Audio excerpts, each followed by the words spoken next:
बहुत बहुत स्वागत ਤੁਹਾਡੇ ਸਾਰਿਆਂ ਦਾ ਇਸ ਪ੍ਰੋਗਰਾਮ ਦੇ ਵਿੱਚ ਜਿਸ ਦਾ ਨਾਮ ਹੈ the morning show news derby ਦਾ ਇਹ ਪ੍ਰੋਗਰਾਮ ਲੈ ਕੇ ਮੈਂ ਹਾਜ਼ਰ ਹਾਂ। ਮੈਂ ਸਮੀਰ ਕੌਸ਼ਲ ਔਰ ਅੱਜ ਹੈ 16 ਜੂਨ ਔਰ ਪ੍ਰੋਗਰਾਮ ਦੇ ਵਿੱਚ ਅੱਜ ਜਿਹੜੀ ਗੱਲਬਾਤ ਹੋਣੀ ਹੈ ਬਹੁਤ ਇੰਪੋਰਟੈਂਟ ਜਿਹੜੀਆਂ ਉਹ ਖਬਰਾਂ ਰਹਿਣ ਵਾਲੀਆਂ, ਖਾਸ ਤੌਰ ਦੇ ਉੱਤੇ ਜਿਸ ਵਿਸ਼ੇ ਦੇ ਉੱਤੇ ਆਪਾਂ ਗੱਲਬਾਤ ਕਰਨੀ ਹੈ ਉਹ ਹੈਗਾ ਇੱਕ ਤਾਂ ਕਿ ਯੂਐਸ ਤੇ ईरान की जी पीस डील है दरअसल भविख की है, भविख की है कि कोई सानू अगे भविख नज़र आता। एक तो गलबात इस बारे करांगे, चाइना ने इस गल नूं लैके चीन ने इस गल नूं लैके की शंका जिहड़ा वो जाहिर किया और नाल दे नाल कैनेडा दे विच ਜਿਹੜੀ ਖਬਰ ਆ ਰਹੀ ਕੈਨੇਡਾ ਤੋਂ ਇਹ ਵੀ ਬੜੀ ਇੰਪੋਰਟੈਂਟ ਹੈ। ਔਰ ਇਹ ਜਿਹੜੀ ਖਬਰ ਹੈ ਇਹ ਹੈ ਕਿ ਕੈਨੇਡਾ ਦੇ ਵਿੱਚ ਟੋਰਾਂਟੋ ਦੀ ਪੁਲਿਸ ਨੇ ਇੱਕ ਗਰੁੱਪ ਜਿਹੜਾ ਉਹ ਫੜਿਆ ਔਰ ਇਹ ਜਿਹੜਾ ਗਰੁੱਪ ਹੈ ਇਹ ਦੱਸਿਆ ਜਾਂਦਾ ਕਿ ਕ੍ਰਿਮੀਨਲਸ ਫॉर ਹਾਇਰ ਨੇ, ਯਾਨੀ ਕਿ ਭਾੜੇ ਦੇ ਇਹ ਗੁੰਡੇ ਨੇ ਜਿਹੜੇ ਕਿ ਗੋਲੀਆਂ ਚਲਾਉਂਦੇ ਆ ਕਿਸੇ ਕੋਲੋਂ ਪੈਸਾ ਲੈ ਕੇ। ਔਰ ਕੈਨੇਡਾ ਦੇ ਵਿੱਚ ਇਹ ਜਿਹੜੇ ਹਾਲਾਤ ਨੇ ਇਸ ਵੇਲੇ ਬਣਦੇ ਨਜ਼ਰ ਆ ਰਹੇ ਆ, ਜੋ ਜਾਣਕਾਰੀ ਮਿਲ ਰਹੀ ਹੈ। ਔਰ ਇਹ ਇਨਫੋਰਮੇਸ਼ਨ ਇਸ ਵਕਤ ਟੋਰਾਂਟੋ ਦੀ ਪੁਲਿਸ ਦੇ ਵੱਲੋਂ ਲਾਈਵ ਜਿਹੜੀ ਹੈ ਉਹ ਸਾਂਝੀ ਕੀਤੀ ਗਈ ਹੈ। ਕੁਝ ਜਾਣਕਾਰੀ ਇਸ ਦੇ ਬਾਰੇ ਤੁਹਾਡੇ ਨਾਲ ਜਿਹੜੀ ਉਹ ਸਾਂਝੀ ਕਰਾਂਗੇ ਔਰ ਨਾਲ ਦੇ ਨਾਲ ਕੁਝ ਹੋਰ ਜਿਹੜੇ ਵਿਸ਼ੇ ਜਿਨ੍ਹਾਂ ਉੱਤੇ ਗੱਲਬਾਤ ਕੀਤੀ ਜਾਏਗੀ, ਖਾਸ ਤੌਰ ਤੇ ਜੋ ਇਨਫੋਰਮੇਸ਼ਨ ਇਸ ਵਕਤ ਆ ਰਹੀ ਹੈ ਇੰਡੀਆ ਤੋਂ ਉਸ ਦੇ ਬਾਰੇ ਵੀ ਜ਼ਿਕਰ ਜਿਹੜਾ ਉਹ ਕੀਤਾ ਜਾਏਗਾ। ਲੇਕਿਨ ਸਭ ਤੋਂ ਪਹਿਲਾਂ ਜਿਹੜੀ ਆਪਾਂ ਗੱਲਬਾਤ ਕਰਾਂਗੇ ਉਹ ਕਰਾਂਗੇ ਕਿ ਯੂਐਸ ਤੇ ਈਰਾਨ ਦੀ ਪੀਸ ਡੀਲ ਦਾ ਭਵਿੱਖ ਕੀ ਹੈ ਔਰ ਨਾਲ ਦੇ ਨਾਲ ਜਿਹੜਾ ਟੋਰਾਂਟੋ ਦੇ ਵਿੱਚ ਜਿਹੜੀ ਟੋਰਾਂਟੋ ਪੁਲਿਸ ਦੇ ਵੱਲੋਂ ਜਿਹੜੀ ਜਾਣਕਾਰੀ ਦਿੱਤੀ ਗਈ ਹੈ ਹੁਣ ਤੋਂ ਕੁਝ ਸਮਾਂ ਪਹਿਲਾਂ, we going to talk about that. ਔਰ ਕੱਲ ਜਿਹੜੀ ਇੱਕ ਇਨਫੋਰਮੇਸ਼ਨ ਆਈ ਸੀ ਐਡਵਰਡਸ 에ਅਰ ਫੋਰਸ ਬੇਸ ਦੀ, ਜਿੱਥੇ ਕਿ ਅਮਰੀਕਾ ਦੇ ਵਿੱਚ ਕੈਲੀਫੋਰਨੀਆ ਦੇ ਕੋਲ ਜਿਹੜਾ ਉਹਨਾਂ ਦਾ 에ਅਰ ਬੇਸ ਆ ਉੱਥੇ B-52 ਬੰਬਰ ਜਿਹੜਾ ਕ੍ਰੈਸ਼ ਹੋ ਗਿਆ ਸੀ, ਉਹਦੇ 'ਚ 8 ਲੋਕਾਂ ਦੀ ਜਿਹੜੇ 8 ਉਹਨਾਂ ਦੇ ਕਰੂ ਮੈਂਬਰਸ ਨੇ ਉਹਨਾਂ ਦੀ ਮੌਤ ਹੋਈ ਹੈ। ਇਹਦੀ ਕਨਫਰਮੇਸ਼ਨ ਜਿਹੜੀ ਆ ਉਹ ਅਮਰੀਕਾ ਦੀਆਂ ਅਥਾਰਟੀਜ਼ ਦੇ ਵੱਲੋਂ ਕੀਤੀ ਗਈ ਹੈ। ਇਨਫੈਕਟ ਬੋਇੰਗ ਕੰਪਨੀ ਜਿਹੜੀ ਹੈ ਉਹਨਾਂ ਦੇ ਵੱਲੋਂ ਵੀ ਕੀਤੀ ਗਈ ਹੈ ਕਿ 8 ਜਾਣੇ ਦੇ ਜਿਹੜੇ ਕਰੂ ਮੈਂਬਰ ਸੀ ਉਸ B-52 ਬੰਬਰ ਦੇ ਉਸ ਕ੍ਰੈਸ਼ ਦੇ ਵਿੱਚ ਮਾਰੇ ਗਏ ਆ। ਉਹਦੇ 'ਚ ਕੀ ਨਵੀਂ ਜਾਣਕਾਰੀ ਆ ਰਹੀ ਹੈ ਉਹ ਵੀ ਮੈਂ ਤੁਹਾਡੇ ਨਾਲ ਅੱਗੇ ਚੱਲ ਕੇ ਜਿਹੜੀ ਹੈ ਉਹ ਸਾਂਝੀ ਕਰਾਂਗਾ। ਬਟ ਸ਼ੁਰੂਆਤ ਦੇ ਵਿੱਚ ਹੀ ਜਿਹੜੀ ਆਪਾਂ ਗੱਲਬਾਤ ਕਰਾਂਗੇ ਜਾਂ ਸਮਝਣ ਦੀ ਕੋਸ਼ਿਸ਼ ਕਰਾਂਗੇ ਉਹ ਕਰਾਂਗੇ ਕਿ ਜਿਹੜੀ ਕੈਨੇਡਾ ਤੋਂ ਖਬਰ ਆ ਰਹੀ ਹੈ ਔਰ ਇਹ ਬਹੁਤ ਇੰਪੋਰਟੈਂਟ ਹੈ ਕਿ ਕੈਨੇਡਾ ਦੇ ਵਿੱਚ ਭਾੜੇ ਦੇ ਗੁੰਡੇ ਕਿਸ ਤਰੀਕੇ ਨਾਲ ਹਾਇਰ ਕੀਤੇ ਜਾਂਦੇ ਆ, ਕਿਵੇਂ ਗੋਲੀਆਂ ਚਲਾਈਆਂ ਜਾਂਦੀਆਂ ਔਰ ਇਸ ਦੇ ਵਿੱਚ ਜਿਹੜੇ ਕੁਝ ਸਿਨੇਗੋਗਸ ਨੇ ਔਰ ਕੁਝ ਜਿਹੜੇ ਇੱਕ ਯੂਐਸ ਕੌਂਸੂਲੇਟ ਦੇ ਉੱਤੇ ਵੀ ਹਮਲਾ ਹੋਇਆ ਸੀ ਪਿਛਲੇ ਦਿਨਾਂ ਦੇ ਵਿੱਚ ਯੂਐਸ ਕੌਂਸੂਲੇਟ ਤੇ ਵੀ ਹਮਲਾ ਹੋਇਆ ਸੀ। ਉਸ ਦੇ ਬਾਰੇ ਵੀ ਜਿਹੜੀ ਜਾਣਕਾਰੀ ਆ ਰਹੀ ਹੈ, ਜਿਹੜੀਆਂ ਗ੍ਰਿਫਤਾਰੀਆਂ ਹੋਈਆਂ ਔਰ ਜਿਹੜੀ ਇਨਵੈਸਟੀਗੇਸ਼ਨ ਹੋਈ ਹੈ ਇਸ ਦਾ ਵੀ ਜ਼ਿਕਰ ਜਿਹੜਾ ਮੈਂ ਤੁਹਾਡੇ ਨਾਲ ਦੇ ਨਾਲ ਹੀ ਕਰਦਾ ਔਰ ਆਪਾਂ ਪ੍ਰੋਗਰਾਮ ਨੂੰ ਥੋੜ੍ਹਾ ਜਿਹਾ ਅੱਗੇ ਵਧਾਉਂਦੇ ਔਰ ਗੱਲਬਾਤ ਜਿਹੜੀ ਹੈ ਥੋੜ੍ਹੀ ਜਿਹੀ ਅੱਗੇ ਚਲਾਉਂਦੇ ਹਾਂ। Just hold for a moment. Toronto police ਦੀ ਲਾਈਵ ਪ੍ਰੈਸ ਕਾਨਫਰੰਸ ਜਿਹੜੀ ਹੁਣ ਤੋਂ ਕੁਝ ਦੇਰ ਪਹਿਲਾਂ ਹੋਈ ਹੈ, I am going to show here ਔਰ ਉਸ ਪ੍ਰੋਗਰਾਮ ਨੂੰ ਆਪਾਂ ਫਿਰ ਥੋੜ੍ਹਾ ਜਿਹਾ ਅੱਗੇ ਵਧਾਵਾਂਗੇ।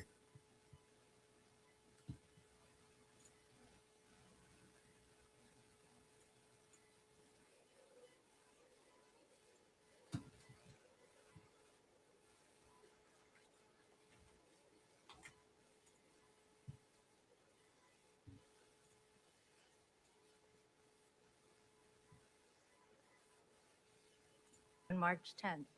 They will be joined by RCMP Chief Superintendent Jamie Zettler, Acting Regional Commander, Federal Policing, Central Region, Chief Superintendent Catherine Stevenson of Intelligence Services, and Inspector Pete Morris of the Emergency Task Force.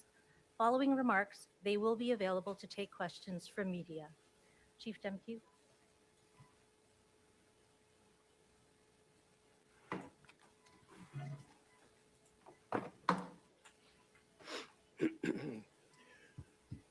Hello, everyone. We are here today to provide an update on an ongoing investigation into separate firearm discharges that we believe are connected. As part of this investigation, we executed a number of search warrants and arrested 2 individuals. A third individual, also alleged to be connected to these incidents, has been previously arrested by the Halton Regional Police Service in April and has since been charged with multiple offenses. Also in connection with this investigation, there's an outstanding suspect, Zara Jabi. We are doing everything we can to find and arrest him. During the operation last week, one of our members, Constable Mark Benazzato of the Emergency Task Force, was shot and killed.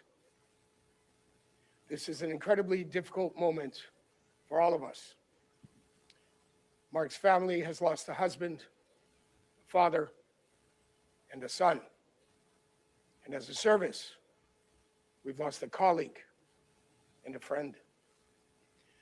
This is an SIU investigation, but I can say that the suspect in Constable Pinizzato's death is in the hospital right now, in police custody, and will be charged with first-degree murder. The members of our emergency task force are amongst the highest trained officers in this country. They respond to the most dangerous calls. They protect this city. They safeguard their fellow officers. And they serve with exceptional courage. We owe them a tremendous debt of gratitude for the risks they take and the sacrifices they make each and every day. During the operation last week, we recovered 2 firearms, a 9mm handgun and a .45 caliber handgun, both of which originated in the United States of America. These details are important as this investigation involves at least 6 shooting incidents in the Greater Toronto Area linked to a 9mm handgun and at least 21 shooting incidents in the Greater Toronto Area linked to a .45 caliber firearm. This is an ongoing investigation, and we are still doing ballistic testing, and more arrests and charges could come at a later date. Before I continue, I want to thank our Integrated Gun and Gang Task Force, who worked with the support of our Counterterrorism Security Unit. I want to thank our Forensic Identification Team and the Center of Forensic Sciences. I also want to thank our partners, the Royal Canadian Mounted Police and their Emergency Response Team, and the Integrated National Security Enforcement Team, as well as the York Regional Police, Peel Regional Police, Durham Regional Police Service, and the Halton Regional Police Service. We work together. These are integrated efforts focused on doing everything we can to prevent violence, disrupt criminal activity, and hold offenders accountable. Now, today, as we're talking about these specific arrests, before I pass it over to Chief Superintendent Matthews for more details, I want to address a broader pattern we see here. What we are dealing with in this case and in other unrelated incidences, including shootings at synagogues and Jewish schools, is a recurring and similar modus operandi, and that is criminals for hire.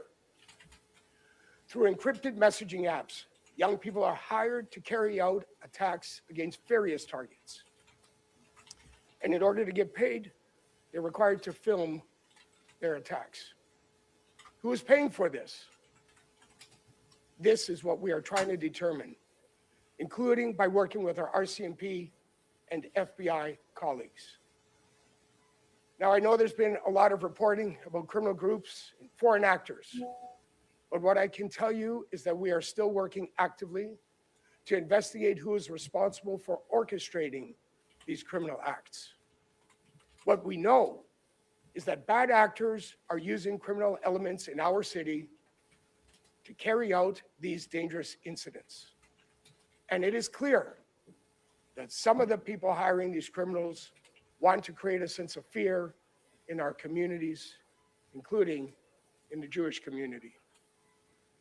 While we continue to follow every lead, I want to remind all levels of government of the importance of legislative reform, including key provisions in Bill C-16, such as creating a new offense for the recruitment of persons under 18 to commit a crime, and Bill C-22 on lawful access.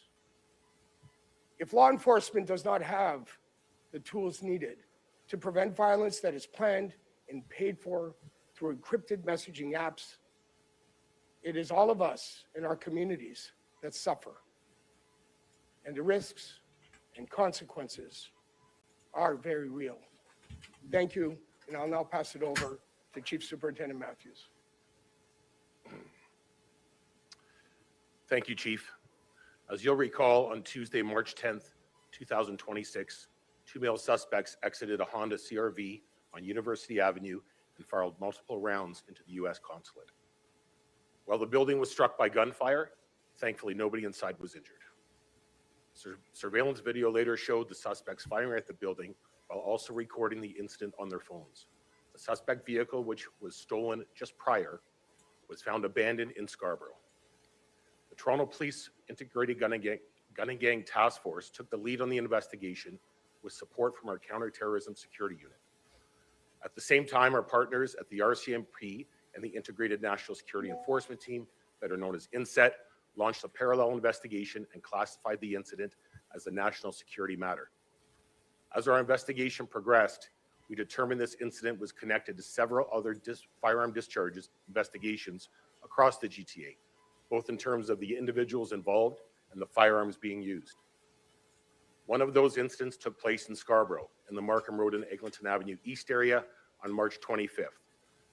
On March 25th, shots were fired at the front door of a unit inside a residential apartment building.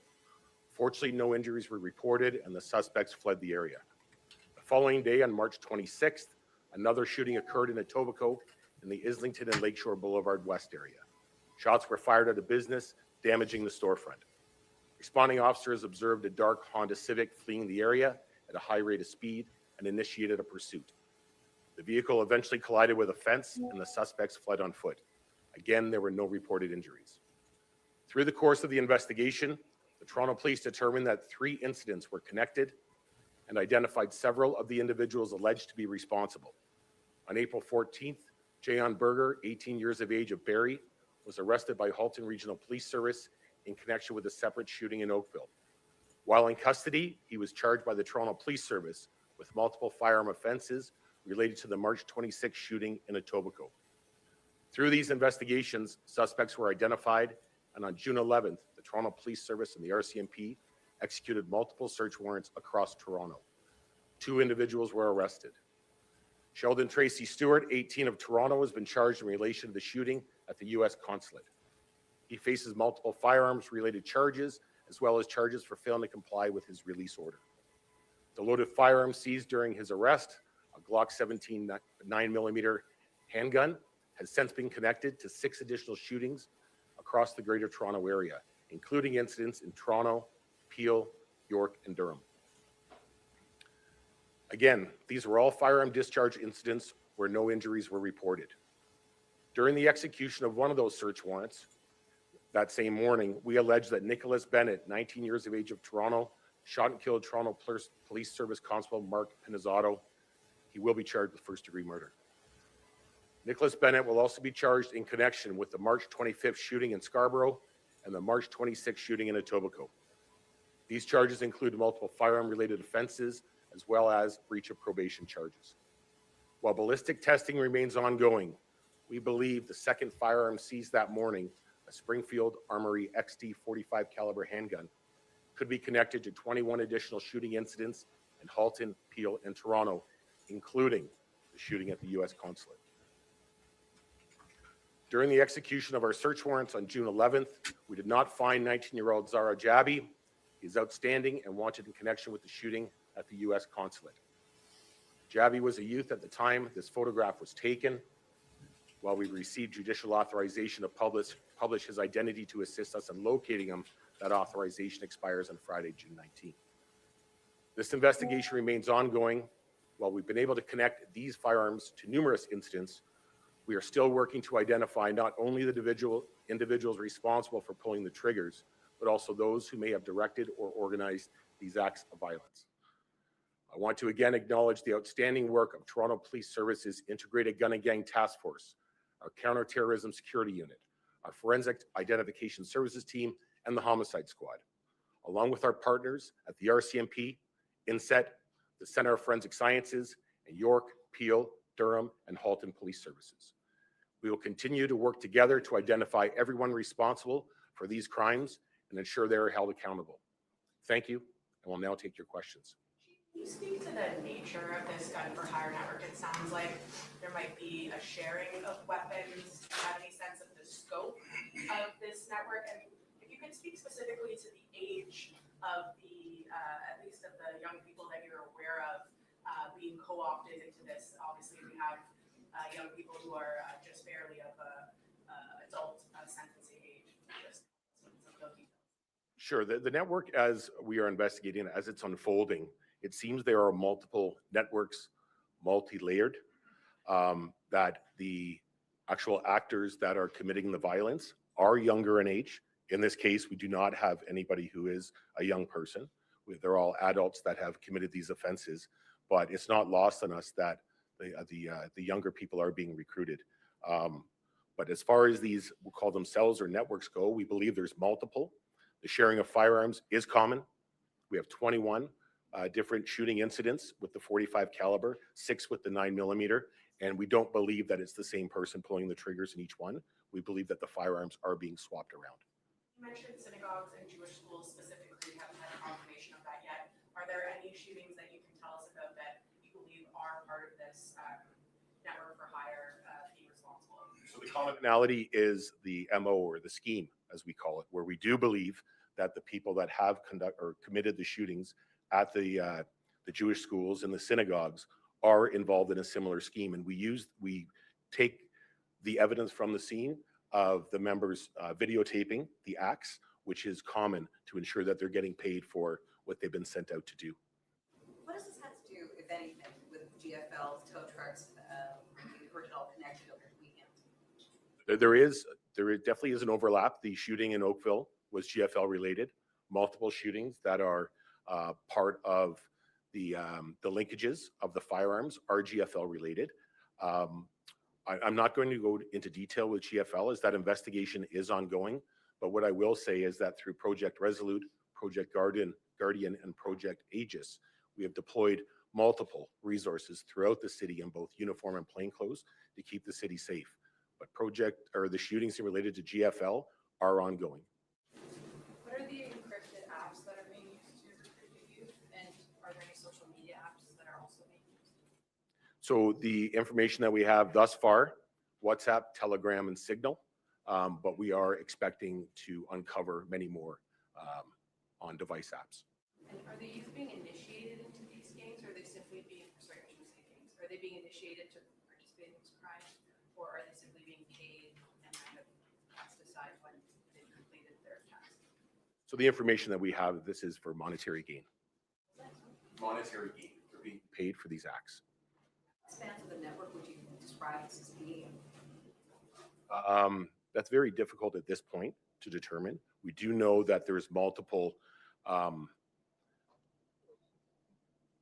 people are recruiting multiple youth in each cell. We're aware of that. We just do not know the scope of it. Cells, would you say there We don't have that information now.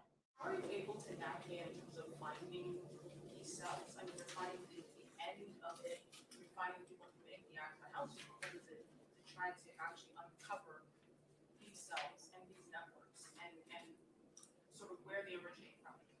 Yeah, these are very, very complex investigations, as you're kind of highlighting there. That's why we are supporting our federal and provincial partners with legislative reform to allow us to be able to intercept encrypted apps, obviously through judicial authorization.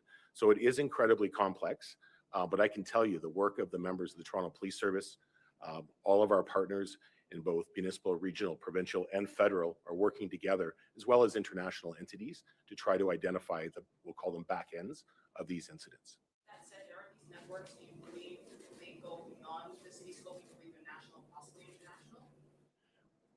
we do believe that they go beyond the scope of Toronto for sure. Can you describe your anger? I mean, obviously, one of your own officers was killed by one of these guns for hire. Can you just talk about that? Can you restate the question? Your emotions. Obviously, one of your own officers was killed by one of these alleged guns for hire. So can you just talk about, where you are emotionally? I think, thank you for that. I think the first emotion that is not escaping anybody is sadness and sorrow. And I will tell you that it's been an incredible few days of public outpouring of support that has given us all strength to work through the grief process that we're going through as a community. And I do want to acknowledge the members of the Emergency Task Force who have continued to respond to the needs of this city each and every day since last week, and continue to go into harm's way with courage and distinction while they travel their unique journey through grief and sorrow. And I just am so incredibly proud and of them and their courage and distinction that they bring to work each and every day, but especially the last few days, as they are a very unique team environment, and they are working together collectively to support each other, support the organization, and continue to serve and respond to the most difficult of calls that a complex city like Toronto has to deal with. Elaborate a little bit on the motivation of all these shootings. Is it political? You referenced the Jewish institutions and synagogues, and so is it hate motivated, political? What's behind all of it? Well, that is certainly a subject of ongoing investigation. As far as the shooters themselves, they are being paid for these acts.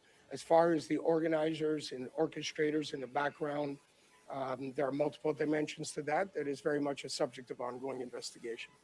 Chief, is there overlap with Project South? Has your investigation found that there are any connections to the Guns for Hire network in that case, specifically with the attempted hit on the jailguard?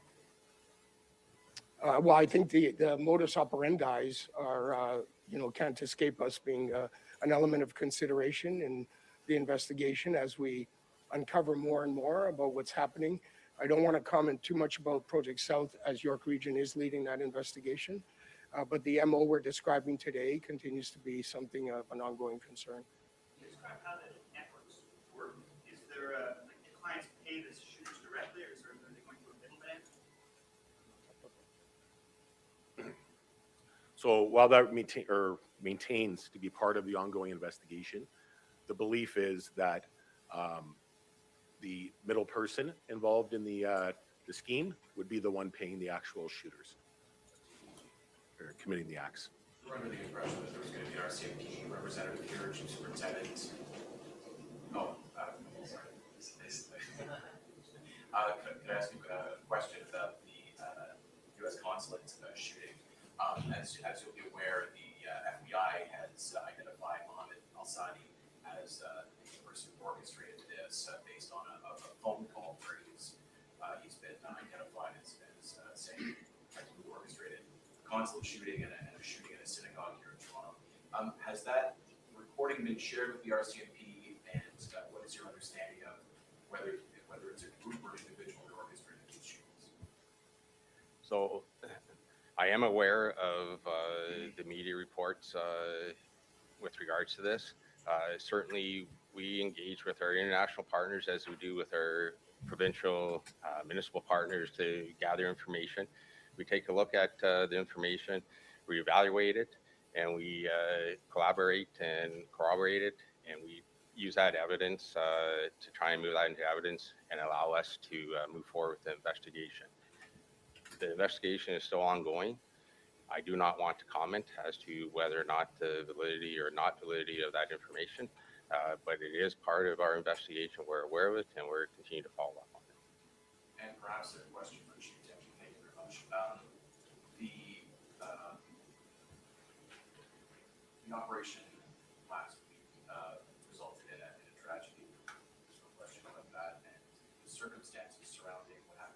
was surely the focus of the SIU investigation. But internally, what kind of work is being done internally to figure out what could have gone so wrong in that operation?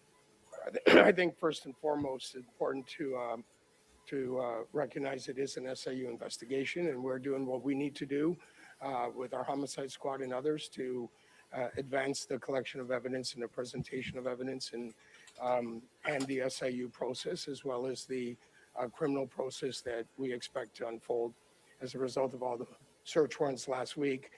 And there'll be a time for further insights once those processes unfold and finish. But let me be really crystal clear here. The emergency task force are the highest trained police officers, quite frankly, in this country that go into the most dangerous of circumstances. And clearly, this was an incredibly dangerous set of events that unfolded that resulted in a tragic loss of life. And again, I just have to commend our ETF members for their courage and the distinction with which they serve each and every day and have continued to do so in response to the needs of our city in the days since this horrible tragedy. Chief, would it be fair to say, based on the investigation leading up to the search warrant execution, that your officers would have been aware that it was likely there was a gun on the other side of the door, or could have been a gun on the other side of the door? They went in with that knowledge? Well, listen, our ETF is called to those calls. That is the business for which they train and execute in that dangerous environment, again, with courage and distinction, time and time again. Our emergency task force are the unit we call for these moments. Chief, are there wider plans to prevent young people in Toronto from getting tied up in these schemes? Sorry, I missed. Are there wider plans to prevent young people in Toronto from becoming tied up in these schemes? Well, I think we have to reflect on the 10-year community safety and well-being plan. There is a multidisciplined approach to the prevention of gun violence and the support of young people not getting into a lifestyle that leads to harm and in this case, violence. But let's be clear, young people need to take responsibility for themselves as well and find a path to not be involved in this space. And picking up a firearm and firing it for profit is just incredibly dangerous criminal behavior for which they need to be held to account. And our justice system needs to make sure it does everything humanly possible to hold those offenders to account and certainly provide a level of deterrence. That is an important element in helping young people make sure they stay on the right path, that they understand there are consequences for their actions. Those consequences are serious. And that's why we continue to call for legal reform where necessary to ensure that appropriate deterrence is in place and that the criminal element that is perpetrating this harm can be put behind bars where they belong, frankly, to serve an appropriate sentence to deter others from doing the same. Can you just speak to that Black Creek community? They were sharing condolences for the police community and the loss of your officer, but they're also feeling pretty terrorized by gun violence, including having yet to recover from the death of 8-year-old Javai. Can you just speak to what resources are available for that community because they feel like they're being left behind? Yeah, listen, I think that's an important conversation for us to have as a city and city partners. From a policing perspective, we certainly invest in our neighborhood community officer program to make sure we have resources in place for a protracted period of time to build relationships and build a sense of community. So basically ये खबर है की है. Let me just give you some heads up. कि ਜਿਹੜੀ ਖਬਰ ਸਾਹਮਣੇ ਆਣੀ ਸ਼ੁਰੂ ਹੋਈ ਐਂਡ ਇਹਨੂੰ ਆਪਾਂ ਨਾਲ ਦੇ ਨਾਲ ਇੱਥੇ ਪਲੇ ਰੱਖਦੇ ਹਾਂ but I'll give you some of the information ਕਿ ਪਿਛਲੇ ਦਿਨਾਂ ਦੇ ਵਿੱਚ ਸ਼ੂਟਿੰਗਸ ਹੋਈਆਂ ਸੀ US ਦੀ ਕੌਂਸੂਲੇਟ ਤੇ ਹੋਈ ਸੀ ਐਸ ਵੈਲ ਐਸ ਕੁਝ ਸਿਨੇਗੋਗਸ ਜਿਹੜੇ ਨੇ ਜੂਇਸ਼ ਭਾਈਚਾਰੇ ਦੇ ਪ੍ਰਾਰਥਨਾ ਸਥਲ ਨੇ ਉੱਥੇ ਧਾਰਮਿਕ ਸਥਾਨ ਨੇ ਉੱਥੇ ਵੀ ਸ਼ੂਟਿੰਗ ਦੀਆਂ ਵਾਰਦਾਤਾਂ ਹੋਈਆਂ ਸੀ ਗੋਲੀਆਂ ਚੱਲੀਆਂ ਸੀ ਮਾਰਚ ਦੇ ਮਹੀਨੇ ਵਿੱਚ US ਕੌਂਸੂਲੇਟ ਤੇ ਗੋਲੀਆਂ ਚੱਲੀਆਂ ਸੀ ਹੁਣ ਟੋਰਾਂਟੋ ਪੁਲਿਸ ਸਰਵਿਸ ਦੇ ਜਿਹੜੇ ਇੰਚਾਰਜ ਨੇ ਇਹਨਾਂ ਦੇ ਵੱਲੋਂ ਇਨਫੋਰਮੇਸ਼ਨ ਦਿੱਤੀ ਜਾ ਰਹੀ ਹੈ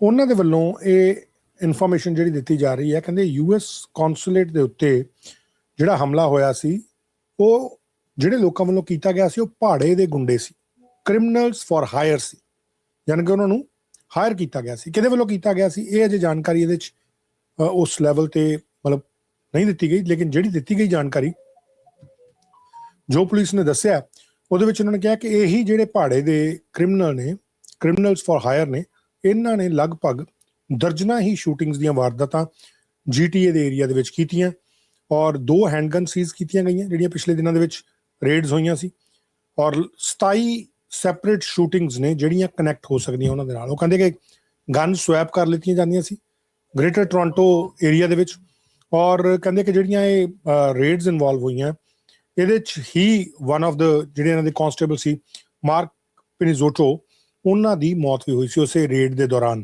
ਜਦੋਂ ਉਹਨਾਂ ਨੂੰ ਗੋਲੀ ਮਾਰ ਦਿੱਤੀ ਗਈ ਸੀ। ਔਰ ਇਸ ਮਾਮਲੇ ਦੇ ਵਿੱਚ ਹੁਣ ਪੁਲਿਸ ਨੇ ਜਿਹੜੇ ਫਾਇਰ ਆਰਮ ਫੜੇ ਆ ਉਹਨਾਂ ਦੀ ਵੀ ਜਾਣਕਾਰੀ ਦਿੱਤੀ ਗਈ ਹੈ। ਫਿਰ ਇਹ ਕਿਹਾ ਕਿ ਕੁਝ ਹੋਰ ਜਿਹੜੇ ਸਿਨੇਗੋਗਸ ਦੇ ਉੱਤੇ ਹਮਲੇ ਹੋਏ ਸੀ, ਜੂਇਸ਼ ਸਕੂਲਾਂ ਦੇ ਉੱਤੇ ਹਮਲੇ ਹੋਏ ਸੀ, ਉਹ ਵੀ ਕਿਤੇ ਨਾ ਕਿਤੇ ਇੱਦਾਂ ਹੀ ਜੁੜੇ ਹੋਏ ਸੀ ਔਰ ਜਿਹੜੇ ਕ੍ਰਿਮੀਨਲਸ ਫॉर ਹਾਇਰ ਜਿਨ੍ਹਾਂ ਨੂੰ ਇਹ ਕ੍ਰਿਮੀਨਲਸ ਨੂੰ ਹਾਇਰ ਕੀਤਾ ਜਾਂਦਾ, ਕਹਿੰਦੇ ਉਹ ਹਾਇਰ ਕੀਤਾ ਜਾਂਦਾ ਜਿਹੜੇ ਇਨਕ੍ਰਿਪਟਡ ਜਿਹੜੀਆਂ ਮੈਸੇਜਿੰਗ ਸਰਵਿਸਿਜ਼ ਨੇ, WhatsApp ਵਰਗੇ, ਟੈਲੀਗ੍ਰਾਮ, ਸਿਗਨਲ, ਇਹਨਾਂ ਦੇ ਉੱਤੇ ਇਨਕ੍ਰਿਪਟਡ ਮੈਸੇਜਿੰਗ ਐਪਸ ਜਿਹੜੇ ਨੇ ਇਹਨਾਂ ਦੇ ਉੱਤੇ ਇਹਨਾਂ ਨੂੰ ਹਾਇਰ ਕੀਤਾ ਜਾਂਦਾ। ਇਹਨਾਂ ਨੂੰ ਦੱਸਿਆ ਜਾਂਦਾ ਕਿ ਕਿਹੜੇ ਕਿਹੜੇ ਟਾਰਗੇਟਸ ਆ ਜਿਹਨਾਂ ਨੂੰ ਹਿੱਟ ਕਰਨਾ ਔਰ ਇਹਨਾਂ ਨੂੰ ਫਿਰ ਕਿਹਾ ਜਾਂਦਾ ਕਿ ਤੁਸੀਂ ਉਹ ਵੀਡੀਓ ਜਿਹੜੀ ਬਣਾ ਕੇ ਭੇਜੋ ਔਰ ਇਸ ਤਰੀਕੇ ਨਾਲ ਕੰਮ ਜਿਹੜਾ ਕੀਤਾ ਜਾਂਦਾ। ਚੀਫ ਸੁਪਰੀਡੈਂਟ ਜੋ ਮੈਥਿਊਜ਼ ਨੇ ਇਹ ਜਾਣਕਾਰੀ ਦਿੱਤੀ ਹੈ, ਕਹਿੰਦੇ ਕਿ ਇਹ ਜਿਹੜੀਆਂ ਸ਼ੂਟਿੰਗ ਦੀਆਂ ਵਾਰਦਾਤਾਂ ਪੂਰੇ ਸ਼ਹਿਰ ਦੇ ਵਿੱਚ ਹੋਈਆਂ ਇਸ ਤਰੀਕੇ ਦੀਆਂ ਸੀਗੀਆਂ। ਪੁਲਿਸ ਨੇ ਕਾਫੀ ਜਿਹੜੇ ਇਹ 'ਚ ਜਿਹੜੇ ਕੁਝ ਅਰੈਸਟ ਕੀਤੇ ਆ ਉਹਨਾਂ ਦੀ ਜਾਣਕਾਰੀ ਵੀ ਦਿੱਤੀ ਹੈ, ਕੁਝ ਨਾਮ ਵੀ ਦੱਸੇ ਆ ਔਰ 18 ਸਾਲ ਦਾ ਸ਼ੈਲਡਨ ਟ੍ਰੇਸੀ ਸਟੂਅਰਟ ਪੁਲਿਸ ਨੇ ਦੱਸਿਆ ਕਿ ਕੌਂਸੂਲੇਟ ਦੀ ਸ਼ੂਟਿੰਗ ਦੇ ਨਾਲ ਜੁੜੇ ਮਾਮਲੇ 'ਚ ਗ੍ਰਿਫਤਾਰ ਕੀਤਾ ਗਿਆ, 11 ਚਾਰਜਸ ਲਾਏ ਗਏ ਆ ਔਰ ਨਾਲ ਦੇ ਨਾਲ ਉਹਨੂੰ ਹੋਰ ਵੀ ਕੁਝ ਚਾਰਜ ਜਿਹੜੇ ਲਾਏ। ਇੱਦਾਂ ਹੀ ਇੱਕ 19 ਸਾਲ ਦਾ ਨਿਕਲਸ ਬੈਨਟ ਹੈ ਜਿਹੜਾ ਕਹਿੰਦੇ ਕਿ ਹਸਪੀਟਲ ਦੇ ਵਿੱਚ ਹੈ ਔਰ ਉਹਨੂੰ ਫਸਟ ਡਿਗਰੀ ਮਰਡਰ ਜਿਹੜੀ ਕਾਂਸਟੇਬਲ ਪਿਨਜ਼ੋਟੋ ਦੀ ਡੈਥ ਹੋਈ ਹੈ ਜਾਂ ਕਤਲ ਕੀਤਾ ਗਿਆ ਉਸ ਮਾਮਲੇ ਦੇ ਵਿੱਚ ਉਹਨੂੰ ਰੱਖਿਆ ਜਾਏਗਾ। ਇੱਕ ਹੋਰ 19 ਸਾਲ ਦਾ ਜ਼ਾਰਾ ਜਾਬੀ ਹੈ ਜਿਹੜਾ ਅਜੇ ਆਊਟਸਟੈਂਡਿੰਗ ਚੱਲ ਰਿਹਾ। ਸੋ ਇਹ ਕੁਝ ਜਾਣਕਾਰੀਆਂ ਜਿਹੜੀਆਂ ਟੋਰਾਂਟੋ ਪੁਲਿਸ ਨੇ ਦਿੱਤੀਆਂ ਕਿ ਕੈਨੇਡਾ ਦੇ ਵਿੱਚ ਕਿਸ ਤਰੀਕੇ ਦੇ ਨਾਲ ਇਹ ਜਿਹੜੇ ਕ੍ਰਿਮੀਨਲਸ ਨੇ ਉਹ ਭਾੜੇ ਦੇ ਗੁੰਡੇ ਬਣ ਕੇ ਇਸ ਵਕਤ ਕੰਮ ਜਿਹੜਾ ਉਹ ਕਰ ਰਹੇ ਆ। ਕੁਝ ਗੱਲਬਾਤ ਆਪਾਂ ਕਰਨੀ ਹੁਣ G7 ਦੇ ਬਾਰੇ 'ਚ which is very important as well. G7 ਦੇ ਵਿੱਚ ਜਿਹੜੀ ਇਸ ਵੇਲੇ ਇਨਫੋਰਮੇਸ਼ਨ ਆ ਰਹੀ ਹੈ ਉਹ ਬੜੀ ਹੀ ਮਹੱਤਵਪੂਰਨ ਹੈ ਕਿ G7 ਦੇ ਵਿੱਚ ਯੂਨਾਈਟਿਡ ਸਟੇਟਸ ਦੇ ਪ੍ਰੈਜ਼ੀਡੈਂਟ ਡੋਨਲਡ ਟਰੰਪ ਵੀ ਗਏ ਆ। ਹੀ is one of the G7 member ਜਿਹੜੀਆਂ ਕੰਟਰੀਜ਼ ਨੇ ਉਹਨਾਂ ਦੇ ਵਿੱਚ ਔਰ ਇਸ ਦੇ ਵਿੱਚ ਜਿਹੜੀ ਇਨਫੋਰਮੇਸ਼ਨ ਆ ਰਹੀ ਹੈ ਕਿ ਉਹਨਾਂ ਦੀਆਂ ਮੀਟਿੰਗਸ ਖਾਸ ਤੌਰ ਦੇ ਉੱਤੇ US ਇਰਾਨ ਦੇ ਜਿਹੜੀ ਪੀਸ ਡੀਲ ਚੱਲ ਰਹੀ ਆ ਉਹਨੂੰ ਲੈ ਕੇ ਕੁਝ ਜਿਹੜੀਆਂ ਉਹਨਾਂ ਦੀਆਂ ਮੀਟਿੰਗਸ ਨੇ ਉਹ ਮਿਡਲ ਈਸਟਰਨ ਲੀਡਰਸ ਦੇ ਨਾਲ ਹੋਈਆਂ, ਜਿਹਦੇ 'ਚ ਖਾਸ ਤੌਰ ਦੇ ਉੱਤੇ ਜਿਹੜੇ UAE ਦੇ ਲੀਡਰ ਨੇ ਉਹਨਾਂ ਦੇ ਨਾਲ ਔਰ ਇਸੇ ਤਰੀਕੇ ਨਾਲ ਉਹਨਾਂ ਦੀ ਕਤਰ ਦੇ ਜਿਹੜੇ ਲੀਡਰ ਨੇ ਉਹਨਾਂ ਦੇ ਨਾਲ ਵੀ ਮੁਲਾਕਾਤ ਜਿਹੜੀ ਹੈ ਉਹ ਹੋਈ ਹੈ। ਸੋ ਥੋੜ੍ਹੀ ਜਿਹੀ ਆਪਾਂ ਗੱਲਬਾਤ ਉਸ ਦੇ ਬਾਰੇ ਕਰਦੇ ਹਾਂ, ਫਿਰ ਆਪਾਂ ਪ੍ਰੋਗਰਾਮ ਨੂੰ ਥੋੜ੍ਹਾ ਜਿਹਾ ਅੱਗੇ ਲੈ ਕੇ ਚੱਲਾਂਗੇ ਔਰ ਹੋਰ ਜਿਹੜੀਆਂ ਕੁਝ ਜਾਣਕਾਰੀਆਂ ਮੇਰੇ ਕੋਲ ਹੈ ਉਹ ਵੀ ਮੈਂ ਤੁਹਾਡੇ ਨਾਲ ਸਾਂਝੀਆਂ ਕਰਾਂਗਾ। ਬਟ ਸਭ ਤੋਂ ਪਹਿਲਾਂ ਜਿਹੜੀ ਮੀਟਿੰਗ ਹੋਈ ਉਹਨਾਂ ਦੀ ਕਤਰ ਦੇ ਅਮੀਰ ਦੇ ਨਾਲ, ਉਹ ਤੁਹਾਡੇ ਨਾਲ ਮੈਂ ਇੱਥੇ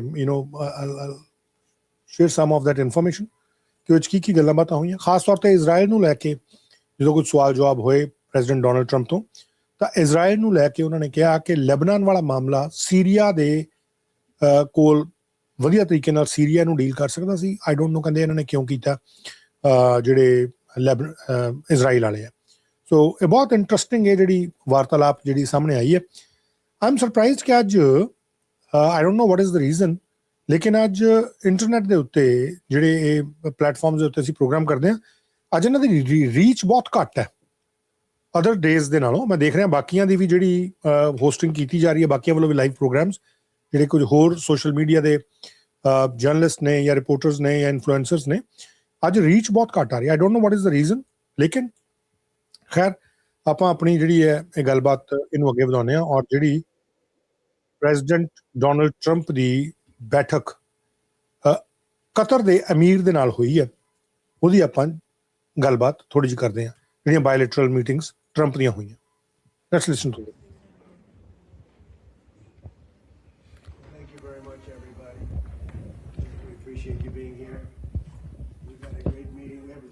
relationship. The Emir is a fantastic man, respected all over the world.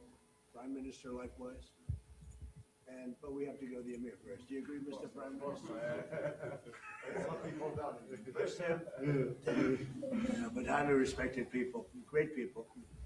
And we work very well together. We have our deal done with Iran, and it should be successful. It goes to a second stage, which I think will be actually easier. I didn't want to attack them last week, but we had no choice. And we did it twice, actually. We were doing it a third time, and we were able to not have to do that. But we have a deal that's a fair deal. It's a good deal. We are not investing any money in Iran, by the way. That rumor got out there yesterday. It was ridiculous. We have the right to go in someday and do, if I want to do something, or somebody wants to do something, but we are not investing any money. We have no obligation to invest any money in Iran. Working with Qatar and the people of Qatar was really a pleasure. They were tough. They were strong. You know, they are the closest to Iran physically. So with other countries, I noticed I had to travel about 45 minutes to get there. With you, you could walk right across the border. So you were in a more dangerous position. But I do have to say, you fought and you helped us, and with great bravery. So I just want to compliment you on that. And you'll always be my friend. Well, thank you very much, Mr. President. It's always a pleasure seeing you. I want to thank you for your leadership in this very, very important, critical time in the Middle East. And I think, as you mentioned, Mr. President, this is a very important deal. There's still a lot of work to be done, but I think, with this momentum, if we continue like that, Mr. President, I think we can achieve and do great in the region. So it's going to be very important for the region, very important also for Iran as well. So we are here to help whenever, friends ask us to help. We're always here to help. Of course, also our bilateral relationship, Mr. President, since your historic visit in Doha last year, our trade partnership is going to reach $1.2 trillion. Right. And this is huge. And we have a lot of great investments that we're very proud of as well in the US, and also American companies investing in Qatar. So overall, we are very, very proud and very happy about this relationship. And, I will once again thank you very much for your leadership. I think it was a very critical time, but I think you took the right decision. Thank you. Thank you to them.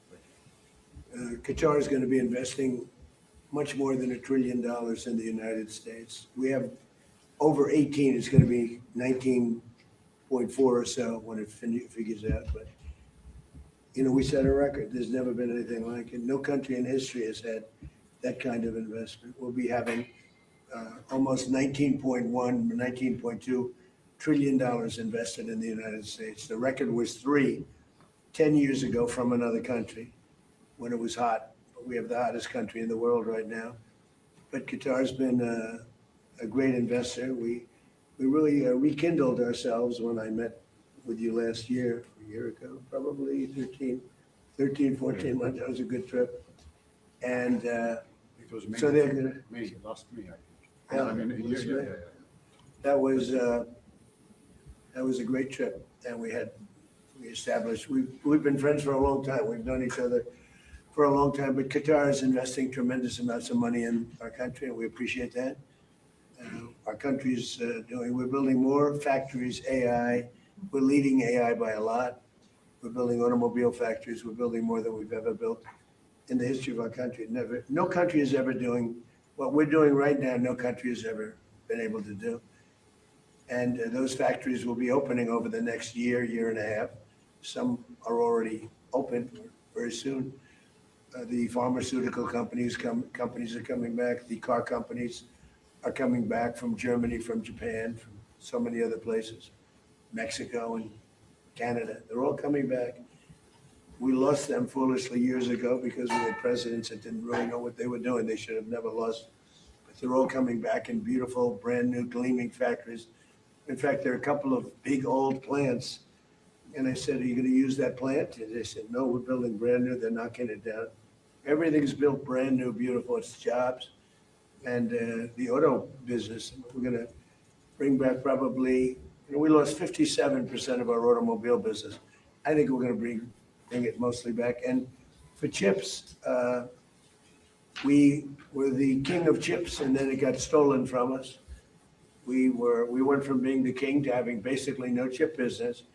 The CHIPS Act that was done by Biden was a disaster, just a stupid thing to do.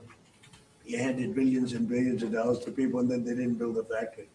But we have a different system. We have a system that if they don't build, they get paid tariffs. They have to pay tariffs of upwards of 200%. They don't have to pay anything for a little while, but if they don't get their plant built, then we would have, I think, 50% of the chip industry by the time I leave office, so maybe more. They're building mostly coming out of Taiwan, but they're building, and a lot of them, for whatever reason, in Arizona, Texas. But we'll have 50%, maybe more than that, of the chip industry. We're going to have, we'll be making almost all of our pharmaceuticals, and likewise that. If they don't build, they'll have 150 to 200% tariff to pay. If they do build, they have no tariff to pay. So our country has never done anything like this. And just, I want to mention Iran. We appreciate the relationship we've had over the short period of time with Iran. The primary thing, it's, we can talk about the Iran deal all day long. And we're not investing any money. We have the right to if we want, but we're not investing any money. We didn't pay for it like Obama did. He paid billions of dollars. He paid 1.7 billion from an airplane, all green cash. It was crazy. I watched that. I couldn't believe it. But the one thing that's happening that's of note, frankly, the only thing that really matters to me, is Iran will never have a nuclear weapon. And it says it loud and clear. They're not going to develop it. They're not going to buy it. They're not going to do anything with it. And if they do, they suffer unbelievable consequences. Not just a little bit like, I won't even tell you the consequences, but the consequences are the ultimate consequences. And with that being said, I hope we have a very good relationship. But the biggest thing is they will not have a nuclear weapon. And that's the reason I got in, and that's the reason I agreed to sign. And we originally had, Marco was with me, and they originally wrote that we will not develop a nuclear weapon. I said, no, you're not going to develop it. You're not going to buy either.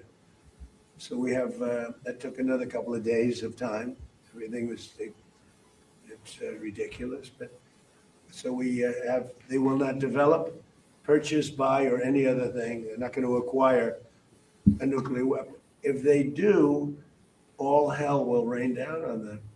And they're not going to do that, Now, you talk about regime change. I never cared about regime change. It's never a part, but I guess you have regime change because you know better than anybody. The first group, they're all dead. The second group, they're dead. A part of the third group is gone. And we're dealing with people that I think are very rational people. And they were nice to deal with. They were strong people, smart people. I think actually they're smarter than the first and second group. But they're not radicalized, and they're, looking to help their country. So, again, I don't believe the regime change. I've watched regime changes for years. They never work. It has to just happen. I can tell you this is a country where the emir is so respected, and the prime minister is so respected by the people. And that's the way a country should run. It should run out of respect, not of fear. As you know, at least 42,000 protesters were killed in Iran. They were protesting. The wrestler, they had the big event at the White House the other day, the UFC, and they were all talking about he was a great fighter. And he was hung with his two friends because he spoke something about their regime. It's tough stuff. So we're very happy that we were involved. We're very, very impressed with Qatar and the way they've handled things because they were really on the line. They were in the front line. They were being shot at just about as much as anybody, but you were a lot closer. You were right there. Literally, I could walk in a minute. Every Every other place I have to take a plane, but I can walk. So they were really on the line. And I just want to comment that, and you should, I just want to really congratulate you on bravery. I don't know if you get congratulated for bravery, because bravery is something you either have or you don't, and you never know until you test it. But you were tested, and you had great bravery. Thank you very much. Thank you, Mr. President. Thank you. Really appreciate it. Are you going to have a separate meeting with President Zelensky? And what would I had one. What would a Ukraine deal look like?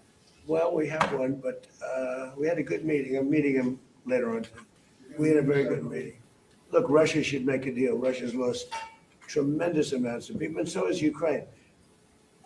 Last month, they lost 35,000 soldiers between the two of them. Think of it. This is on a monthly basis. They average 25,000 people, mostly soldiers, young, beautiful people. And it's crazy what's going on there. But we had a meeting, and we'll see how. I spoke with President Putin on Sunday. And it's sort of the same thing. I mean, they just keep going, fighting, losing soldiers. They lose so many soldiers. This is not since World War II has anything like this happened. I settled 8 wars. This was the one I thought was going to be the easiest settled. They just, there's a lot of dislike between the two leaders. But yeah, I'm meeting with him again later on today. Are you going to have a special focus on Ukraine? Well, we're going to look. Now we were focused on Iran. That's going to be in the back, in the rear view mirror. But look, we have nothing to do with it. We sell weapons to them. We don't even give them. Obama gave them $350 billion worth of weapons, which was crazy. The European Union pays us full price for weapons. But it's not that. It has no impact on us other than we sell weapons. We're thousands of miles away. But the only reason I don't like to see 25,000 young people die every month. Every month, 25,000 people die. Young people, they're just starting their life. They go to this front and they get blown up. And Ukraine is losing a lot of people too. I mean, the whole thing is ridiculous. So, yeah, I'm going to do whatever I can. Mr. President, if the Iranian regime continues to kill their own people, will you still move ahead with this deal? If they refuse to what with their people? If it continues to kill their own people, the Iranian. Well, we talk to them about it, and we see. I will say the majority of that took place during the first and second regimes, much more so than now. It was much more severe, but it's a terrible thing. Yeah, do you have a question? Yes, Mr. President. What are this is for both you and the Emir, what are the economic opportunities? Well, I think they'd be good. I mean, I can tell you from our standpoint, we have a lot of opportunities all over the world. But the Emir lives right next door, and I think, they have a lot of oil. I think they'll be good. First, they're going to have to prove themselves, I think, before any of us go in there. But I hope they do well. I hope they do well. Look, one thing, whether they do well or poorly, they can't have a nuclear weapon. That's a big thing. If they had a nuclear weapon, they would have blown up Israel, they would have blown up the Middle East, and they probably would have taken a shot at us. We would have gotten them first, I think. But they would have done tremendous damage. Had we not canceled the Obama nuclear deal, the JCPOA, you would have had them having a nuclear weapon 5 years ago. That expired. That was a road to a nuclear weapon. It was the dumbest deal I've ever seen other than NAFTA. NAFTA maybe was even dumber. But just in terms of a bad deal for us. Paid them billions and billions of dollars. We pay nothing. They paid them billions of dollars. And it was a disaster. I terminated that in my first term. Had I not terminated, and we hit them hard, we terminated it. My second term, we sent in the B-2 bombers, and we terminated I call it the nuclear dust, their enriched material, right? And totally effectively. And I remember when CNN, which is fake news, I don't know, it probably isn't, but CNN said, well, maybe it wasn't that effective. So the Atomic Energy just reported that it was one of the most devastating bombings that they've ever seen. The whole mountain collapsed on top of it. And frankly, to go get it, we're going to go get it. But to go get it is a big deal because they say only China and us have the equipment where you can even get. The whole mountain is collapsed on top. We have cameras on it. You could make the case, why are you even bothering? Because it's not really valuable. It's, it's probably $500,000 worth. It's not very valuable stuff. But I think psychologically we want to get it. Can I just answer? You asked that. I think in the last couple of months or weeks, I think that wasn't we were not interested in, what are the opportunities, economical opportunities in Iran. Our interest, both of us, was to, first of all, to find the deal to stop this war. This is our main target. But looking at the economy and the opportunity, I'm sure there are going to be huge opportunities. And, as I said, this is a very important momentum to keep working like that to reach, let's say, the final deal. After that, Iran will be, of course, open for any kind of investments. And I'm sure there are going to be huge opportunities. But to be honest, we never thought of it. Our target, is to try to find a deal. Well, they're going to need something because we blew them up. And, you could make the case, I used to make the case that, like a week ago I said it, now it's different, we have an agreement, but if we left, we did a great job. If we just left, we did a great job because it'll take them 15, 20 years maybe to rebuild. And we were going to do a much bigger job if the agreement wasn't signed. We would have taken it to a level. And if we did that, they would never, ever, I believe, be able to rebuild. Too much. Mr. President, what are the expectations for Israel? Can this deal survive if Israel attacks Lebanon? It can, and I consider that the minor war. Iran's the big one, but we have a little pinprick out there that constantly rears its head, and that's Hezbollah. And I was very responsible for Syria and the man that's running. That's very important ਜਿਹੜੀ ਇਹਨਾਂ ਨੇ ਹੁਣ ਗੱਲ ਕਹੀ ਹੈ ਉਹ ਕਹਿੰਦੇ ਕਿ ਲੈਬਨਾਨ ਦਾ ਮੈਟਰ ਜਿਹੜਾ ਜਾਂ ਹਿਜ਼ਬੁੱਲਾ ਦਾ ਮੈਟਰ ਇਹ ਸੀਰੀਆ ਨੂੰ ਹੈਂਡਲ ਕਰਨਾ ਚਾਹੀਦਾ ਇਜ਼ਰਾਈਲ ਨੂੰ ਨਹੀਂ ਕਰਨਾ ਚਾਹੀਦਾ ਇਹ ਇਹਨੇ ਗੱਲ ਕਹੀ ਹੈ let me just play it again ਜਿੱਥੋਂ ਇਹ ਗੱਲ ਕਰ ਰਿਹਾ We need something because we blew them up. And, you could make the case, I used to make the case that, like a week ago I said it, now it's different, we have an agreement, but if we left, we did a great job. If we just left, we did a great job because it'll take them 15, 20 years maybe to rebuild.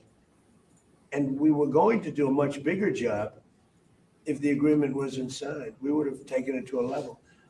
And if we did that, they would never, ever, I believe, be able to rebuild. Too much. Mr. President, what are the expectations for Israel? Can this deal survive if Israel attacks Lebanon? It can, and I consider that the minor war. Iran's the big one, but we have a little pinprick out there that constantly rears its head, and that's Hezbollah. And I was very responsible for Syria, and the man that's running Syria now is a person that I put there along with President Erdogan and some others. He's done an amazing job of pulling it together. He's not a Boy Scout, but he's done an amazing job of pulling it together. And he is very good with Hezbollah, does not like them. And I'll tell you what, Israel's fighting Hezbollah too long and too many people are being killed. And you don't have to knock down an apartment house every time you're looking for somebody, because there are a lot of people in those apartment houses, and they're not all Hezbollah, that I can tell you. And I suggested to Israel to let Syria take care of Hezbollah. Because to be honest with you, I think they do a better job of doing it. And I didn't like Syria. I didn't like where 2 hours before we're signing the agreement that there was an attack in Lebanon, in Beirut. It was right in, it wasn't like in the southern side, and it was in Beirut. I did not like that. So simply, he's not happy with Israel. He's not seems happy with Benjamin Netanyahu. And I don't know आगे चल के की होना, लेकिन if you look कि Qatar दे ਅਮੀਰ ਦੇ ਨਾਲ ਬੈਠਾ ਔਰ ਪਿਛਲੇ ਦਿਨਾਂ ਦੇ ਵਿੱਚ ਇਹਨੇ ਕਤਰ ਦੀ ਕਾਫੀ ਤਾਰੀਫ ਕਰਨੀ ਸ਼ੁਰੂ ਕੀਤੀ ਹੈ ਇਸ ਜਿਹੜੀ ਇਹ ਜਨੇਵਾ ਦੇ ਵਿੱਚ ਜਾ ਕੇ ਸਾਈਨਿੰਗ ਹੋਣੀ ਹੈ ਉਹਨੂੰ ਲੈ ਕੇ। ਇਹਦੇ 'ਚ ਇਹਨੇ ਕਿਹਾ ਕਿ ਮੈਂ ਇਹਨਾਂ ਦਾ ਸਾਰਿਆਂ ਦਾ ਧੰਨਵਾਦ ਕਰਦਾ ਜਿਹੜੇ ਵਿੱਚ ਆਏ ਆ, ਔਰ ਅੱਗੇ ਇਹ ਬਰਾਕ ਓਬਾਮਾ ਨੂੰ ਬਰੈਕ ਹੁਸੈਨ ਓਬਾਮਾ ਕਹਿ ਕੇ ਸੰਬੋਧਨ ਕਰਦਾ। ਅੱਜ JCPOA ਦੀ ਡੀਲ ਨੂੰ ਇਹਨੇ ਕੱਲਾ ਓਬਾਮਾ ਦੀ ਡੀਲ ਕਹਿ ਕੇ ਸੰਬੋਧਨ ਕਿਹਾ। ਅੱਜ ਉਹਦੇ 'ਚ ਬਰੈਕ ਹੁਸੈਨ ਓਬਾਮਾ ਨਹੀਂ ਕਿਹਾ, ਕਿਉਂਕਿ ਅੱਜ ਅੱਗੇ ਸਟਰੋਂਗ ਬੰਦੇ ਬੈਠੇ ਆ ਔਰ ਉਹ ਮੁਸਲਿਮ ਜਗਤ ਦੇ ਨਾਲ ਜੁੜੇ ਹੋਏ ਆ, ਬਹੁਤ ਸਾਰੇ ਇੰਟਰਸਟ ਨੇ। ਉਹਨਾਂ ਵੱਲੋਂ ਕਿਹਾ ਗਿਆ ਕਿ ਭਾਈ ਅਸੀਂ ਬਹੁਤ ਵੱਡੀ ਇਨਵੈਸਟਮੈਂਟ ਜਿਹੜੀ ਹੈ US ਦੇ ਵਿੱਚ ਕਰਾਂਗੇ, ਔਰ ਕਤਰ ਦੇ ਸਾਹਮਣੇ ਲਬਨਾਨ ਦੀ ਇੱਕ ਕਿਸਮ ਦੀ ਦੇਖਿਆ ਜਾਏ ਤਾਂ ਲਬਨਾਨ ਨੂੰ ਥੱਲੇ ਕੀਤਾ ਗਿਆ। ਲਬਨਾਨ ਤੋਂ ਖੁਸ਼ੀ ਨਹੀਂ ਜਤਾਈ ਗਈ। ਇਹ ਕਿਹਾ ਗਿਆ ਕਿ ਲਬਨਾਨ ਨੇ 2 ਘੰਟੇ ਪਹਿਲਾਂ ਜਦੋਂ ਅਸੀਂ ਇਹ ਸਮਝੌਤਾ ਕਰਨ ਲੱਗੇ ਸੀ, ਵਰਚੁਅਲ ਜਿਹੜੀ ਸਾਈਨਿੰਗਸ ਹੋਈਆਂ, ਉਸ ਤੋਂ 2 ਘੰਟੇ ਪਹਿਲਾਂ ਕਹਿੰਦੇ ਲਬਨਾਨ ਦੇ ਉੱਤੇ, ਕਹਿੰਦੇ ਲਬਨਾਨ ਤੇ ਨਹੀਂ ਬੈਰੂਤ ਦੇ ਉੱਤੇ, ਜਿਹੜਾ ਕਿ ਬਿਲਕੁਲ ਉਹਨਾਂ ਦਾ ਕੈਪੀਟਲ ਹੈ, ਉਹਦੇ ਵਿੱਚ ਹਮਲੇ ਕੀਤੇ ਆ। ਸੁਣੋ। He is very good with Hezbollah, does not like them, and I'll tell you what, Israel's fighting Hezbollah too long and too many people are being killed. And you don't have to knock down an apartment house every time you're looking for somebody, because there are a lot of people in those apartment houses, and they're not all Hezbollah, that I can tell you. And I suggested to Israel to let Syria take care of Hezbollah. Because to be honest with you, I think they do a better job of doing it.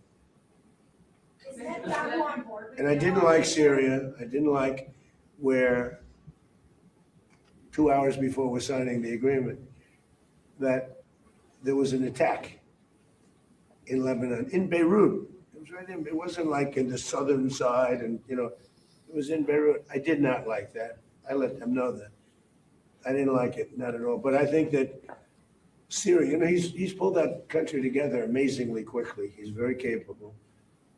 And he's been very good for me. He's protected everything that I've asked for, he's done. And if Israel can't do the job without killing everyone else, he'll do the job. Syria will do the job. Are you frustrated with Netanyahu, sir? No, we had a great relationship. We're talking about some end details. I didn't like that he did an attack based on there was a very minor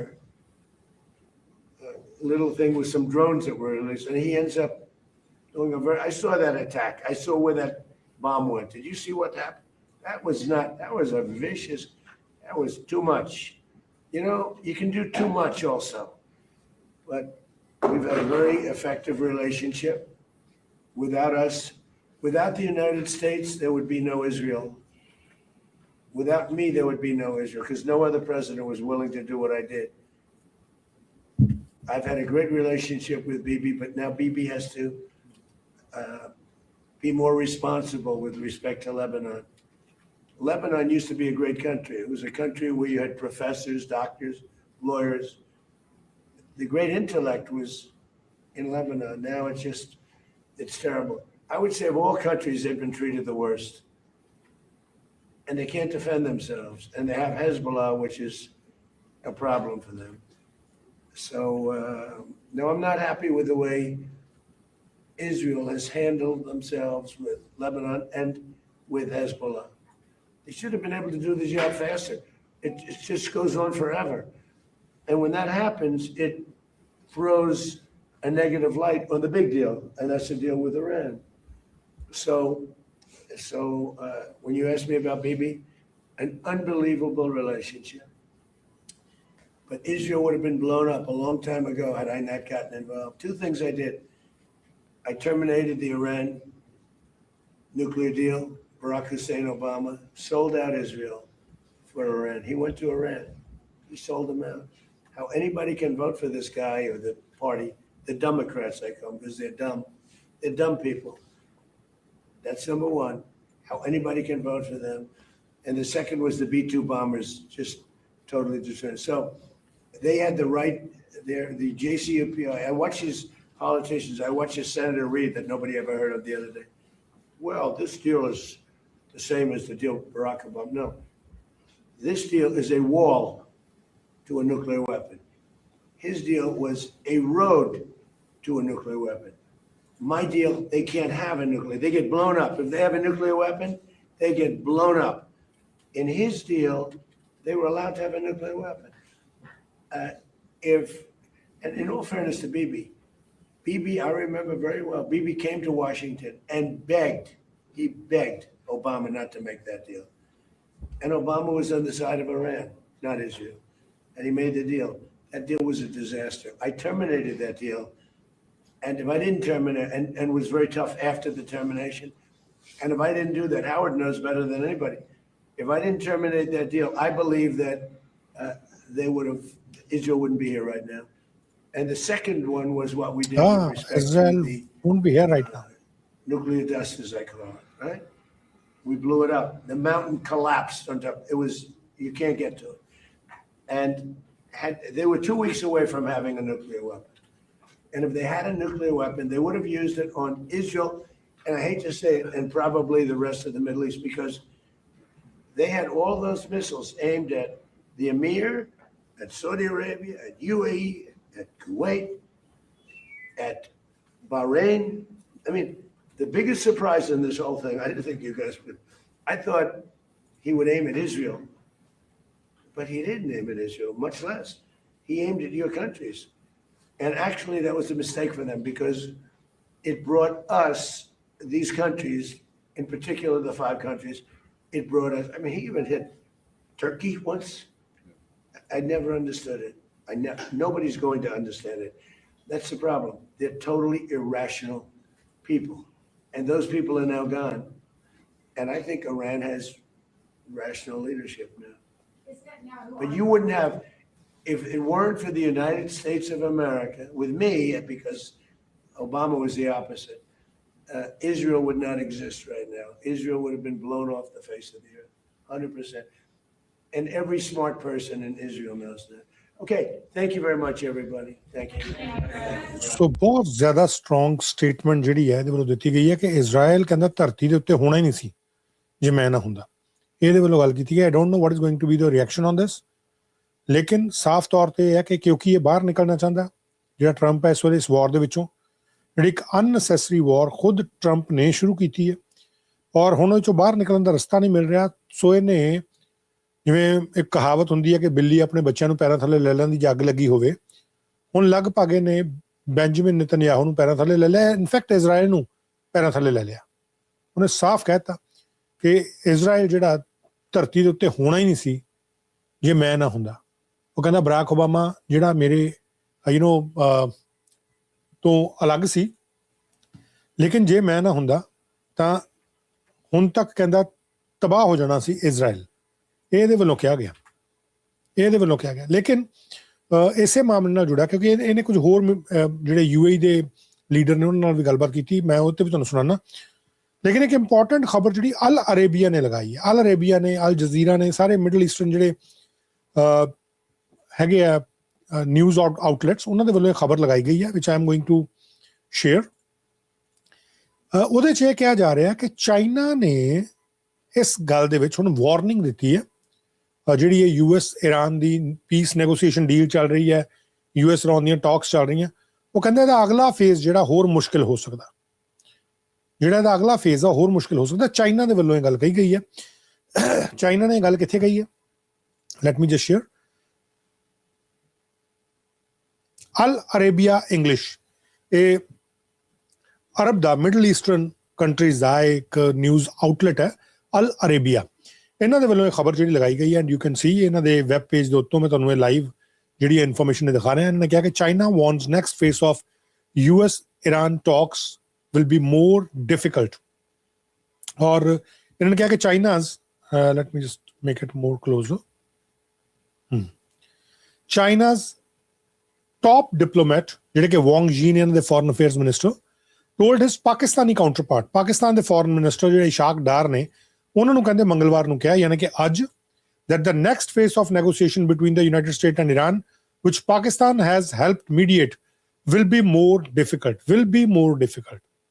ਉਹ ਹੋਰ ਜ਼ਿਆਦਾ difficult ਹੋਣ ਜਾ ਰਹੀਆਂ। ਆਈ don't ਨੋ ਕਿੱਦਾਂ, ਕਿਵੇਂ, ਕੀ ਕਹਾਣੀ ਹੈ, ਲੇਕਿਨ ਇਹ ਗੱਲ ਆਪਾਂ ਦੇਖਦੇ ਹਾਂ ਉਹਨਾਂ ਨੇ ਕੀ ਕਿਹਾ। ਕਹਿੰਦੇ in a phone conversation I had of the planned signing on Friday of a US-Iran Memorandum of Understanding to end their war, China's Foreign Minister Wang Yi told Pakistan's Ishaq Dar ਜਿਹੜੇ ਉੱਥੋਂ ਦੇ I think Deputy Prime Minister ਵੀ ਨੇ and Foreign Minister ਵੀ ਨੇ, ਵਜ਼ੀਰ ਖਾਰਜਾ ਵੀ ਨੇ, ਇਹਨਾਂ ਨੂੰ ਕਿਹਾ ਕਿ it is foreseeable that compared with the first stage, the second stage of negotiation will be more difficult.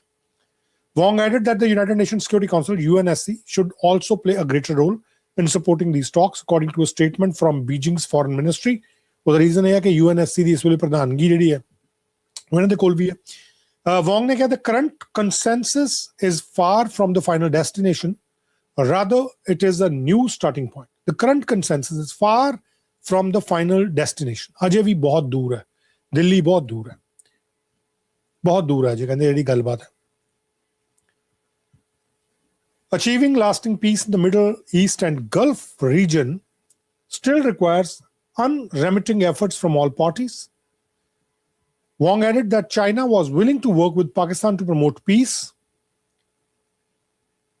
ਇਹ ਖਬਰ ਜਿਹੜੀ ਹੈ ਇਹਨਾਂ ਦੇ ਵੱਲੋਂ ਲਗਾਈ ਗਈ ਹੈ. ਇਦਾਂ ਦੀ ਹੀ ਜਿਹੜੀ ਇਨਫੋਰਮੇਸ਼ਨ ਹੈ, ਜਿੱਥੇ ਅਲ ਅਰੇਬੀਆ ਨੇ ਇਨਫੋਰਮੇਸ਼ਨ ਦਿੱਤੀ ਹੈ, ਇਦਾਂ ਦੀ ਹੀ ਲਗਭਗ ਜਿਹੜੀ ਇਨਫੋਰਮੇਸ਼ਨ ਹੈ ਉਹ ਅਲ ਜਜ਼ੀਰਾ ਦੇ ਵੱਲੋਂ ਵੀ ਦਿੱਤੀ ਗਈ ਹੈ. Let me just post Al Jazeera's point of view here ਕਿ ਅਲ ਜਜ਼ੀਰਾ ਇਸ ਮਾਮਲੇ ਦੇ ਵਿੱਚ ਕੀ ਕਹਿ ਰਿਹਾ, ਕਿਉਂਕਿ ਚਾਈਨਾ ਦੇ ਵੱਲੋਂ ਜਿਹੜੀ ਇਹ ਵਾਰਨਿੰਗ ਦਿੱਤੀ ਗਈ ਹੈ ਇਹਨੂੰ ਕਿਸ ਤਰੀਕੇ ਨਾਲ ਆਪਾਂ ਦੇਖੀਏ ਜਾਂ ਕਿਸ ਤਰੀਕੇ ਨਾਲ ਆਪਾਂ ਸਮਝੀਏ. Let me just share it with you.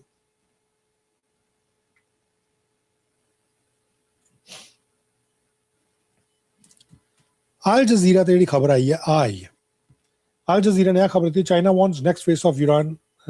China's foreign minister Wang Yi has told Pakistan counterpart Ishaq Dar, same ਉਹੀ ਗੱਲ ਕਿ between Tehran and Washington, the United Nations should also play a greater role. ਇਹ ਖਬਰ ਜਿਹੜੀ ਹੈ Wang Yi ਦੀ ਤਸਵੀਰ ਨਾਲ ਦਿੱਤੀ ਹੋਈ ਹੈ ਔਰ ਇਹ ਜਾਣਕਾਰੀ ਜਿਹੜੀ ਦਿੱਤੀ ਹੈ ਕਿ ਚਾਈਨਾ ਨੇ ਵਾਰਨ ਕੀਤਾ ਕਿ ਅਗਲਾ ਫੇਜ਼ ਜਿਹੜਾ US ਇਰਾਨ ਨੈਗੋਸ਼ੀਏਸ਼ਨ ਦਾ ਉਹ ਹੋਰ ਜ਼ਿਆਦਾ ਜਿਹੜਾ ਖਤਰਨਾਕ ਸਾਬਿਤ ਹੋ ਸਕਦਾ. ਉਧਰੋਂ ਜੋ ਮਰਜ਼ੀ ਕਿਹਾ ਜਾਵੇ, ਇਜ਼ਰਾਈਲ ਦੇ ਵੱਲੋਂ ਹਮਲੇ ਕੀਤੇ ਜਾ ਰਹੇ ਆ. ਇਜ਼ਰਾਈਲ ਦੇ ਵੱਲੋਂ ਲਗਾਤਾਰ ਹਮਲੇ ਜਿਹੜੇ ਆ ਉਹ ਲਬਨਾਨ ਦੇ ਉੱਤੇ ਕੀਤੇ ਜਾ ਰਹੇ ਆ. That is also one thing.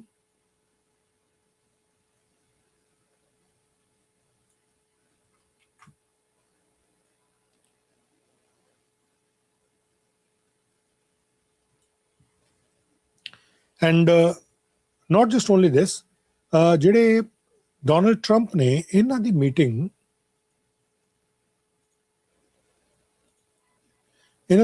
UAE ਦੇ ਪ੍ਰੈਜ਼ੀਡੈਂਟ ਦੇ ਨਾਲ ਵੀ ਹੋਈ ਹੈ. UAE ਦੇ ਪ੍ਰੈਜ਼ੀਡੈਂਟ ਦੇ ਨਾਲ ਵੀ ਹੋਈ ਹੈ. ਉਸ ਦੇ ਵਿੱਚ ਕੀ ਗੱਲਾਂ ਬਾਤਾਂ ਜਿਹੜੀਆਂ ਹੋਈਆਂ, light me just share that information ਕਿ ਉਸ ਮੀਟਿੰਗ 'ਚ ਕੀ ਗੱਲਬਾਤ ਹੋਈ. ਲੇਕਿਨ ਜਿਵੇਂ ਚਾਈਨਾ ਦੇ ਵੱਲੋਂ ਇਹ ਵਾਰਨ ਕੀਤਾ ਗਿਆ ਕਿ ਹਜੇ ਮੁਸ਼ਕਿਲਾਂ ਜਿਹੜੀਆਂ ਉਹ ਬਰਕਰਾਰ ਰਹਿਣੀਆਂ, ਅੱਗੋਂ ਆਉਣ ਵਾਲਾ ਸਮਾਂ ਹੋਰ ਜ਼ਿਆਦਾ ਮੁਸ਼ਕਿਲ ਭਰਿਆ, ਪਤਾ ਨਹੀਂ ਕਿਸ ਤਰੀਕੇ ਦੀ. ਇਨਫੈਕਟ ਪਾਕਿਸਤਾਨ ਦੇ ਇੱਕ ਲੀਡਰ ਨੇ ਵੀ ਗੱਲ ਕਹੀ ਹੈ ਕਿ ਅਜੇ ਵੀ ਕਹਿੰਦੇ ਕਿ ਜਿਹੜਾ ਸਮਾਂ ਕਾਫੀ ਪਿਆ, 2-3 ਦਿਨ ਪਏ ਆ, ਸੋ ਉਹਦੇ ਵਿੱਚ ਕੀ ਹੋ ਸਕਦਾ ਨੋਬਡੀ ਨੋਸ ਕਿ ਇਹਨੂੰ ਕਿਵੇਂ ਦੇਖਿਆ ਜਾਏ ਜਾਂ ਕਿਵੇਂ ਸਮਝਿਆ ਜਾਏ. ਬਟ ਅਦਰਵਾਈਜ਼ ਅਜੇ ਤੱਕ ਜਿਹੜੀ ਸਿਚੁਏਸ਼ਨ ਹੈ ਉਹ ਕੋਈ ਕਲੈਰਿਟੀ ਜ਼ਿਆਦਾ ਨਜ਼ਰ ਜਿਹੜੀ ਆ ਉਹ ਨਹੀਂ ਆ ਰਹੀ. ਕਲੈਰਿਟੀ ਜਿਹੜੀ ਜ਼ਿਆਦਾ ਨਜ਼ਰ ਨਹੀਂ ਆ ਰਹੀ. ਲੇਕਿਨ ਮਿਡਲ ਈਸਟਰਨ ਲੀਡਰਸ ਨੂੰ ਜਿਹੜਾ G7 ਦੇ ਸਾਈਡਲਾਈਨਸ ਦੇ ਵਿੱਚ ਜਿਹੜੀਆਂ ਬਾਇਲੇਟਰਲ ਮੀਟਿੰਗਸ ਹੋਈਆਂ US ਦੇ ਪ੍ਰੈਜ਼ੀਡੈਂਟ ਦੀਆਂ, ਉਹਨਾਂ ਦੇ ਵਿੱਚ ਮਿਲਿਆ ਗਿਆ. ਔਰ ਇਹ ਜਿਹੜੇ ਮਿਡਲ ਈਸਟਰਨ ਲੀਡਰ ਨੇ, ਕਤਰ ਹੋ ਗਿਆ ਜਾਂ UAE ਹੋ ਗਿਆ, ਇਨਫੈਕਟ ਇੰਡੀਆ ਹੋ ਗਿਆ, ਇਹ G7 ਦੇ ਮੈਂਬਰ ਨਹੀਂ ਹੈ, ਲੇਕਿਨ ਇਹਨਾਂ ਨੂੰ ਬੁਲਾਇਆ ਜਾਂਦਾ ਕਿਉਂਕਿ ਇਹ ਇਕਨੋਮਿਕਲੀ ਸਟਰੋਂਗ ਕੰਟਰੀਜ਼ ਹੈ ਔਰ ਇਹਨਾਂ ਨੂੰ ਬੁਲਾਇਆ ਇਸ ਕਰਕੇ ਜਾਂਦਾ ਕਿ ਇਨਵੈਸਟਮੈਂਟ ਔਰ ਹੋਰ ਜਿਹੜੇ ਪਰਪਸ ਨੇ ਬਾਜ਼ਾਰੀਕਰਨ ਜਿਹੜਾ ਉਹ ਦੇਖਿਆ ਜਾਏ. ਲੇਕਿਨ ਚਾਈਨਾ ਇਹਦੇ ਵਿੱਚ ਹਿੱਸਾ ਨਹੀਂ ਹੁੰਦਾ, ਰਸ਼ੀਆ ਇਹਦੇ ਵਿੱਚ ਹਿੱਸਾ ਨਹੀਂ ਹੁੰਦਾ. ਰਸ਼ੀਆ ਕਿਸੇ ਵੇਲੇ ਹਿੱਸਾ ਸੀ ਜਦੋਂ G8 ਹੁੰਦੇ ਸੀ, ਲੇਕਿਨ ਉਸ ਤੋਂ ਬਾਅਦ G7 ਬਣ ਗਏ ਸੀ.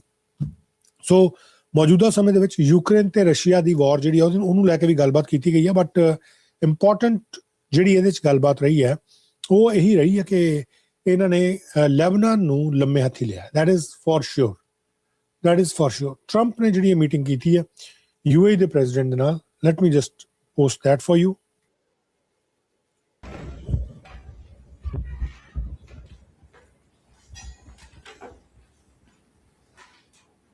Well, thank you very much, everybody. I just want to say His Highness is a warrior. He was in there fighting, and he does what has to be done, and he's known for it. He's a courageous man. He's got a great country. It's a fantastic country, and they've been with the United States for a long time. But I would say much more so since I can't report, I will say. They've invested trillions of dollars in the United States. And I was telling them before at another meeting that we have over $19 trillion being invested in the United States, which is a record. And it's building factories, car plants, everything. We're doing things that have never been done. The record was $3 billion many years ago with a different country. Then we're going to be over 19. I think we'll head to $19.3 trillion. So there's probably not going to be anything. Maybe we'll do better next year. I don't know if it can. I don't know if you can do better. But I just want to say that the relationship has been outstanding. He's a man of great respect. Everybody respects him, and they respect your country. And it's an honor to be with you. And we just signed a deal with Iran, and this country was a very powerful ally, and good things are happening. The ships are starting to move now. We're going to have it fully open by Friday. The ships are starting to move nicely. Oil is starting to go, and the prices are coming down rapidly. Stock market is going up rapidly. A lot of good things are happening, and most importantly, Iran will not have a nuclear weapon. That was how I got involved in this. We can't let that happen.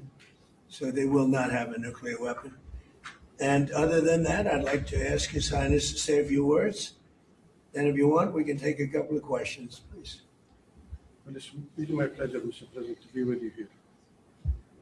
And I want to say that we are so grateful to have you here and as a President of the United States. And thank you for your support, your commitment to your friend, to your allies, and special thank for your support during the 6-week war. Mm-hmm. It means a lot to us, and you show us who's the real ally.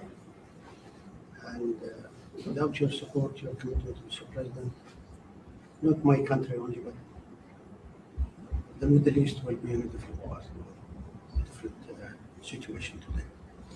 So really my pleasure to see you today, Mr. President. Thank you for giving us the time, and there is a lot of things we can talk about for going forward between our two countries, how we can make our relationship even better. We love it. Thank you, my friend. See, when you're that rich, you can speak that lowly. I was just wondering, can anybody hear that? But when you're so rich, you have such confidence that you don't have to do any strain to the voice. He's great. So do you have any questions for us? What should we expect from the second stage of the negotiations from this memorandum? I don't know. It's a 60-day period or so. I think it's going to happen fairly on time. We've been both involved. I think they're going to want to get it done. Iran wants to get it done. They have to get back to business. And the relationship is now normalized. So I think it's going to go pretty quickly, Steve. Could go faster. Could take longer too, but it could go faster. There's so much interest in the text of the document. Why not release it? Oh, I will. Why not release it? Well, before because Friday? I'd like to get a formal setting first before we do that. But I have no problem with that. It's a good document. Here's what it says. Iran will never have a nuclear weapon. That's what it says. It won't have one.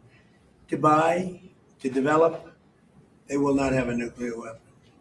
And I would say that's about 99.9% of what I wanted, because we couldn't let that happen. You couldn't let that happen. And they won't have a nuclear weapon. Now, in addition to that, the Strait is going to be open toll-free. And it's toll-free beyond the 60 days. It's not, somebody said, oh, it's toll-free for 6. No. It's toll-free, period. When it opens permanently, it'll be toll-free. I want to congratulate our Navy because the naval blockade was unbelievable. But I'll not only release it, I'll probably have a press conference and read it to you word by word so that the press covers it accurately. Because it's a very important document, and unlike Obama, who could have destroyed the Middle East with a horrible JCPOA, it is the worst agreement. That was a road to a nuclear weapon. Mine is a wall against a nuclear weapon. I mean, I see these people say, but we already had one. what was the words? He paid a fortune for it. We paid nothing. We don't pay. There was some statement, we're going to spend $300 million. No, we're not. We're allowed to go and invest if we wanted to someday in the future. We have no obligation whatsoever. It could be that Iran will turn out to be successful when they have oil. But if we left a week ago, just left, before the last two attacks, it would have taken them 20 years to rebuild Iran. So, but I'll go over the document with the media in a couple of days. Mr. President, a few weeks back, you said you'd like to see other nations join the Abraham Accords, much like the UAE has. Have there been any discussions with Arab leaders about that? About what? Joining the Abraham Accords like Yeah. the UAE has? Well, I'd love to have them. This is a man who's very advanced. He was early in, and he's done very well with them. The Abraham Accords. No, it's. I think they should happen. The big impediment to the Abraham Accords. We have our original countries, very smart countries. Every one of them. Do you notice that even during that period of conflict, nobody dropped out? Nobody said, "Oh, gee, I'm going to drop out." Nobody. I think they're all going to come in now into the Abraham Accords. The only conflict was a place called Iran. And I understand that, it's a little bit tough when people were afraid of Iran. But I think they're going to all start coming in. Good question, actually. Mr. President, what do you say to Republicans like Senator Lindsey Graham, who is skeptical of the MOU? Lindsey is skeptical? Yes. I'll have to talk to Lindsey. He'll be in big trouble. Lindsey's good. Lindsey's fine. He's not skeptical. He's just fine. Look, this agreement covers something very nicely. We're not paying for anything. We're not doing anything. The markets now are higher than they were when we started. Remember that. The stock market now is 2,500, maybe even more than that, points higher than it was when we said. It's pretty amazing. This agreement's about one thing, that Iran will never have a nuclear weapon. Never, ever, ever. The rest of it's irrelevant, frankly. Senator Graham also said that an eventual agreement with Iran should be sent to Congress for review. Would you do that? I never thought of it, but I would. I wouldn't mind. I mean, the Democrats, we call them Democrats because they're dumb people. The Democrats are, well, what I'd like to do is send it to Congress saying you shouldn't approve it, and I'll get it approved. Whatever I say, they want to do the opposite. It's not working too well for them, by the way. But yeah, I never thought about sending it, never even thought about it, but I will. I will send it to Congress. I like the idea. I mean, who wouldn't approve it? Let's let them have a nuclear weapon. The Democrats will say, oh, they should have a nuclear weapon. They'll go crazy. I like the idea. Send it to Congress, please. All right. Mr. President, were you briefed on the attack plans for the UFC event at the White House? There was, the FBI ordered an attack. I haven't heard about it, no. But I watched, the attack that I watched were the fighters. And he saw it too, by the way. He was sitting back home in his beautiful palace and he was watching that. And they were as good a fights as I've ever seen. Right? The best fight. The best. They were. That last fight was brutal. And the all of the fights. The two fights. It was all good. It was a great evening. It was very different for the White House, but I wish you could have been there. We built an incredible arena. Dana did a great job. Is there going to be another fight next year? Well, I don't know. I got away with it then because 250 years. Maybe in another 50, maybe in 300. Are you considering an increase on sanctions on Russia and whether to be legal? Well, soon we'll be able to do that because the oil is now flowing. So we took sanctions off because obviously we're not looking to impede the oil. So we're in a position to do that soon. Let them lapse. Yeah, at some point.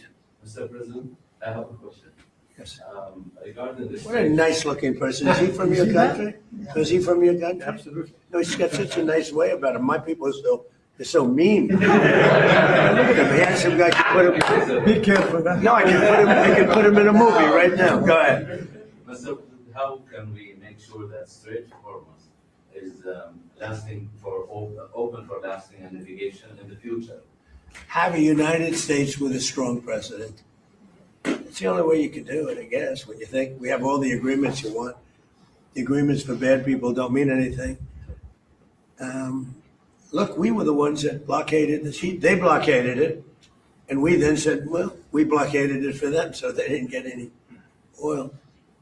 You're going to need to have, and this is true with a lot of things, if you have a strong president of the United States, a lot of good things can happen. You know that better than anybody, right?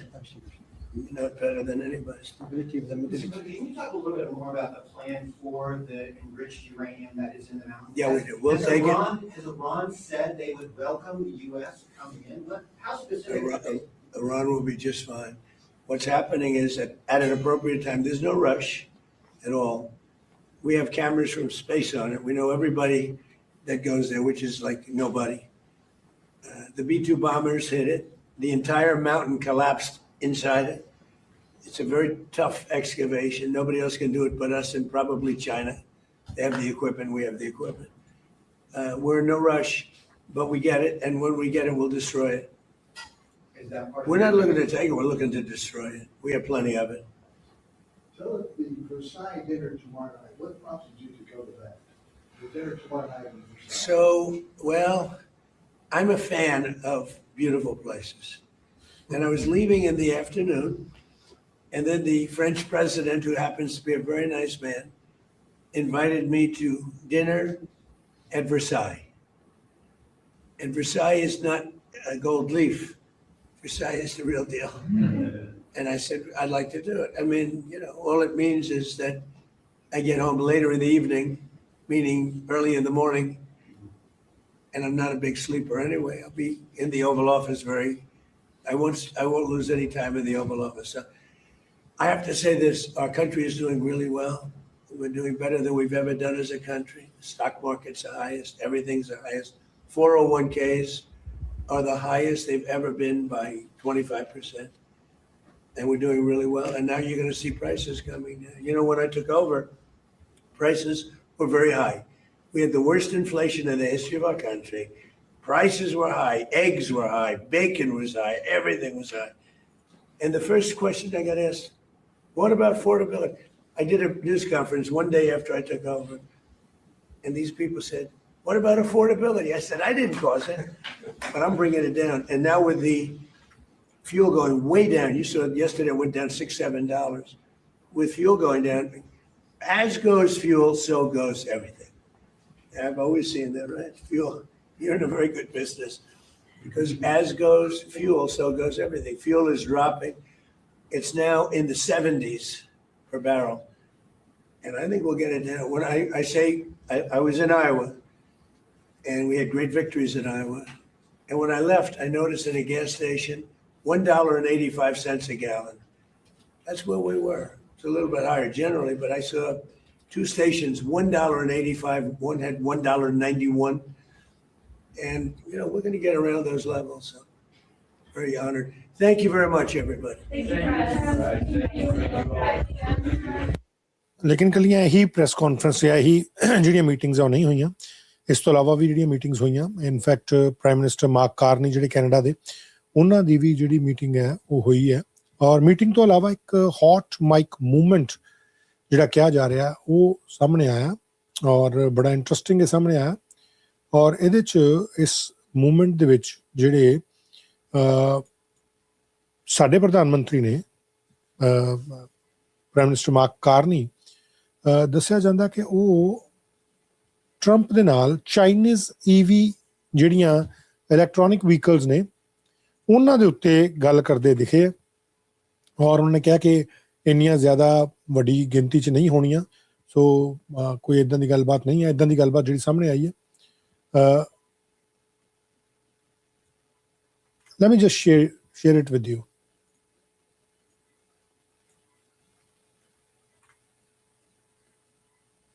Let me just share it with you ਕਿ ਕੀ ਗੱਲਬਾਤ ਜਿਹੜੀ ਹੈ ਉਹਦੇ 'ਚ ਉਹਨਾਂ ਦੇ ਵੱਲੋਂ ਕੀਤੀ ਗਈ ਹੈ ਔਰ ਕੀ ਗੱਲਬਾਤ ਜਿਹੜੀ ਹੋਈ। It's very small yet important ਜਿਹੜੀ ਇਨਫੋਰਮੇਸ਼ਨ। ਔਰ ਇੱਕ ਹੋਰ ਜਿਹੜੀ ਪ੍ਰਾਈਮ ਮਿਨਿਸਟਰ ਮਾਰਕ ਕਾਰਨੀ ਦੀ ਇੱਥੇ ਆਪਸ ਵਿੱਚ ਸਾਈਡ ਲਾਈਨਸ ਦੇ ਉੱਤੇ ਬੈਠਕ ਹੋਈ ਹੈ। We gonna discuss that as well ਕਿ ਦਰਅਸਲ ਉਹਦੇ ਵਿੱਚ ਕੀ ਕੁਛ ਹੋਇਆ। ਔਰ ਆਹ ਜਿਹੜਾ ਹੌਟ ਮਾਈਕ ਮੂਵਮੈਂਟ ਹੈ ਉਹ ਪਿਛਲੇ ਪਾਸੇ ਲੈਫਟ ਸਾਈਡ ਤੇ ਉੱਪਰ ਸੈਂਟਰ ਦੇ ਵਿੱਚ ਮਾਰਕ ਕਾਰਨੀ ਜਿਹੜੇ ਖੜੇ ਆ ਔਰ ਪ੍ਰੈਜ਼ੀਡੈਂਟ ਟਰੰਪ ਬੈਠੇ ਹੋਏ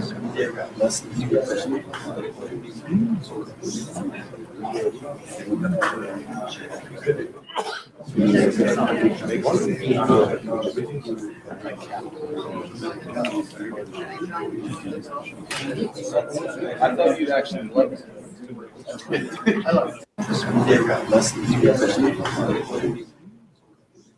ਸੋ ਇਹ ਜਿਹੜੀ ਗੱਲਬਾਤ ਹੋਈ ਹੈ ਦਰਅਸਲ ਇਹ ਹੈ ਕੀ ਹੈ, ਇਹਦੇ 'ਚ ਜਿਹੜੀ ਇਨਫੋਰਮੇਸ਼ਨ ਆ ਰਹੀ ਹੈ ਕਿ ਜਦੋਂ ਇਹ ਸਾਰੇ ਲੀਡਰਸ ਇੱਦਾਂ ਬੈਠੇ ਹੋਏ ਸੀ ਇਸ ਗੋਲ ਟੇਬਲ ਦੇ ਉੱਤੇ ਔਰ ਵਰਕਿੰਗ ਲੰਚ ਤੋਂ ਪਹਿਲਾਂ ਦੀ ਗੱਲ ਹੈ ਕਿ ਮਾਰਕ ਕਾਰਨੀ ਸਾਹਿਬ ਦੀ US ਪ੍ਰੈਜ਼ੀਡੈਂਟ ਡੋਨਲਡ ਟਰੰਪ ਦੇ ਨਾਲ ਕੈਮਰਾਜ਼ ਨੇ ਆ ਜਿਹੜੀ ਗੁਫ਼ਤਗੂ ਹੈ ਬੜੀ ਛੋਟੀ ਜੀ ਲੇਕਿਨ ਇੰਪੋਰਟੈਂਟ ਇਹ ਗੁਫ਼ਤਗੂ ਮੰਨੀ ਜਾ ਰਹੀ ਹੈ ਜਿਹੜੀ ਰਿਕਾਰਡ ਕਰ ਲਈ ਆਪਣੇ ਕੈਮਰਾਜ਼ ਦੇ ਉੱਤੇ।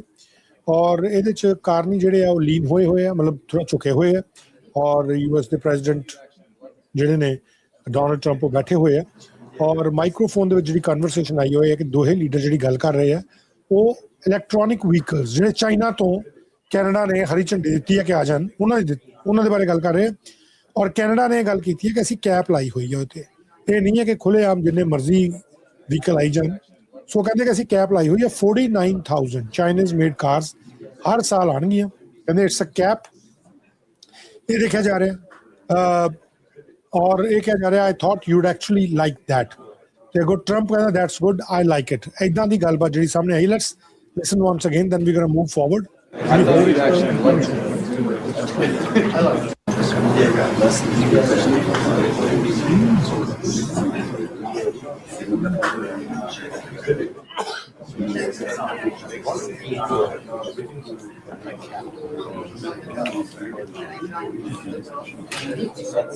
I thought you'd actually love it. I love it.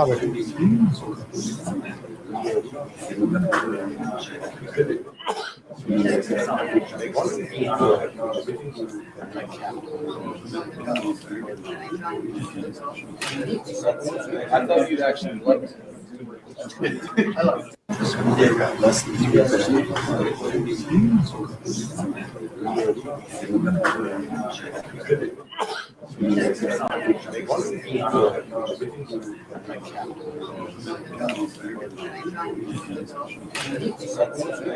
actually love it.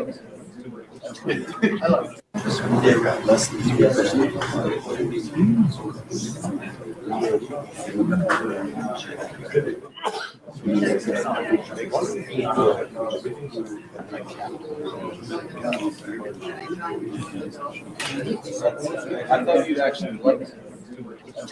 I love it.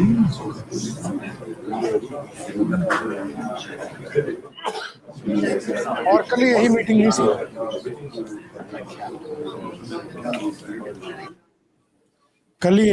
सी ਜਿਹੜੀ ਕਿ ਬੜੀ ਇੰਪੋਰਟੈਂਟ ਮੀਟਿੰਗ ਸੀ।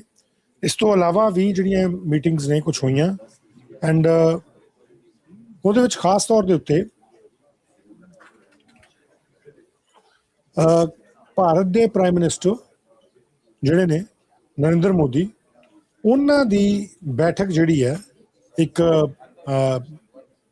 ਬਾਇਲੇਟਰਲ ਟਾਕ ਜਿਹੜੀ ਹੈ ਉਹ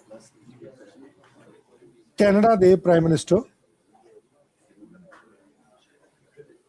ਮਾਰਕ ਕਾਰਨੀ ਸਾਹਿਬ ਦੇ ਨਾਲ ਵੀ ਹੋਈ ਹੈ। Let me just share it with you.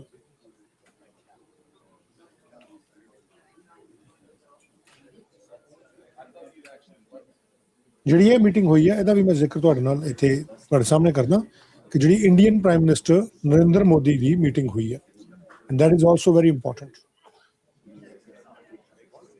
ਆਹ ਤਾਂ ਇੱਕ ਹੌਟ ਮਾਈਕ ਮੂਵਮੈਂਟ ਸੀ ਛੋਟਾ ਜਿਹਾ ਜਿਹੜਾ ਕਿ ਤੁਹਾਡੇ ਸਾਹਮਣੇ ਦੱਸਿਆ ਮੈਂ ਭਾਈ ਆ ਵੀ ਇੱਕ ਇੰਪੋਰਟੈਂਟ ਇਨਫੋਰਮੇਸ਼ਨ ਜਿਹੜੀ ਸੀਗੀ। ਲੇਕਿਨ ਜਿਹੜੀ ਮਹੱਤਵਪੂਰਨ ਇਨਫੋਰਮੇਸ਼ਨ ਸੀ ਉਹ ਅੱਜ ਜਿਹੜੇ ਲੀਡਰ ਨੇ ਮਿਸਟਰ ਮਾਰਕ ਕਾਰਨੀ ਔਰ ਭਾਰਤ ਦੇ ਪ੍ਰਾਈਮ ਮਿਨਿਸਟਰ ਨਰਿੰਦਰ ਮੋਦੀ ਇਹਨਾਂ ਦੇ ਦਰਮਿਆਨ ਜਿਹੜੀ ਬੈਠਕ ਹੋਈ ਹੈ ਉਹ ਵੀ ਕਿਤੇ ਘੱਟ ਨਹੀਂ ਸੀ, ਉਹ ਵੀ बहुत इंपॉर्टेंट रही। Let me just share it with you, just one सेक।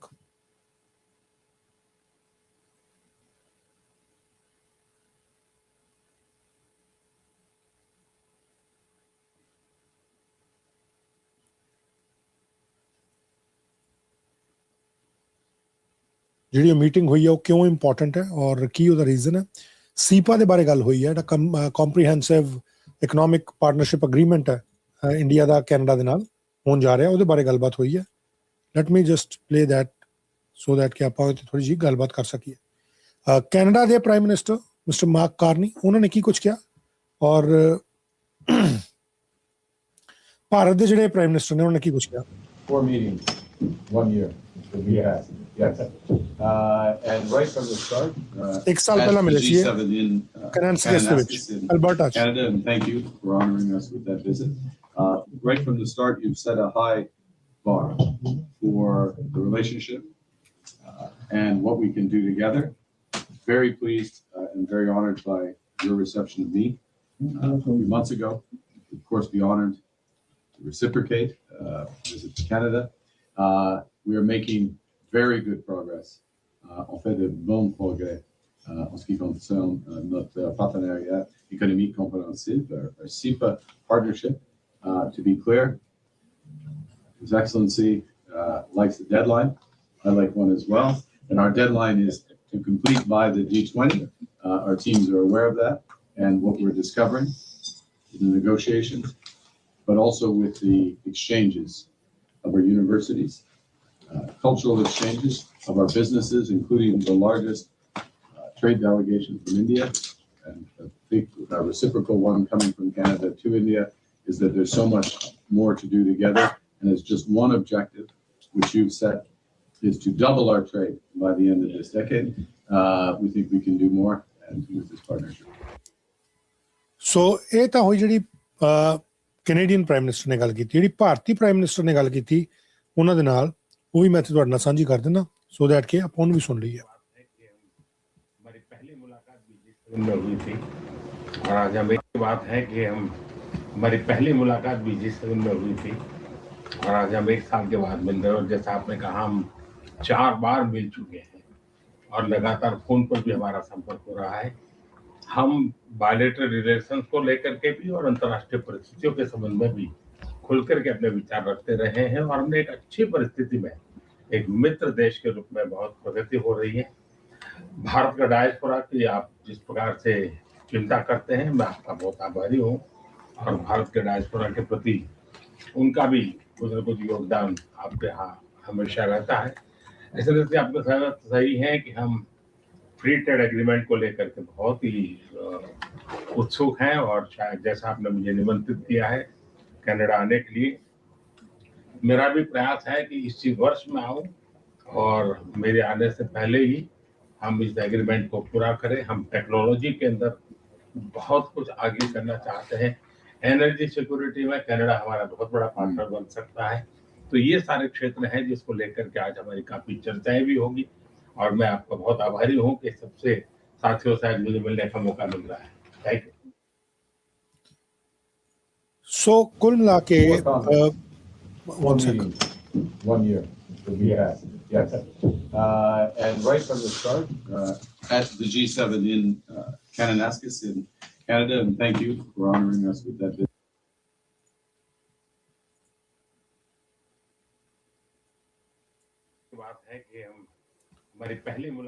ਸੋ ਇਹ ਬਹੁਤ ਕਲੀਅਰ ਹੈ ਕਿ ਇਹਦੇ 'ਚ ਜਿਹੜੀ ਇਹਨਾਂ ਦੇ ਵੱਲੋਂ ਗੱਲ ਕੀਤੀ ਗਈ ਹੈ ਦੋਹੇ ਪ੍ਰਾਈਮ ਮਿਨਿਸਟਰ ਵੱਲੋਂ ਕਿ ਮੋਦੀ ਹੁਣ ਭਾਰਤ ਆਉਣਗੇ ਇਸੇ ਸਾਲ, ਜੋ ਇਹਦੇ 'ਚ ਗੱਲ ਸਾਹਮਣੇ ਆ ਰਹੀ ਹੈ।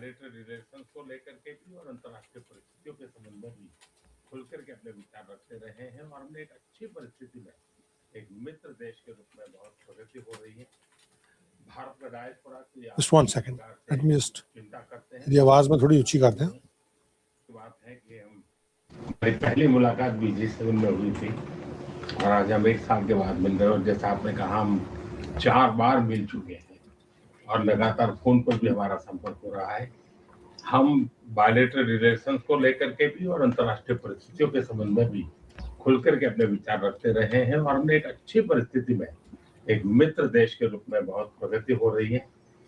भारत का डायस्पोरा की आप जिस प्रकार से चिंता करते हैं, मैं आपका बहुत आभारी हूँ और भारत के डायस्पोरा के प्रति उनका भी कुछ न कुछ योगदान आपके यहाँ हमेशा रहता है।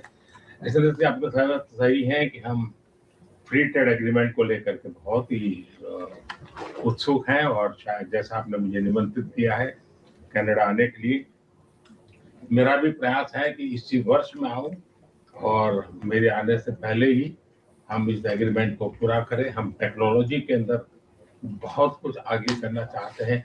एनर्जी सिक्योरिटी में कनाडा हमारा बहुत बड़ा पार्टनर बन सकता है। तो ये सारे क्षेत्र हैं जिसको लेकर के आज हमारी काफी चर्चाएं भी होगी और मैं आपका बहुत आभारी हूँ कि सबसे साथियों से आज मुझे मिलने का मौका मिल रहा है। Thank you. More comments. ਸੋ ਇਹ ਗੱਲ ਖੁਦ ਮਿਸਟਰ ਮੋਦੀ ਨੇ ਹੀ ਕਨਫਰਮ ਕੀਤੀ ਕਿ ਭਾਈ ਇਸ ਸਾਲ ਜਿਹੜਾ ਇਹ ਆਉਣ ਦੀ ਗੱਲ ਕੀਤੀ ਜਾ ਰਹੀ है। पहली मुलाकात भी जिस दिन में हुई थी और आज हम 1 साल के बाद मिल रहे हैं और जैसा आपने कहा हम 4 बार मिल चुके हैं और लगातार फोन पर भी हमारा संपर्क हो रहा है। हम बायलैटरल रिलेशंस को लेकर के भी और अंतर्राष्ट्रीय परिस्थितियों के संबंध में भी खुल करके अपने विचार रखते रहे हैं और हमने एक अच्छी परिस्थिति में एक मित्र देश के रूप में बहुत प्रगति हो रही है। भारत का डायस्पोरा की आप जिस प्रकार से चिंता करते हैं, मैं आपका बहुत आभारी हूँ और भारत के डायस्पोरा के प्रति उनका भी कुछ न कुछ योगदान आपके यहाँ हमेशा रहता है। इस तरह से आपको सहमत सही है कि हम फ्री ट्रेड एग्रीमेंट को लेकर के बहुत ही उत्सुक हैं और शायद जैसा आपने मुझे निमंत्रित किया है कनाडा आने के लिए, मेरा भी प्रयास है कि इसी वर्ष में आऊं और मेरे आने से पहले ही हम इस एग्रीमेंट को पूरा करें। हम टेक्नोलॉजी के अंदर ਸੋ ਆ ਸਭ ਤੋਂ ਇੰਪੋਰਟੈਂਟ ਚੀਜ਼ ਹੈ ਜਿਹੜੀ ਇਹਨਾਂ ਨੇ ਕਹੀ ਹੈ ਕਿ ਜਿਹੜਾ ਤੁਸੀਂ ਮੈਨੂੰ ਕਿਹਾ ਹੈ ਕਿ ਇਸ ਸਾਲ ਮੈਂ ਕੈਨੇਡਾ ਆਵਾਂ उत्सुक हैं और चाहें कि हम और मैं आना चाहूँगा और मैं आने ਦੀ ਪੂਰੀ ਮੇਰੀ ਪਲੈਨਿੰਗ ਹੈ। ਸੋ ਔਰ ਕਹਿੰਦੇ ਕਿ ਆਉਣ ਤੋਂ ਪਹਿਲਾਂ ਹੀ ਜਿਹੜਾ ਇਹ ਫ੍ਰੀ ਟ੍ਰੇਡ ਐਗਰੀਮੈਂਟ ਸੀਪਾ ਵਾਲਾ ਕੰਮ ਹੈ ਇਹ ਪੂਰਾ ਹੋ ਜਾਏ ਔਰ એનર્ਜੀ ਸੈਕਟਰ ਦੇ ਵਿੱਚ ਵੀ ਉਹਨਾਂ ਨੇ ਕਿਹਾ ਕਿ ਅਸੀਂ એનર્ਜੀ ਸੈਕਟਰ ਦੇ ਵਿੱਚ ਵੀ ਜਿਹੜਾ ਉਹ ਅੱਗੇ ਵਧਣਾ ਚਾਹੁੰਦੇ ਹਾਂ ਔਰ ਕੈਨੇਡਾ बड़ा वधिया ਉਹਦੇ ਚ ਸਾਡੇ सहयोगी साबित हो सकता है। फ्री ट्रेड एग्रीमेंट को लेकर के बहुत ही उत्सुक हैं और शायद जैसा आपने मुझे निमंत्रित किया है कनाडा आने के लिए, मेरा भी प्रयास है कि इसी वर्ष में आऊं और मेरे आने से पहले ही हम इस एग्रीमेंट को पूरा करें। हम टेक्नोलॉजी के अंदर बहुत कुछ आगे करना चाहते हैं। सो जो चीज़ समझ आ रही है वो ये है कि जे प्राइम मिनिस्टर ਇੰਡੀਆ ਦੇ ਅੱਜ 16 ਤਰੀਕ ਹੋ ਗਈ, ਸੋ 6 ਮਹੀਨੇ ਤੋਂ ਵੀ ਘੱਟ ਸਮਾਂ ਜੇ ਉਹਦੇ ਵਿੱਚ ਅਗਲੇ ਕੁਝ ਮਹੀਨਿਆਂ ਦੇ ਵਿੱਚ ਪ੍ਰਾਈਮ ਮਿਨਿਸਟਰ ਨਰਿੰਦਰ ਮੋਦੀ ਦਾ ਪਲਾਨ ਜੇਕਰ ਬਣਦਾ ਹੈ ਕਿਤੇ ਸਤੰਬਰ ਅਕਤੂਬਰ ਦੇ ਵਿੱਚ ਜਾਂ ਨਵੰਬਰ ਦੇ ਵਿੱਚ, ਆਈ ਹੋਪ ਨਵੰਬਰ ਦੇ ਵਿੱਚ ਸ਼ਾਇਦ ਬਣਨ ਦੀ ਉਮੀਦ ਜਿਹੜੀ ਆ ਉਹ ਹੋ ਸਕਦੀ ਹੈ ਕਿਉਂਕਿ ਉਹਦਾ ਇੱਕ ਰੀਜ਼ਨ ਇਹ ਵੀ ਹੈ ਕਿ ਇਸ ਸਾਲ 11 ਮਹੀਨਿਆਂ ਦੇ ਵਿੱਚ ਇਹਨਾਂ ਨੇ ਕਿਹਾ ਸੀ ਅਸੀਂ ਇਹ ਜਿਹੜਾ CEPA ਨੂੰ ਖਤਮ ਕਰ ਦੇਣਾ 1 ਮਹੀਨਾ ਪਹਿਲਾਂ ਦਸੰਬਰ 'ਚ ਕਿਹਾ ਜਾ ਰਿਹਾ ਸੀ, ਨਵੰਬਰ ਦੇ ਵਿੱਚ। ਔਰ ਜਿਹੜਾ ਇਹਨਾਂ ਨੇ ਕਿਹਾ ਕਿ ਮੇਰੇ ਆਉਣ ਤੋਂ ਪਹਿਲਾਂ ਹੀ ਜੇਕਰ ਮੈਂ ਆਉਣਾ ਔਰ ਆਉਣ ਤੋਂ ਪਹਿਲਾਂ ਹੀ ਜੇ ਇਹ ਪਲਾਨ ਹੋ ਜਾਂਦਾ ਹੈ then it is going to I feel like ਕਿ ਉਹ ਜਿਹੜਾ ਸੀਪਾ ਦਾ ਐਗਰੀਮੈਂਟ ਹੈ ਇੱਥੇ ਸਾਈਨ ਹੋ ਜਾਏਗਾ ਰਾਦਰ ਦੈਨ ਇਨ ਦਿੱਲੀ। ਇਹ ਇੱਥੇ ਸ਼ਾਇਦ ਆਟਵਾ ਦੇ ਵਿੱਚ ਹੀ ਸਾਈਨ ਹੋਏਗਾ। That can be a big win for both the countries what I can see from now on। ਔਰ ਇੱਕ ਅੱਛਾ ਰਿਲੇਸ਼ਨ ਜਿਹੜਾ ਉਹ ਦੋਹੇ ਮੁਲਕਾਂ ਦੇ ਵਿੱਚ ਬਣ ਰਿਹਾ ਇਹ ਅਜੇ ਤੱਕ ਜਾਪਦਾ ਹੈ। ਲੈਟਸ ਸੀ ਕਿਸ ਪਾਸੇ ਨੂੰ ਗੱਲਬਾਤ ਜਾਂਦੀ ਹੈ। और मेरे आने से पहले ही हम इस एग्रीमेंट को पूरा करें। हम टेक्नोलॉजी के अंदर बहुत कुछ आगे करना चाहते हैं। एनर्जी सिक्योरिटी में कनाडा हमारा बहुत बड़ा पार्टनर बन सकता है। तो ये सारे क्षेत्र हैं जिसको लेकर के आज हमारी काफी चर्चाएं भी होगी और मैं आपका बहुत आभारी हूँ कि सबसे साथियों से आज मुझे मिलने का मौका मिल रहा है। Thank you. सो एक information More comments. 4 meetings, 1 year. Yes. आपकी बात है कि हम हमारी पहली मुलाकात भी जिस दिन में हुई थी और आज हम 1 साल के बाद मिल रहे हैं और जैसा आपने कहा हम 4 बार मिल चुके हैं और लगातार फोन पर भी हमारा संपर्क हो रहा है। हम बायलैटरल रिलेशंस को लेकर के भी और अंतर्राष्ट्रीय परिस्थितियों के संबंध में भी खुल करके अपने विचार रखते रहे हैं और हमने एक अच्छी परिस्थिति में एक मित्र देश के रूप में बहुत प्रगति हो रही है। भारत का डायस्पोरा की आप जिस प्रकार से चिंता करते हैं, मैं आपका बहुत आभारी हूँ और भारत के डायस्पोरा के प्रति उनका भी कुछ न कुछ योगदान आपके यहाँ हमेशा रहता है। इस तरह से आपको सहमत सही है कि हम फ्री ट्रेड एग्रीमेंट को लेकर के बहुत ही उत्सुक हैं और शायद जैसा आपने मुझे निमंत्रित किया है कनाडा आने के लिए, मेरा भी प्रयास है कि इसी वर्ष में आऊं और मेरे आने से पहले ही हम इस एग्रीमेंट को पूरा करें। हम टेक्नोलॉजी के अंदर बहुत कुछ आगे करना चाहते हैं। एनर्जी सिक्योरिटी में कनाडा हमारा बहुत बड़ा पार्टनर बन सकता है। तो ये सारे क्षेत्र हैं जिसको लेकर के आज हमारी काफी चर्चाएं भी होगी और मैं आपका बहुत आभारी हूं कि सबसे साथियों से मुझे मिलने का मौका मिल रहा है। Thank you. More comments? ਸੋ ਇੱਕ ਅੱਛੀ ਸੋਚ ਹੈ ਜੀ, ਦੋਹੇ ਪ੍ਰਾਈਮ ਮਿਨਿਸਟਰ ਇਸ ਤਰੀਕੇ ਨਾਲ ਮਿਲਣਾ ਚਾਹੁੰਦੇ ਆ ਔਰ ਇਸ ਗੱਲਬਾਤ ਨੂੰ ਅੱਗੇ ਵਧਾਉਣਾ ਚਾਹੁੰਦੇ ਆ। ਔਰ ਇਹਦੇ 'ਚ ਜਿਹੜੀ ਇਨਫੋਰਮੇਸ਼ਨ, ਜਸਟ 1 ਸੈਕਿੰਡ,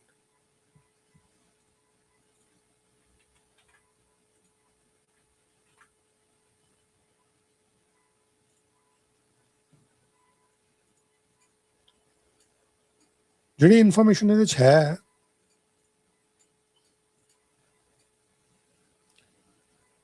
ਖਾਸ ਤੌਰ ਦੇ ਉੱਤੇ ਕਿ ਦੋਹੇ ਲੀਡਰਸ ਦੇ ਵੱਲੋਂ ਇਹ ਗੱਲ ਕਹੀ ਗਈ ਹੈ ਕਿ ਅਸੀਂ ਇੱਥੇ ਮੀਟਿੰਗ ਜਿਹੜੀ ਹੈ ਉਹ ਕਰਾਂਗੇ ਔਰ ਸੀਪਾ ਦਾ ਯਾਨੀ ਕਿ ਜਿਹੜਾ ਉਹ ਇੱਕ ਫ੍ਰੀ ਟ੍ਰੇਡ ਐਗਰੀਮੈਂਟ ਹੈ ਉਹਨੂੰ ਲੈ ਕੇ ਕਿ ਇਸੇ ਸਾਲ ਜੇਕਰ ਪ੍ਰਾਈਮ ਮਿਨਿਸਟਰ ਭਾਰਤ ਦੇ ਨਰਿੰਦਰ ਮੋਦੀ ਆਉਂਦੇ ਆ ਤਾਂ ਇੱਥੇ ਆ ਕੇ ਉਮੀਦ ਹੈ ਕਿ ਇਸ ਗੱਲਬਾਤ ਨੂੰ ਅੱਗੇ ਵਧਾਇਆ ਜਾ ਸਕੇਗਾ। That is one thing. ਹੁਣ ਜਿਹੜੀ ਖਬਰ ਦੇ ਬਾਰੇ ਆਪਾਂ ਗੱਲਬਾਤ ਕਰਨੀ ਹੈ, ਜਿਹੜੀ ਇੱਕ ਹੋਰ ਬੜੀ ਇੰਪੋਰਟੈਂਟ ਇਨਫੋਰਮੇਸ਼ਨ ਇਸ ਵੇਲੇ ਆ ਰਹੀ ਹੈ, ਉਹ ਹੈ ਕੈਨੇਡਾ ਦਾ ਹੀ ਇੱਕ ਬਿੱਲ C-14। ਬਿੱਲ C-14 ਜਿਹੜਾ ਉਹਨੂੰ ਲੈ ਕੇ ਇੱਕ ਜਾਣਕਾਰੀ ਜਿਹੜੀ ਹੈ ਉਹ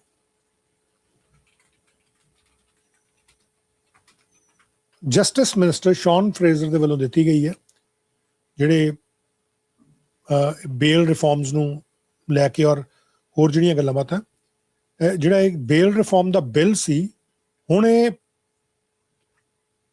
ਲਾਅ ਬਣ ਗਿਆ, ਕਾਨੂੰਨ ਬਣ ਗਿਆ। ਇਹਨੂੰ ਲੈ ਕੇ ਜਿਹੜੀ ਇਨਫੋਰਮੇਸ਼ਨ ਆ ਰਹੀ ਹੈ, I am going to share that with you. ਸਾਡੇ ਜਸਟਿਸ ਮਿਨਿਸਟਰ ਜਿਹੜੇ ਨੇ, ਕਾਨੂੰਨ ਮੰਤਰੀ, ਉਹਨਾਂ ਦੇ ਵੱਲੋਂ ਹੁਣ ਤੋਂ ਕੁਝ ਮਿੰਟ ਪਹਿਲਾਂ ਇਹਦੇ ਬਾਰੇ ਇਨਫੋਰਮੇਸ਼ਨ ਜਿਹੜੀ ਉਹ ਦਿੱਤੀ ਗਈ ਹੈ। And light me just share that information with you ਕਿ ਕੀ ਕਿਹਾ ਗਿਆ ਉਹਨਾਂ ਵੱਲੋਂ।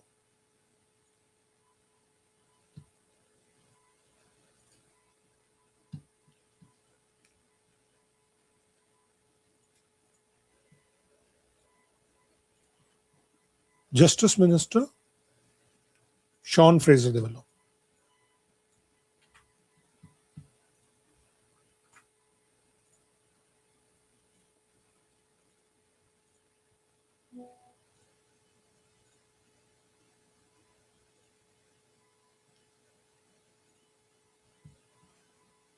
Let me just share that.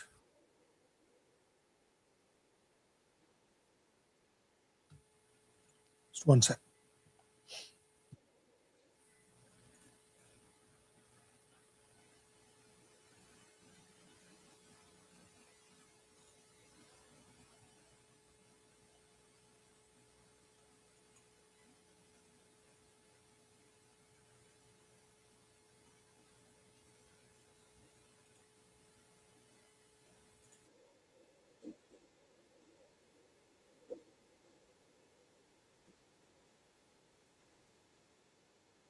Keep coming. Hello, everyone. Last night, the Bail and Sentencing Reform Act became law in Canada. This is a piece of legislation that is part of the government's public safety strategy designed to make communities across this country safer. It has a unique focus, of course, on both bail and sentencing with specific measures that are designed to target some of the most frequent causes of concern we hear in our engagement with communities across Canada, whether that's auto theft or home invasion, whether it's extortion, whether it is trafficking, or whether it is assault or sexual assault. This bill, very importantly, was not designed behind closed doors on Parliament Hill. Its strength is really from the source of collaboration we've had from different partners from across the country. And I wanted to take an opportunity today to say thank you. Thank you to the premiers and provincial justice ministers who have helped inform this bill. Thank you to the municipal councillors and mayors who have reached out with their perspective. And thank you, most of all, to the law enforcement officials who have informed the measures that found their way into the text of this bill. It has been a tough couple of weeks to be a police officer in this country. We've obviously seen 2 deaths in Ontario, more recently a potentially fatal accident that has caused a serious injury for an officer. My best friend growing up is a member of the RCMP. If you have an opportunity to speak to a police officer today, tell them thank you. Thank you for the work that they do to put themselves at risk to keep the rest of us safe. When I think about the spirit of collaboration that we took when it comes to this bill, I want you to know it's not just idle words meant to fill time at a press conference, but very specific measures that we can trace back to the conversations that we've had. I received a text this morning from the Mayor of Winnipeg, Scott Gillingham, thanking the government for its adoption of the bill. Scott, if you're watching, I want to thank you in return. Ben, I believe, is here from Winnipeg, are a big part of the reason that we saw retail crime included, high volume offenders who continue to place into jeopardy the well-being of our downtowns. I think about the engagement I've had with provincial governments, Nikki Sharma in BC, uniquely responsible for the changes that deal with bail after a person's been convicted before they've been sentenced. I think about the work of Justice Minister in Alberta, Mickey Amory, who was the first to raise with me the need to address crimes against essential infrastructure, including copper theft. I think about the extensive engagement with my Ontario counterpart, Doug Downey, who has spent an ungodly number of hours on the phone with me, working with his department, his team working with mine, to ensure not only broad subject matters of interest were captured in the bill, but that the provisions included were designed in a way that would meet the very real challenges that people are facing in Ontario. Of course, the government's public safety strategy rests on 3 pillars that we've been talking about since the time of the last election. The first is to strengthen Canada's criminal laws, and with the adoption last night and royal assent of the Bail and Sentencing Reform Act, we've taken a major step forward. But we also know that there's more work to do. We expect by the end of the week, we could see the Combating Hate Act, which is being debated in Parliament behind me at this very moment, and the Protecting Victims Act, which is at the final stages of the Senate to potentially become law. In addition to those new laws that will strengthen Canada's criminal code, we're also doing more to support those on the front line. Sometimes that means putting new legislative tools in the hands of law enforcement so they can keep pace with changing practices of criminals to ensure that they can combat crime and promote public safety in the modern age. But it also includes supporting organizations on the ground, including women's organizations that support women and children who are fleeing violence that need access to certain social services in order to help rebuild their lives or to be receiving the care that they so desperately need. But if we want to end violent crime in the long term, we know that we're going to need to make upstream investments in things like affordable and transitional housing, in mental health and addictions, and programs to target at-risk youth to ensure that we build healthier communities and stronger people who are less likely to fall into a violent life over the course of the next number of decades in this country. Despite the fact that we know that work remains, let me not diminish what an important step forward Parliament has taken last night. The Bail and Sentencing Reform Act responds to what was, at the time of my appointment to this position, the most pressing policy and political issue, whether I was talking to mayors, whether I was talking to provincial governments, or whether I was talking to law enforcement. To those who've taken time out of your days, out of your months, out of your year to help inform this work, know that I'm grateful for your support along the way. My hope is that the spirit of collaboration that we've seen in the development of this bill can continue through its implementation. In that regard, we're starting with direct financial support to provincial governments to help better collect data in a standardized way when it comes to bail systems in this country, so we can actually measure the impact of the changes that we're making in this law to inform future changes to Canada's criminal code. By continuing the spirit of collaboration, we're going to be able to build a safer country. We've taken a major step forward last night, and the reason we were able to do it is because we've done it together. Thank you very much. I'm happy to take your questions. Can I ask you just a couple of questions about the 2 issues to make this go forward? Our prisons are overflowing, often with people on remand, and there's just not enough judges in the system. Judges is you, I think. You got to appoint judges in most cases. And what about the provinces and their ability to provide more resources to house prisoners? Juste avant de répondre à vos questions, il est essentiel pour moi d'écrire les mêmes choses en français, mais très bref. Hier soir, c'est une bonne chose. Notre Parlement a adopté Alors, C14, c'est un projet de loi très important pour protéger nos communautés. Un grand merci de mes homologues pour tout notre pays et pour les policiers qui luttaient contre les crimes dans les communautés canadiens. Avec les provinces et territoires, avec les cités, avec les policiers, nous créerons une nouvelle loi pour protéger les communautés. Mais après le moment, la loi est adoptée, nous continuons de travailler ensemble pour protéger nos communautés, pour soutenir les personnes qui travaillent sur le terrain et en même temps faire des investissements pour lutter contre les crimes dans le long terme. Merci en particulier de mon homologue au Québec, Simon-Jolin Barrette, pour nos conversations sur ce projet de loi et des autres aussi. Nous continuons de travailler ensemble pour protéger nos communautés. Thank you, David. Sorry for the delay. It's important. Sorry, the second part of your question was judges. Remind me of the Yes, first part. We got a lot of vacancies in the judges, but prison systems. We've seen Ontario, they need to build more jails. Everybody needs to build more jails. Apparently, you heard testimony at committees. Jails are overflowing. How do you help provinces with that problem? So there's several things that we need to do. Maybe I'll address the issue on judges first and come back to you on the capacity of provincial systems to deal with the rate of incarceration. On judges, thankfully, we've made significant strides. Today, there's approximately 24 vacancies nationally, which historically is a healthy number. We expect in the next number of weeks to reduce that number further and are making appointments at a pace that gives me confidence we can more than keep pace with retirements that we see on the bench. In addition to the conversation about filling the vacancies that we have, I'm engaged in conversations with provincial counterparts and taking submissions from courts and provinces on potential increases to the judicial complement. As those requests come in, based on the business cases that are shared with the federal government, we're able to assess with a greater degree of certainty where we can have the biggest impact. And if the number of judges requested in a given jurisdiction mirror the caseload that they are in fact dealing with, that's an annual process that's playing out in real time. And as we have information that we receive from different jurisdictions, we'll potentially be able to look at increases, but not before we rigorously assess the business case. On the issue that you mentioned, I would be careful not to paint all provinces and territories with a single brush, because they're in unique sets of circumstances that don't necessarily reflect the experience of one province in a neighboring province. This is a reflection of the fact, as I'm sure you're well aware, that provinces have jurisdictional responsibility for the administration of justice. We deal with the criminal code. They deal with the implementation of the rules contained therein.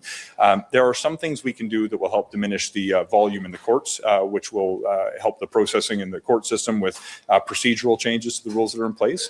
But when it comes to incarceration, that is a decision that provincial governments are going to have to make. But keep in mind, the goal with these strengthened reforms in the short term certainly is to address very real challenges when it comes to public safety, the rate of crime that we've seen that we hope to take down, and are seeing some positive trends in that direction, by the way. But the long-term vision is not to incarcerate more people. It's to prevent crime from happening that demands incarceration in the first place, by ensuring that we focus not only on the short-term measures around bail and sentencing, but building healthier people and communities by investing in affordable and supportive housing, by investing in mental health and addictions, by investing in diversion programs targeting at-risk youth in particular, and at risk of stretching things a little further, building the kind of infrastructure that creates healthier communities. We believe that we can reduce the rate of crime in the long term. In the short term, we still have to deal with certain challenges. Where there are provinces who are asking for these changes, by the way, who have provincial systems that are already at capacity, those provinces may be required to take decisions to increase the capacity. I will leave it to provincial governments because the answer in Ontario may be different than Nova Scotia, may be different than Yukon. But the very bodies that are demanding these changes are often the ones who have responsibility for the management of the system on the back end. I should say, without exception, provinces are acutely aware of these challenges and want to deal with them. They are demanding the changes that we put in place, and I fully expect that they would be prepared to inject additional resources where appropriate in order to meet the demands that any changes to the criminal code may foist upon provincial systems. On OpenAI, you said all options are on the table. Does that include suing OpenAI over their AI security risks? Look, it's outside of the scope of my certainly my announcement today, but my portfolio. When we look at the outset of a given file, we always start with the wide end of the funnel. We typically want to, in a given set of circumstances, understand what are the range of outcomes that we may be seeking to look for, and we start with a very broad consideration of potential options.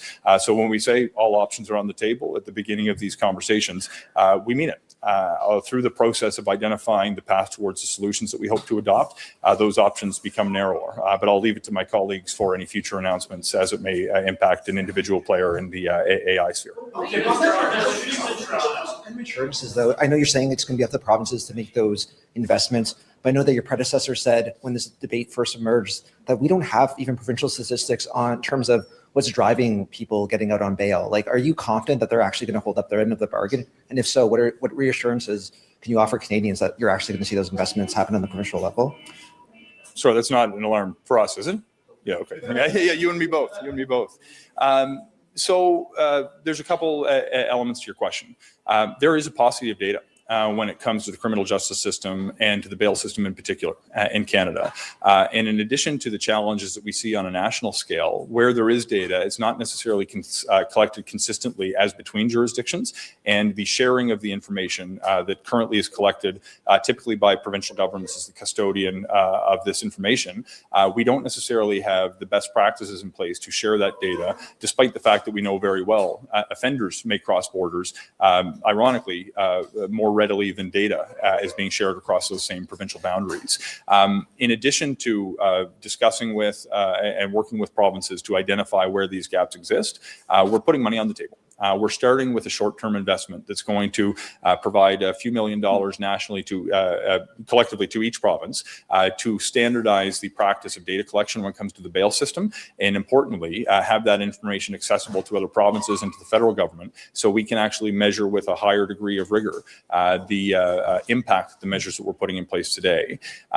Despite the fact that there hasn't been perfect data over the last number of years, we can also rely upon the lived experience of Canadians who are reaching out to the federal government, of provincial premiers and justice ministers who have legal responsibilities to their constituents and to the systems that they administer, as well as the reality that law enforcement experiences, particularly when it comes to violent and repeat offenders.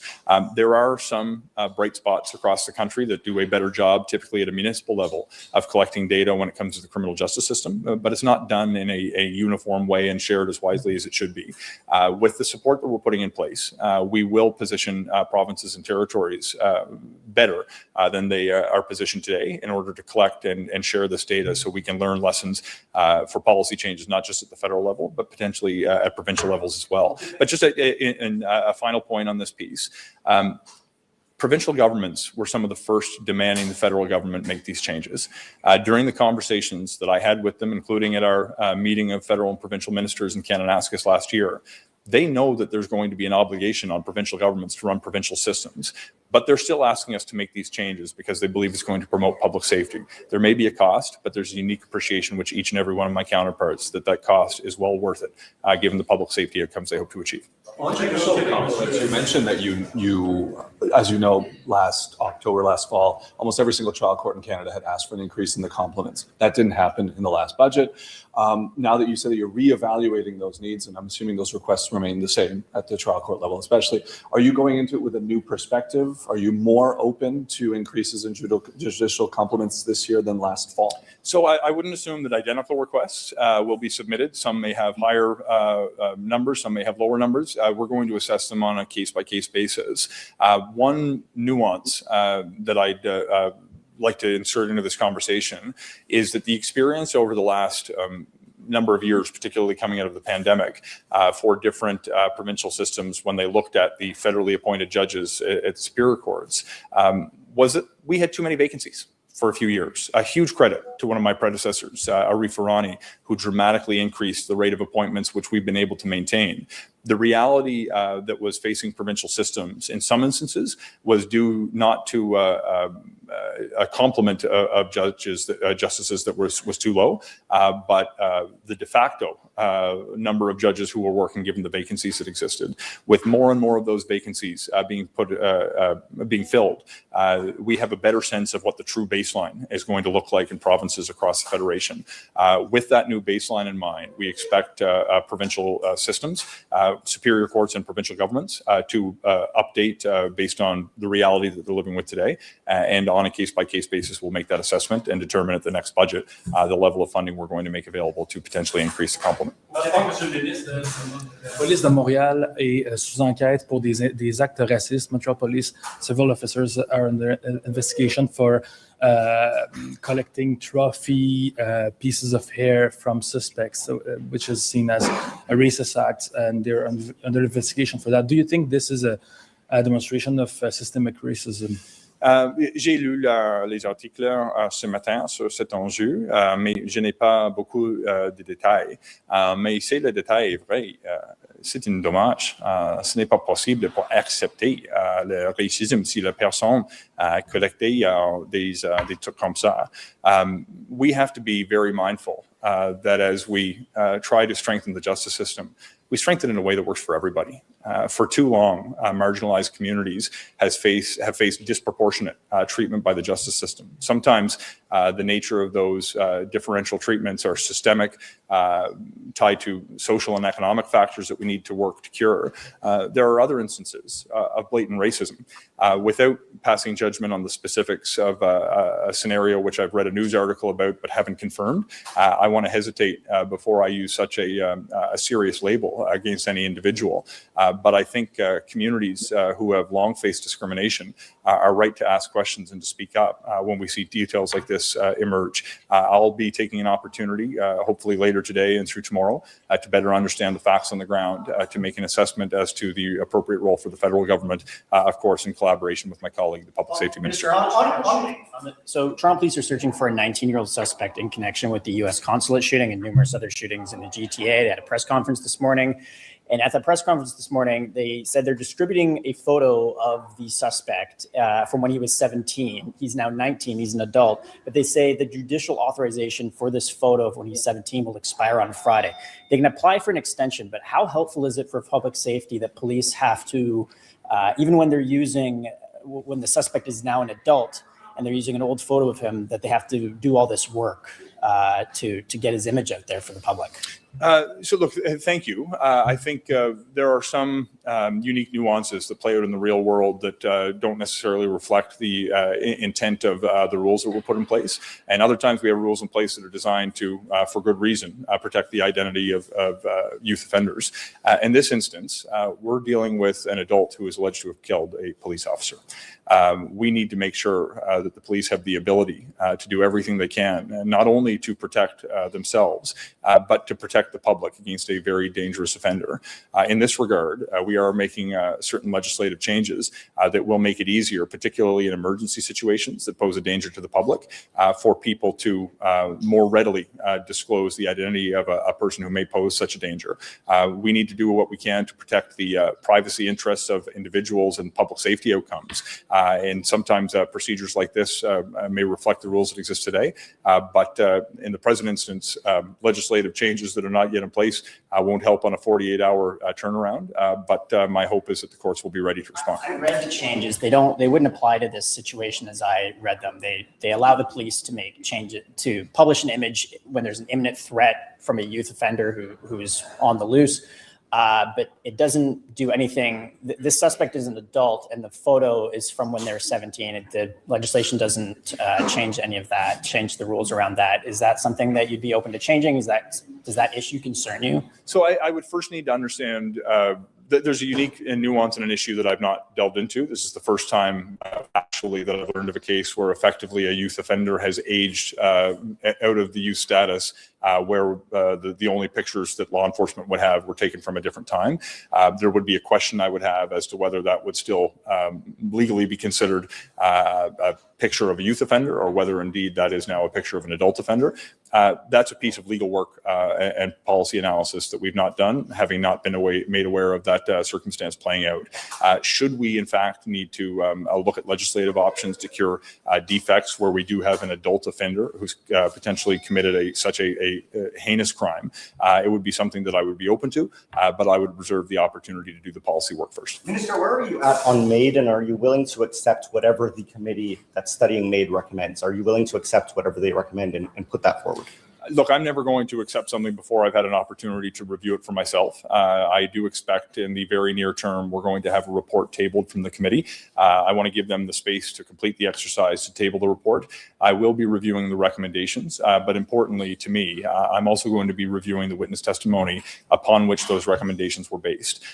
If I'm satisfied that the committee has had an opportunity to reach thoughtful conclusions based on the advice of those who are most experienced, most knowledgeable with the issues, then there's a good chance we may align with the recommendations. But having not yet had an opportunity to review the report that I expect will be tabled in a matter of days, I would refrain from passing judgment on its contents. Can I also ask you, just as someone who oversees the justice system, Correctional Services Canada is looking at the use of artificial intelligence to help with developing criminal profile reports for offenders coming into the system. We've heard various concerns from people in the system about potential errors, hallucinations, or biases that might be exacerbated by that.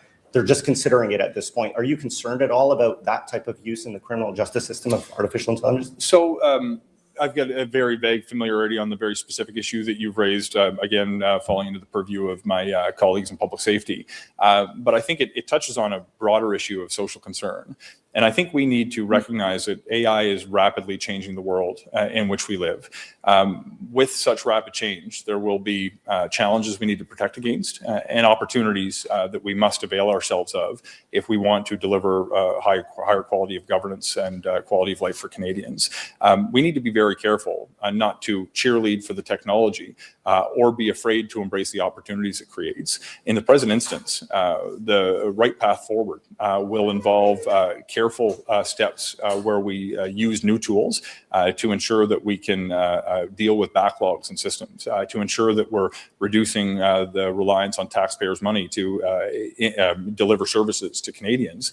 But at the same time, we need to have guardrails in place that give different communities across Canada confidence that their privacy interests won't be violated, that they won't be discriminated against on the basis of the community from which they come.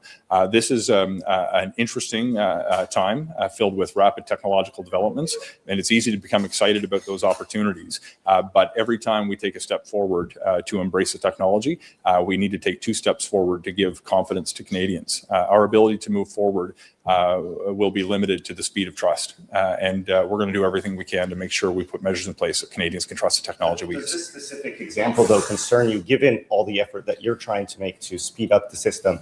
If errors are made, someone could have their case thrown out, things like that.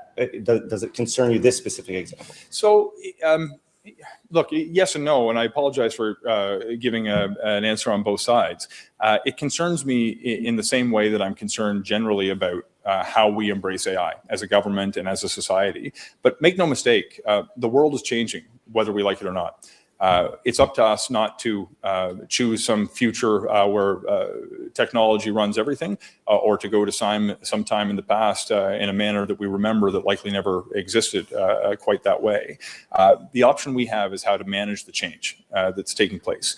When I see an opportunity like this, being responsible for administering systems in government, I see huge opportunities to improve the quality of services that the Government of Canada can deliver. But I'm not blind to the very real challenges that you've raised.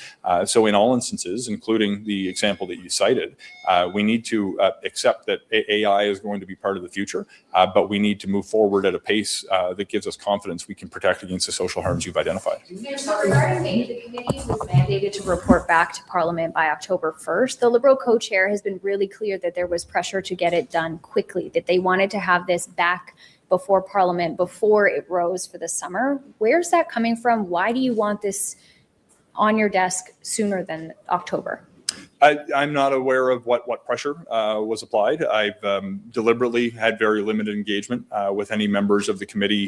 It was obviously, there was a decision taken to establish that committee before I found myself in this. ਮੋਟੇ ਤੌਰ ਤੇ ਇਹਦੇ 'ਚ ਕੀ ਕੁਛ ਹੈ ਮੈਂ ਤੁਹਾਨੂੰ ਉਹਦੇ ਬਾਰੇ ਜਾਣਕਾਰੀ ਦੇ ਦਿੰਦਾ। ਜਿਹੜੀਆਂ ਇਨਫੋਰਮੇਸ਼ਨਸ ਇਹਦੇ ਵਿੱਚ ਆ ਰਹੀਆਂ ਔਰ ਜੋ ਇਨਫੋਰਮੇਸ਼ਨ ਆਪਣੇ ਕੋਲ ਹੈਗੀਆਂ, bail and sentencing reform act that is called as bill C14।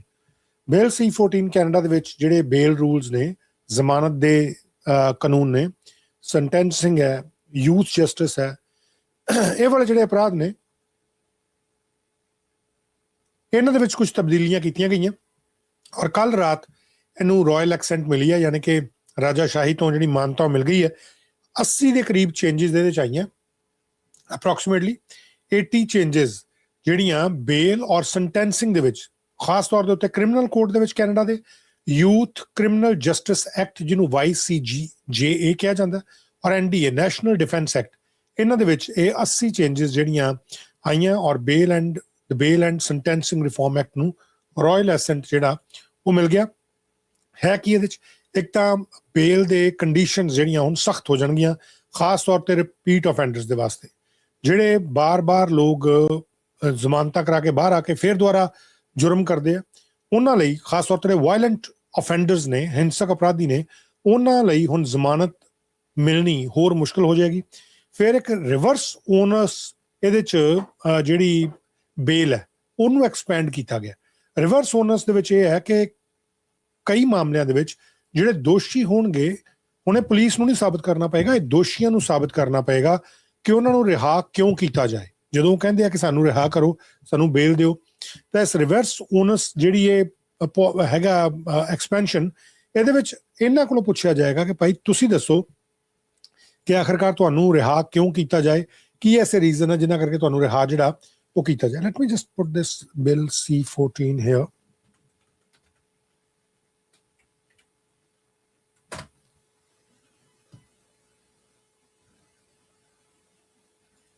Just one sec.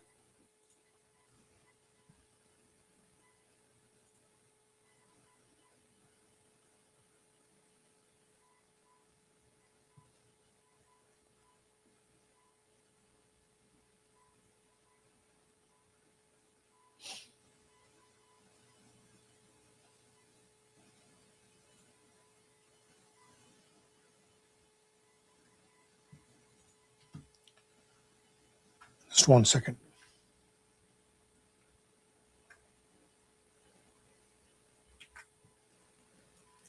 ਜਿਹੜੀਆਂ ਗਵਰਨਮੈਂਟ ਆਫ ਕੈਨੇਡਾ ਵੱਲੋਂ ਜਾਣਕਾਰੀ ਦਿੱਤੀ ਗਈ, I am going to post that here. So ਨਾਲ ਦੇ ਨਾਲ ਇਹਦੇ ਬਾਰੇ ਜਿਹੜੀ ਮੇਰੇ ਕੋਲ ਇਨਫੋਰਮੇਸ਼ਨ ਹੈ, I'll share that with you as well.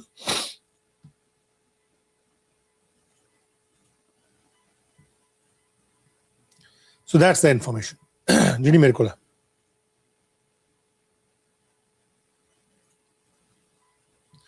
ਸੋ ਇਹ ਇਨਫੋਰਮੇਸ਼ਨ ਹੈ ਜਿਹੜੀ ਮੇਰੇ ਕੋਲ ਹੈ ਔਰ ਮੈਂ ਇਹਦੇ ਬਾਰੇ ਤੁਹਾਨੂੰ ਹੋਰ ਜਾਣਕਾਰੀ ਦੇ ਦੇਣਾ।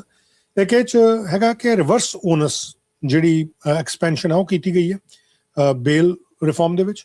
ਇਹ 'ਚ ਦੋਸ਼ੀਆਂ ਨੂੰ ਸਾਬਤ ਕਰਨਾ ਪਏਗਾ ਕਿ ਉਹਨਾਂ ਨੂੰ ਜ਼ਮਾਨਤ ਕਿਉਂ ਦਿੱਤੀ ਜਾਏ, ਜਦੋਂ ਬਾਰ-ਬਾਰ ਉਹ ਅਪਰਾਧ ਕਰਦੇ ਆ ਉਹ ਕਿਉਂ ਬਾਹਰ ਆਉਣਾ ਚਾਹੁੰਦੇ ਆ। ਔਰ ਇਹਦੇ 'ਚ ਖਾਸ ਤੌਰ ਤੇ ਜਿਹੜੇ ਰਿਪੀਟ ਅਫੈਂਡਰਸ ਨੇ, ਹਥਿਆਰਾਂ ਨਾਲ ਜੁੜੇ ਮਾਮਲੇ ਆ, ਫਾਇਰ ਆਰਮਸ ਦੇ ਨਾਲ ਜੁੜੇ ਹੋਏ, ਗੈਂਗ ਐਕਟੀਵਿਟੀਜ਼ ਹੈਗੀਆਂ, ਜਾਂ ਹੋਰ ਜਿਹੜੇ ਕੁਝ ਸੀਰੀਅਸ ਆਫੈਂਸਿਸ ਵਾਲੇ ਲੋਕ ਹੈ, ਨਾਟ ਜਸਟ ਓਨਲੀ ਦਿਸ, ਫਾਇਰ ਆਰਮ ਰਿਲੇਟਡ ਹੋ ਗਿਆ, ਆਰਗੇਨਾਈਜ਼ਡ ਕ੍ਰਾਈਮ ਹੋ ਗਿਆ, ਵਾਇਲੈਂਟ ਕਾਰ ਥੈਫਟ ਹੋ ਗਈ, ਹੋਮ ਬ੍ਰੇਕ-ਇਨਸ ਹੋ ਗਏ, ਐਕਸਟੋਰਸ਼ਨਸ ਹੋ ਗਏ, ਕੁਝ ਹੋਰ ਜਿਹੜੇ ਸੀਰੀਅਸ ਆਫੈਂਸਿਸ ਨੇ, ਉਹਨਾਂ ਦੇ ਵਿੱਚ ਵੀ ਇਹ ਜਿਹੜਾ ਰਿਵਰਸ ਓਨਸ ਬੇਲ ਦੀ ਐਕਸਪੈਂਸ਼ਨ ਜਿਹੜੀ ਕੀਤੀ ਗਈ ਹੈ ਰਿਫਾਰਮਸ ਦੇ ਵਿੱਚ, ਉਹ ਅਪਲਾਈ ਹੋਏਗੀ, ਜਿਹਦੇ ਵਿੱਚ ਅਕਿਊਜ਼ ਨੂੰ ਇਹ ਪ੍ਰੂਵ ਕਰਨਾ ਪਏਗਾ, ਦੋਸ਼ੀ ਨੂੰ ਪ੍ਰੂਵ ਕਰਨਾ ਪਏਗਾ ਕਿ why they should be released instead of prosecutors. ਇਹ ਵਕੀਲਾਂ ਨੂੰ ਨਾ ਕਰਨਾ ਪਵੇ, ਇਹ ਦੋਸ਼ੀ ਨੂੰ ਸਾਬਤ ਕਰਨਾ ਪਵੇ। ਹੋਰ ਜਿਹੜੀਆਂ ਬੇਲ ਕੰਡੀਸ਼ਨਸ ਹੈਗੀਆਂ, ਜਿਹੜੀਆਂ ਸਟ੍ਰਿਕਟ ਕੰਡੀਸ਼ਨਸ ਲੱਗਣੀਆਂ, ਹੋਰ ਜ਼ਿਆਦਾ ਸਖਤ ਤੇ ਪਾਬੰਦੀਆਂ ਜਿਹੜੀਆਂ ਲੱਗਣਗੀਆਂ ਜਾਂ ਕੰਡੀਸ਼ਨਸ ਲੱਗਣਗੀਆਂ, ਉਹ ਹੈਗੀਆਂ ਵੈਪਨ ਬੈਨਸ ਦੇ ਉੱਤੇ, ਕਰਫਿਊਜ਼ ਦੇ ਉੱਤੇ, ਨੋ ਕੰਟੈਕਟ ਆਰਡਰਸ ਦੇ ਉੱਤੇ, ਤੇ ਜਿਹੜੀਆਂ ਲੋਕੇਸ਼ਨਸ ਔਰ ਐਕਟੀਵਿਟੀਜ਼ ਦੇ ਉੱਤੇ ਰਿਸਟ੍ਰਿਕਸ਼ਨਸ ਨੇ, ਜਿਹੜੀਆਂ ਪਾਬੰਦੀਆਂ, ਇਹ ਸ਼ਰਤਾਂ ਜਿਹੜੀਆਂ ਹੋਰ ਸਖਤ ਹੋਣਗੀਆਂ। ਕਿਸੇ ਵੀ ਥਾਂ ਜਾਂ ਗਤੀਵਿਧੀ ਤੋਂ ਦੂਰ ਰਹਿਣ ਵਾਲੀ ਜਿਹੜੀ ਹੈਗੀ ਹੈ, ਖਾਸ ਤੌਰ ਤੇ ਆਪਾਂ ਦੇਖਦੇ ਹਾਂ ਕਿ ਜਦੋਂ ਕੋਈ ਸੈਕਸ਼ੂਅਲ ਅਟੈਕ ਹੈ, ਸੈਕਸ਼ੂਅਲ ਟੱਚਿੰਗ ਦੀ ਕੋਈ ਇੱਦਾਂ ਦੀ ਵਾਰਦਾਤ ਹੁੰਦੀ ਹੈ, ਉਹਦੇ ਵਿੱਚ ਵੀ ਕੁਝ ਥਾਵਾਂ ਤੋਂ, ਕੁਝ ਗਤੀਵਿਧੀਆਂ ਤੋਂ ਦੂਰ ਬਣਾਉਣ ਦੀ ਕੋਸ਼ਿਸ਼ ਕੀਤੀ ਜਾਂਦੀ ਹੈ। ਫਿਰ ਜਿਹੜੀ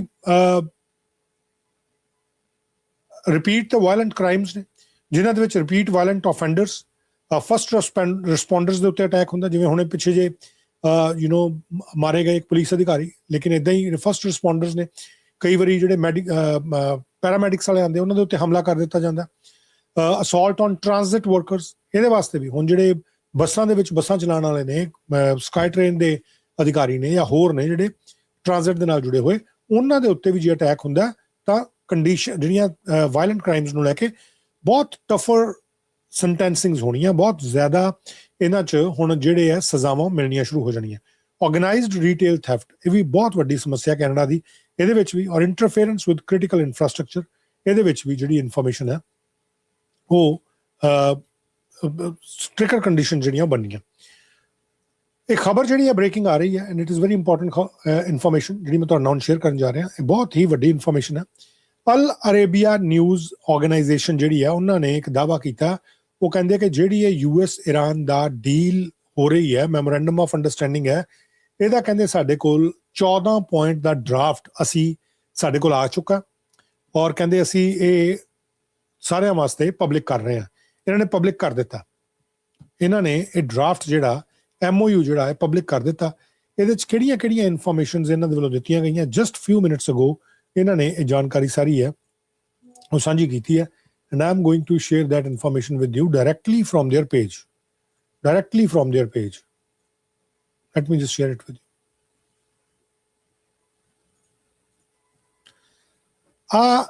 ਅਲ ਅਰੇਬੀਆ ਇੰਗਲਿਸ਼ ਦਾ ਵੈਬ ਪੇਜ ਹੈ, ਜਿਹਦੇ ਤੇ ਉਹਨਾਂ ਵੱਲੋਂ ਦਾਅਵਾ ਕੀਤਾ ਗਿਆ ਕਿ Al Arabiya English obtains 14-point draft of US-Iran memorandum of understanding. So that's a new information. That's a breaking information, breaking news, ਕਿ ਆ ਜਿਹੜੀ 14 points the memorandum of understanding ਹੈ ਜਾਂ ਡਰਾਫਟ ਹੈ, ਇਹ ਅਲ ਅਰੇਬੀਆ ਇੰਗਲਿਸ਼ ਕਹਿ ਰਿਹਾ ਕਿ ਸਾਡੇ ਕੋਲ ਆ ਚੁੱਕਾ, ਔਰ ਅਸੀਂ ਇਹਦੇ ਬਾਰੇ ਪਬਲਿਕ ਦੇ ਵਿੱਚ ਜਾਣਕਾਰੀ ਜਿਹੜੀ ਹੈ ਉਹ ਦੇ ਰਹੇ ਹਾਂ। ਇਹ ਇਹਨਾਂ ਦੇ ਵੱਲੋਂ ਅਲ ਅਰੇਬੀਆ ਇੰਗਲਿਸ਼ ਨਿਊਜ਼ ਆਊਟਲੈਟ ਜਿਹੜਾ ਇਹਨਾਂ ਦੇ ਵੱਲੋਂ ਇਹ ਸੋ ਕਾਲਡ ਦਾਅਵਾ ਜਿਹੜਾ ਉਹ ਕੀਤਾ ਜਾ ਰਿਹਾ, ਵਿਚ ਇਜ਼ ਵੈਰੀ ਇੰਪੋਰਟੈਂਟ। ਜੇ ਅਸੀਂ ਅੱਜ ਦੇ ਹਿਸਾਬ ਦੇ ਨਾਲ ਦੇਖਦੇ ਹਾਂ ਕਿ ਭਾਈ ਕਿਸ ਤਰੀਕੇ ਦੇ ਨਾਲ ਹੈ, ਔਰ ਜਿਹੜੀ ਇਹਨਾਂ ਵੱਲੋਂ ਗੱਲ ਕਹੀ ਜਾ ਰਹੀ ਹੈ ਕਿ 14 ਪੁਆਇੰਟਸ ਦਾ ਇਹ ਪੂਰੇ ਦਾ ਪੂਰਾ ਜਿਹੜਾ ਸਾਡੇ ਕੋਲ ਇਹ ਆ ਚੁੱਕਾ ਹੈ।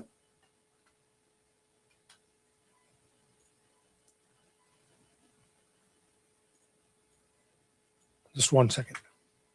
ਮੈਂ ਤੁਹਾਨੂੰ ਸਾਰਾ ਤੁਹਾਡੇ ਨਾਲ ਡਿਸਕਸ ਕਰਦਾ ਕਿ ਪੂਰਾ ਮੈਟਰ ਹੈ ਕੀ ਐਕਚੁਅਲੀ, ਅਲ ਅਰੇਬੀਆ ਦੇ ਵੱਲੋਂ ਕੀ ਕਿਹਾ ਜਾ ਰਿਹਾ।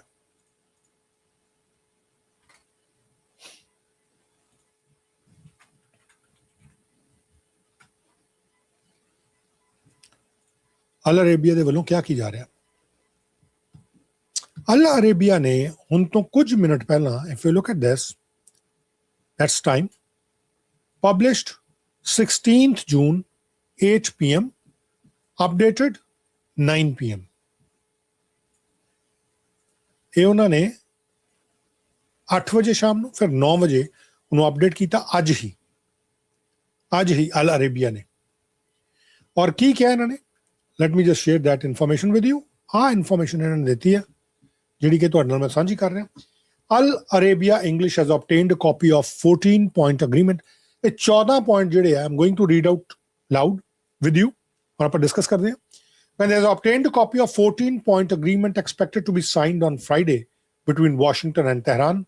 ਇਹ ਜਾਣ ਕੀ ਕਹਿੰਦਾ, number one, the Islamic Republic of Iran and the United States together with their allies in the current war declare upon the signing of this memorandum of understanding an immediate and permanent end to the war on all fronts,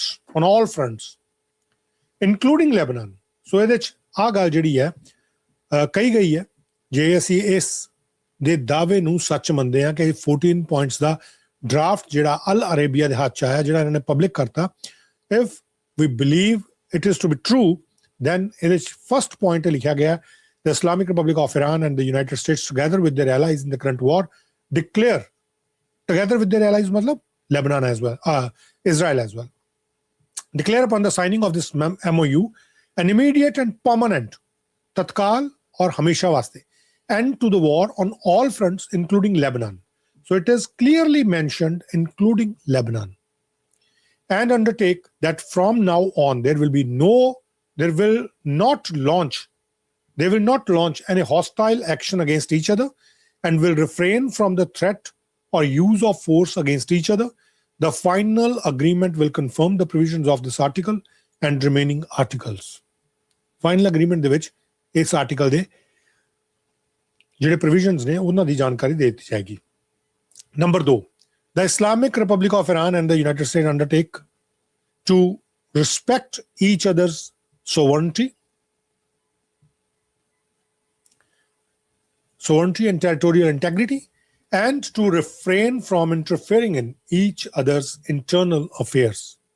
ਇਹ ਵੀ ਇਹਨਾਂ ਵੱਲੋਂ information ਜਿਹੜੀ ਆ ਉਹ ਦਿੱਤੀ ਗਈ ਹੈ ਕਿ ਇੱਕ ਦੂਜੇ ਦੇ ਇੰਟਰਨਲ ਮੈਟਰਸ ਦੇ ਵਿੱਚ ਐਵੇਂ ਲੱਤ ਨਾ ਕਸਾਨ, ਆਪੋ ਆਪਣੇ ਮੈਟਰਸ ਦੇ ਵਿੱਚ ਰਹਿਣ, ਟੈਰੀਟੋਰੀਅਲ ਇੰਟੈਗ੍ਰਿਟੀ ਔਰ ਜਿਹੜੀ ਸੰਪ੍ਰਭੂਤਾ ਹੈ ਜਿਹਨੂੰ ਸੋਵਰਨਟੀ ਵੀ ਕਹਿੰਦੇ ਆ ਉਹਦੀ ਇੱਜ਼ਤ ਕਰਨ, ਇੱਕ ਦੂਜੇ ਦਾ ਮਾਣ ਕਰਨ. Number 3, the Islamic Republic of Iran and US undertakes to negotiate and reach a final agreement within a maximum period of 60 days, extendable by mutual consent, otherwise maximum period of 60 days. That was the third point. Now let's go to the fourth point. Immediately upon the signing of this MOU, the United States lift the naval blockade and prevent any interference or obstruction against the Islamic Republic of Iran, and restore traffic within a maximum of 30 days to its full capacity. The traffic of ships shall be proportional to the pre-war volume of traffic on the part of the Islamic Republic of Iran.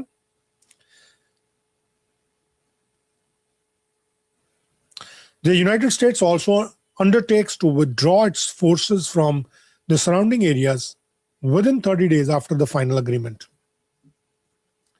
ਉਹ ਕਹਿੰਦੇ ਜਿੱਦਾਂ ਹੀ sign ਹੁੰਦਾ ਹੈ MOU, ਨਾਲ ਦੇ ਨਾਲ ਹੀ United States ਆਪਣਾ ਜਿਹੜਾ ਨੇਵਲ ਬਲੌਕੇਡ ਆ ਉਹਨੂੰ ਚੱਕ ਲਵੇ ਔਰ ਕਿਸੇ ਵੀ ਕਿਸਮ ਦੇ ਇੰਟਰਫੇਰੈਂਸ ਤੋਂ ਪਰਹੇਜ਼ ਕਰੇ, ਔਰ ਕੋਈ ਵੀ ਅਬਸਟਰਕਸ਼ਨ ਜਿਹੜੀ ਹੈ ਈਰਾਨ ਦੇ ਖਿਲਾਫ ਨਾ ਕਰੇ, ਕੋਈ ਵੀ ਰੋੜੇ ਨਾ ਅਟਕਾਏ, ਔਰ ਟ੍ਰੈਫਿਕ ਜਿਹੜਾ ਵਿਦਿਨ ਮੈਕਸਿਮਮ 30 ਡੇਜ਼ ਦੇ ਵਿੱਚ ਉਹ ਜਿੱਦਾਂ ਜੰਗ ਤੋਂ ਪਹਿਲਾਂ ਦੇ ਹਾਲਾਤ ਸੀ ਉਦਾਂ ਦਾ ਹੀ ਟ੍ਰੈਫਿਕ ਦੁਬਾਰਾ ਰੀਸਟੋਰ ਕਰ ਦਿੱਤਾ ਜਾਏ. Traffic of ships shall be proportional to the pre-war volume of traffic on the part of the Islamic Republic of Iran. US ਇਸ ਗੱਲ ਨੂੰ ਵੀ ਅੰਡਰਟੇਕ ਕਰੇ ਕਿ ਉਹ ਵਿਡਰਾਅ ਕਰੇਗਾ ਆਪਣੀਆਂ ਫੋਰਸਸ ਸਾਰੇ ਆਲੇ ਦੁਆਲੇ ਦੇ ਏਰੀਆਜ਼ ਨੂੰ within 30 days after the final agreement, ਚੱਕ ਲਵੇ. Number 5, upon signing the MOU, Iran will immediately take steps to ensure the movement of merchant ships from the Persian Gulf to the Sea of Oman and vice versa is resumed within 30 days to the pre-war volume. ਕਿ ਦੁਬਾਰਾ ਤੋਂ Iran ਜਿਹੜਾ Gulf of Oman ਤੋਂ Persian Gulf ਤੱਕ, ਸੀ of Oman ਤੋਂ Persian Gulf ਤੱਕ ਜਿਹੜਾ ਦੋਹੇ ਪਾਸੇ ਆਉਣ ਜਾਣ ਵਾਲੇ ਪਾਸੇ ਉਹ ਸ਼ਿਪਸ ਨੂੰ ਉਦਾਂ ਹੀ ਆਉਣ ਜਾਣ ਦੇਵੇ, taking into account the need for the removal of the technical obstacle and neutralisation of mines by Iran. ਉਹਦਾ ਰੀਜ਼ਨ ਕੀ ਹੈ ਕਿ ਪਾਣੀ ਦੇ ਵਿੱਚ ਮਾਈਨਸ ਜਿਹੜੀਆਂ ਵਿਛਾਈਆਂ ਹੋਈਆਂ, ਸੋ ਮਾਈਨਸ ਨੂੰ ਰਿਮੂਵ ਕਰੇ ਤਾਂ ਕਿ ਟ੍ਰੈਫਿਕ ਆ ਉਹ ਬਹੁਤ ਕਾਮਲੀ ਚੱਲਣਾ ਸ਼ੁਰੂ ਹੋ ਜਾਏ, ਵਧੀਆ ਤਰੀਕੇ ਨਾਲ ਚੱਲਣਾ ਸ਼ੁਰੂ ਹੋ ਜਾਏ, ਸੁਰੱਖਿਅਤ ਤਰੀਕੇ ਨਾਲ ਚੱਲਣਾ ਸ਼ੁਰੂ ਹੋ ਜਾਏ. That was the 5th. 6ਵਾਂ point, United States undertakes together with its regional partners. With its regional partners ਕੌਣ ਨੇ? ਇਹਨਾਂ ਦਾ ਰੀਜਨਲ ਪਾਰਟਨਰ ਵੱਡੇ ਤੌਰ ਤੇ ਤਾਂ ਇਜ਼ਰਾਈਲ ਹੈ. ਬਾਕੀ ਮਾਫ ਕਰਨਾ, ਹੋ ਸਕਦਾ ਕਿ UAE ਸਾਊਦੀਆ ਨੂੰ ਵੀ, ਕੁਵੈਤ ਨੂੰ ਵੀ ਕਹਿ ਰਹੇ ਹੋਣ, ਲੇਕਿਨ ਇਹਨਾਂ ਨੇ ਮੋਟਾ ਇੱਕ ਜਿਹੜੀ ਗੱਲ ਕਹੀ ਹੈ broader prospect, together with its regional partner ਜਿਹੜੇ ਉਸ ਰੀਜਨ ਦੇ ਵਿੱਚ partner, to create a comprehensive plan agreed upon by both parties for the rehabilitation and economic development of the Islamic republic of Iran. ਇਹ ਸਮਝ ਇਹ ਆਉਂਦੀ ਹੈ ਕਿ ਅੱਜ ਜਿਹੜੇ ਇਹ ਕਤਰ ਦੇ ਨਾਲ ਬੈਠੇ ਆ, ਕਤਰ ਦੇ ਅਮੀਰ ਦੇ ਨਾਲ G7 ਦੇ ਵਿੱਚ UAE ਦੇ ਪ੍ਰੈਜ਼ੀਡੈਂਟ ਨਾਲ ਬੈਠੇ ਆ, ਸੋ ਇਟ ਸੀਮਸ ਲਾਈਕ ਉੱਥੇ ਕੋਈ ਨਾ ਕੋਈ ਗੁਫ਼ਤਗੂ ਐਸੀ ਹੋਈ ਕਿ ਅੰਦਰ ਖਾਤੇ ਕੋਈ ਨਾ ਕੋਈ ਅਮਾਊਂਟ ਜਿਹੜੀ ਉਹ ਈਰਾਨ ਨੂੰ ਦਿੱਤੀ ਜਾਏ. ਹਾਲਾਂਕਿ ਇਹਦੇ 'ਚ ਇਹਦਾ ਗੱਲ ਨਹੀਂ, ਜ਼ਿਕਰ ਨਹੀਂ ਕੀਤਾ, ਲੇਕਿਨ ਇਹ ਕਿਹਾ ਕਿ ਰੀਹੈਬਿਲਿਟੇਸ਼ਨ, ਉਹਨਾਂ ਦੇ ਮੁੜ ਵਸੇਬੇ ਲਈ, ਇਕਨੋਮਿਕ ਡਿਵੈਲਪਮੈਂਟ ਲਈ ਈਰਾਨ ਦੀ ਇੱਕ ਕੰਪਰੀਹੈਂਸਿਵ ਪਲਾਨ ਜਿਹੜਾ ਉਹ ਬਣਾਇਆ ਜਾਏ. ਔਰ ਕੌਣ ਬਣਾਏ? US ਇਸ ਗੱਲ ਨੂੰ ਅੰਡਰਟੇਕ ਕਰੇ ਕਿ ਉਹ ਆਪਣੇ ਰੀਜਨਲ ਪਾਰਟਨਰਸ ਦੇ ਨਾਲ ਇਹਦੇ ਉੱਤੇ ਕੰਮ ਕਰੇਗਾ, ਕੰਪਰੀਹੈਂਸਿਵ ਪਲਾਨ ਬਣਾਉਣ ਨੂੰ ਅਗਰੀ ਕਰੇਗਾ, while ensuring financing of at least $300 billion. The implementation mechanism of this plan as part of the final agreement will be formulated within 60 days. $300 billion ਦੇ plan ਦੀ ਗੱਲ ਇਹਨਾਂ ਵੱਲੋਂ ਕੀਤੀ ਹੋਈ ਹੈ. $300 billion ਦੇ plan the. Number 7, the United States commits to ending on a schedule to be agreed upon as part of the final agreement all types of sanctions currently facing the Islamic Republic of Iran, including resolution of the United States Security Council and the Board of Governors on the International Atomic Energy Agency, IAEA, and all unilateral US sanctions, both primary and secondary. ਕਿ US ਇਸ ਗੱਲ ਨੂੰ ਵੀ commit ਕਰੇ ਕਿ ਉਹ ਸਾਰੀਆਂ ਜਿਹੜੀਆਂ ਪਾਬੰਦੀਆਂ ਲੱਗੀਆਂ ਹੋਈਆਂ, ਸੈਂਕਸ਼ਨਸ ਲੱਗੀਆਂ ਹੋਈਆਂ, ਚਾਹੇ ਉਹ ਪ੍ਰਾਇਮਰੀ ਸੈਂਕਸ਼ਨਸ ਨੇ, ਸੈਕੰਡਰੀ ਸੈਂਕਸ਼ਨਸ ਨੇ, ਕਿਸੇ ਵੀ ਤਰੀਕੇ ਦੀਆਂ, ਉਹ ਸਾਰੀਆਂ ਚੱਕ ਲਵੇ. ਨਾਟ ਜਸਟ ਓਨਲੀ US, ਉਹ ਕਹਿੰਦੇ ਆਲ ਟਾਈਪ ਆਫ ਸੈਂਕਸ਼ਨਸ ਜਿਹੜੀਆਂ ਇਰਾਨ ਫੇਸ ਕਰ ਰਿਹਾ, ਜਿਹਦੇ 'ਚ ਰੈਜ਼ੋਲਿਊਸ਼ਨ ਖਾਸ ਤੌਰ ਤੇ UNSC, United nation security council ਦੀ ਹੈ, ਬੋਰਡ ਆਫ ਗਵਰਨਰਸ IAEA ਦੇ ਹੈ, ਇੰਟਰਨੈਸ਼ਨਲ ਐਟੋਮਿਕ ਐਨਰਜੀ ਏਜੰਸੀ ਦੇ, ਔਰ ਜਿਹੜੀਆਂ ਹੋਰ ਜਿਹੜੀਆਂ ਯੂਨੀਲੈਟਰਲ US ਸੈਂਕਸ਼ਨਸ ਨੇ ਉਹ ਸਾਰੀਆਂ ਖਤਮ ਕੀਤੀਆਂ ਜਾਣ, ਸਾਰੀਆਂ ਖਤਮ ਕੀਤੀਆਂ ਜਾਣ. Number 8, Iran reiterates that it will never produce nuclear weapons. ਕਦੀ ਵੀ nuclear weapon ਉਹ ਨਹੀਂ ਬਣਾਏਗਾ. The Islamic Republic of Iran and the United States have agreed that the fate of enriched material and the fate of all the mutually agreed nuclear-related issues, including Iran's nuclear needs, will be adequately addressed in a final agreement, and the final agreement will confirm the provisions of this article. कि कदी भी वो produce नहीं करेगा nuclear weapon Iran, that is for sure. ये इन्होंने कहा कि ईरान इस गल ਨੂੰ रिट्रीट करेगा. और ਜਿਹੜਾ ਉਹ ਯੂਰੇਨੀਅਮ ਹੈਗਾ ਜਾਂ ਨਿਊਕਲੀਅਰ ਮਟੀਰੀਅਲ ਹੈਗਾ, ਐਨਰਿਚਡ ਮਟੀਰੀਅਲ, ਉਹਦਾ ਕੀ ਹੋਏਗਾ ਇਹਦੇ ਬਾਰੇ ਮਿਊਚੁਅਲੀ ਅਗਰੀ ਕੀਤਾ ਜਾਏਗਾ ਅਗਲੀਆਂ ਜਿਹੜੀਆਂ ਮੀਟਿੰਗਸ ਹੋਣੀਆਂ ਫਾਈਨਲ ਅਗਰੀਮੈਂਟ ਦੇ ਵਿੱਚ. ਔਰ ਜਿਹੜੀਆਂ ਜ਼ਰੂਰਤਾਂ ਨਿਊਕਲੀਅਰ ਦੇ ਨਾਲ ਜੁੜੀਆਂ ਹੋਈਆਂ, ਕੱਲ੍ਹ ਨੂੰ ਐਨਰਜੀ ਨੂੰ ਲੈ ਕੇ ਹੁੰਦੀ ਹੈ ਜਾਂ ਹੋਰ ਚੀਜ਼ਾਂ ਨੂੰ ਲੈ ਕੇ ਹੁੰਦੀ ਹੈ, ਉਹਦੇ ਉੱਤੇ ਵੀ ਫਾਈਨਲ ਡਿਸਕਸ਼ਨਸ ਜਿਹੜੀਆਂ ਉਹ ਉਸ ਫਾਈਨਲ ਅਗਰੀਮੈਂਟ ਦੇ ਵਿੱਚ ਕੀਤੀਆਂ ਜਾਣਗੀਆਂ. ਸੋ ਇੱਕ ਗੱਲ ਇਹ ਕਲੀਅਰ ਕਰਤੀ at number 8 that Iran will never produce nuclear weapon. That is confirmed. I mean, if we believe into this leaked, or I don't know how they obtained this 14-point draft of this MOU between US and Iran. Number 9, the Islamic Republic of Iran and the United States agree that pending a final agreement, they will maintain the status quo. Iran will maintain the status quo on its nuclear program, and US will not impose new sanction on Iran or strengthen its forces in the region. So ਦੋਹੇ ਇਸ ਗੱਲ ਨੂੰ agree ਕਰ ਗਏ ਕਿ ਜਿਹੜੀਆਂ status ਕੋ ਸੀ ਉਹਨੂੰ ਇਦਾਂ ਹੀ ਬਹਾਲ ਕਰਨਗੇ, ਯਥਾ ਸਥਿਤੀ ਜਿੱਥੇ ਜਿਹੜੀ ਚੀਜ਼ ਸੀ ਉਦਾਂ ਹੀ, ਕਿ ਈਰਾਨ ਮੇਨਟੇਨ ਕਰੇਗਾ ਆਪਣਾ ਸਟੇਟਸ ਕੋ ਨਿਊਕਲੀਅਰ ਪ੍ਰੋਗਰਾਮ ਨੂੰ ਲੈ ਕੇ, ਉਹ ਆਪਣੀਆਂ ਜਿਹੜੀਆਂ ਨਿਊ ਐਨਰਜੀ ਨਾਲ ਜ਼ਰੂਰਤਾਂ ਉਹਦੇ ਵਾਸਤੇ ਯੂਜ਼ ਕਰੇਗਾ, ਔਰ ਯੂਨਾਈਟਿਡ ਸਟੇਟਸ ਈਰਾਨ ਦੇ ਉੱਤੇ ਕੋਈ ਪਾਬੰਦੀ ਨਹੀਂ ਲਗਾਏਗਾ ਔਰ ਆਪਣੀਆਂ ਫੋਰਸਿਸ ਜਿਹੜੀਆਂ ਰੀਜਨ ਦੇ ਵਿੱਚ ਨਹੀਂ ਵਧਾਏਗਾ. Number 10, United States undertake that immediately after signing of this MOU and until the date of the lifting of sanctions, the United States Treasury Department will issue waivers for exports of Iranian crude oil, petrochemical products, and derivatives, and all related services, including banking, insurance, transportation, and the like. So ਇਹਦੇ 'ਚ ਸਾਫ਼ ਤੌਰ ਦੇ ਉੱਤੇ ਉਹ ਕਹਿੰਦੇ ਜਿੰਨੀ ਦੇਰ ਇਹ ਸਾਈਨ ਜਦੋਂ ਹੀ ਹੁੰਦੇ ਆ ਇਮੀਡੀਏਟਲੀ ਨਾਲ ਹੀ ਸੈਂਕਸ਼ਨ ਜਦੋਂ ਚੱਕੀਆਂ ਜਾਂਦੀਆਂ, ਯੂਨਾਈਟਿਡ ਸਟੇਟਸ ਦਾ ਟ੍ਰੈਜਰੀ ਡਿਪਾਰਟਮੈਂਟ, ਖਜ਼ਾਨਾ ਵਿਭਾਗ ਜਿਹੜਾ, ਉਹ ਕੁਝ ਵੇਵਰ ਵੀ ਦੇਵੇ ਜਿਹੜੇ ਇਹ ਇਰਾਨੀ ਕਰੂਡ ਆਇਲ, ਪੈਟਰੋਕੈਮੀਕਲ ਪ੍ਰੋਡਕਟ ਔਰ ਹੋਰ ਜਿਹੜੀਆਂ ਚੀਜ਼ਾਂ ਇੱਥੋਂ ਨਿਕਲਣੀਆਂ ਉਹਨਾਂ ਦੇ ਵਾਸਤੇ ਕੁਝ ਵੇਵਰ ਵੀ ਦੇਵੇ, ਰਾਹਤਾਂ ਦੇਵੇ, ਔਰ ਜਿਹਦੇ 'ਚ ਬੈਂਕਿੰਗ, ਇੰਸ਼ੋਰੈਂਸ, ਟਰਾਂਸਪੋਰਟੇਸ਼ਨ ਔਰ ਹੋਰ ਚੀਜ਼ਾਂ ਜਿਹੜੀਆਂ ਹੈਗੀਆਂ. Number 11, United States undertakes that in light of the progress of negotiations toward a final agreement, frozen or restricted funds and assets of the Islamic Republic of Iran will be released and made fully available. These funds, whether held in the master account or transferred, will be used for any final beneficiary payment determined by the Central Bank of Islamic Republic of Iran and will be fully available for use. The US undertakes to issue all necessary permits and licenses on the basis. So ਕਹਿੰਦੇ US ਜਿਹੜਾ ਅੰਡਰਟੇਕ ਕਰੇ ਕਿ ਨੈਗੋਸੀਏਸ਼ਨਸ ਨੂੰ final agreement ਤੱਕ ਪਹੁੰਚਾਉਣ ਵਾਸਤੇ ਕਿ ਜਿਹੜੇ ਫਰੋਜ਼ਨ ਔਰ ਰਿਸਟ੍ਰਿਕਟਡ ਫੰਡਸ ਨੇ ਜਿਨ੍ਹਾਂ ਉੱਤੇ ਰੋਕ ਲਾਈ ਹੋਈ ਹੈ, ਔਰ ਐਸੈਟਸ ਨੇ ਜਿਹੜੇ ਈਰਾਨ ਦੇ, ਉਹਨਾਂ ਨੂੰ ਰਿਲੀਜ਼ ਕੀਤਾ ਜਾਏ, ਵਿਲ ਬੀ ਰਿਲੀਜ਼ਡ, ਔਰ ਫੁੱਲੀ ਅਵੇਲੇਬਲ ਬਣਾਇਆ ਜਾਏ ਕਿ ਉਹਨਾਂ ਤੱਕ ਉਹਨਾਂ ਦੀ ਪਹੁੰਚ ਬਣ ਜਾਏ। ਸੋ ਜੇ ਤੁਸੀਂ ਇਹ 'ਚ ਦੇਖੋ ਹਜੇ ਤੱਕ 11 ਪੁਆਇੰਟ ਹੋਏ ਆ, ਇਹਦੇ 'ਚ ਜ਼ਿਆਦਾਤਰ ਜਿਹੜੇ ਪੁਆਇੰਟਸ ਹੈ ਉਹ US ਨੂੰ ਹੀ ਕਿਹਾ ਗਿਆ ਕਿ ਤੂੰ ਆ ਮੰਨ, ਤੂੰ ਆ ਮੰਨ, ਤੂੰ ਆ ਮੰਨ। ਸੋ US ਸਿੱਧੇ ਤੌਰ ਤੇ I'm not going to mince my word or going to be diplomatic into this. US ਭੱਜ ਰਿਹਾ, US is just showing their back. ਇੱਥੋਂ ਭੱਜਣ ਦੀ ਫਰਾਕ ਦੇ ਵਿੱਚ ਹੈ। ਉਹਨਾਂ ਨੇ ਇਜ਼ਰਾਈਲ ਨੂੰ ਵੀ ਜਿਹੜਾ ਉਹ ਥੱਲੇ ਲੰਮਾ ਪਾਲਿਆ ਹੁਣ।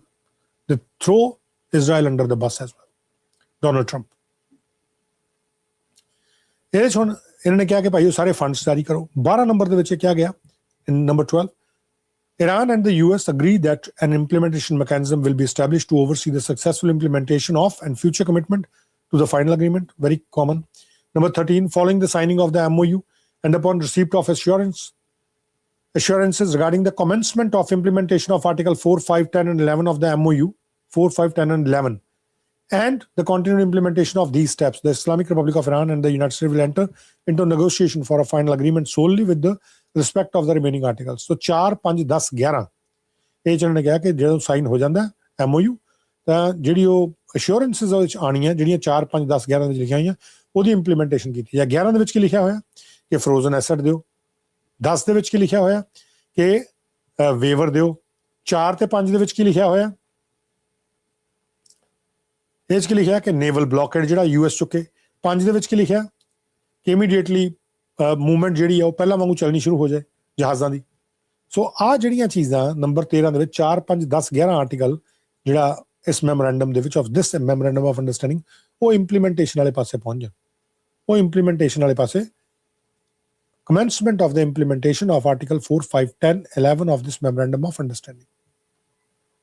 So ਇੱਥੇ ਵੀ ਈਰਾਨ ਨੇ ਬੰਮ ਰੋੜੇ। Number 14, 14th, the final agreement will be approved through a binding resolution of the United Security Council. Through a binding resolution. Binding resolution ਹੋਏਗਾ UNSC ਦਾ। Binding resolution ਏਦਾਂ ਨਹੀਂ ਹੋਏਗਾ। ਸੋ ਇਹ 14 ਨੁਕਤੇ ਜਿਹੜੇ ਹੈ ਉਹ ਅਲ ਅਰੇਬੀਆ ਨੇ ਦਾਅਵਾ ਕੀਤਾ ਕਿ ਉਹਨਾਂ ਨੇ ਹਾਸਲ ਕਰ ਲਏ ਆ। ਇਹ ਅਲ ਅਰੇਬੀਆ ਦਾ ਦਾਅਵਾ। ਅਲ ਅਰੇਬੀਆ ਕਹਿੰਦਾ ਕਿ ਅਸੀਂ ਇਹ ਜਿਹੜੀ ਹੈ ਇਨਫੋਰਮੇਸ਼ਨ ਨੂੰ ਹਾਸਲ ਕਰ ਲਈ ਹੈ। ਅਲ ਅਰੇਬੀਆ ਇੰਗਲਿਸ਼ ਇਹਨਾਂ ਦਾ ਦਾਅਵਾ ਸੀ, which I can't confirm but it's in front of you.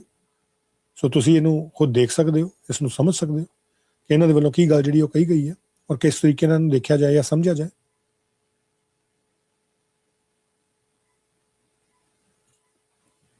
It is clear ਕਿ US ਦੇ ਕੋਲ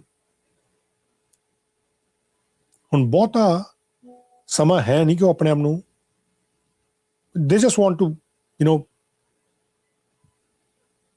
now they are showing the back for sure. ਇਹ 'ਚ ਹੁਣ ਕੋਈ ਦੋ ਰਾਏ ਨਹੀਂ ਹੈਗੀਆਂ।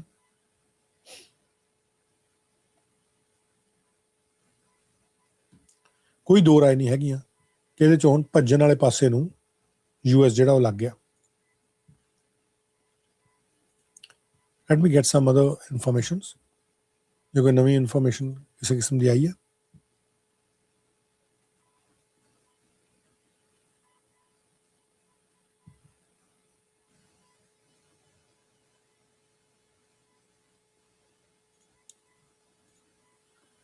ਇੱਕ ਇਨਫੋਰਮੇਸ਼ਨ ਜਿਹੜੀ ਆ ਰਹੀ ਹੈ which is very important.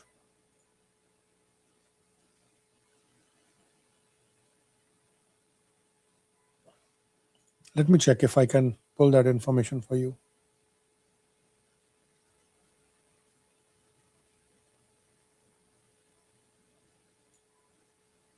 US ਔਰ ਕੈਨੇਡਾ ਦੇ ਰਿਲੇਸ਼ਨ ਦੇ ਵਿੱਚ ਜਿਹੜੇ ਕੈਨੇਡਾ US ਦੇ ਟ੍ਰੇਡ ਮਿਨਿਸਟਰ ਨੇ ਡੋਮਿਨਿਕ ਲੈਬਲਾਂਕ ਉਹਨਾਂ ਨੇ ਉਹ G7 ਦੇ ਜਿਹੜੀਆਂ ਮੀਟਿੰਗਸ ਹੋ ਰਹੀਆਂ ਉੱਥੇ ਗਏ ਹੋਏ ਆ। ਉੱਥੇ ਉਹਨਾਂ ਨੇ ਕੁਝ ਜਾਣਕਾਰੀ ਦਿੱਤੀ ਹੈ ਜਿਹੜਾ US ਕੈਨੇਡਾ ਦੇ ਰਿਲੇਸ਼ਨਸ ਨੂੰ ਲੈ ਕੇ। Just 1 second. ਬੜਾ ਇੰਪੋਰਟੈਂਟ ਖਬਰ ਸੀ ਕਿ US ਇਰਾਨ ਡੀਲ ਜਿਹੜੀ ਹੈ ਇਹ ਕਿਸ ਤਰੀਕੇ ਦੇ ਨਾਲ ਦੇਖੀ ਜਾਏ।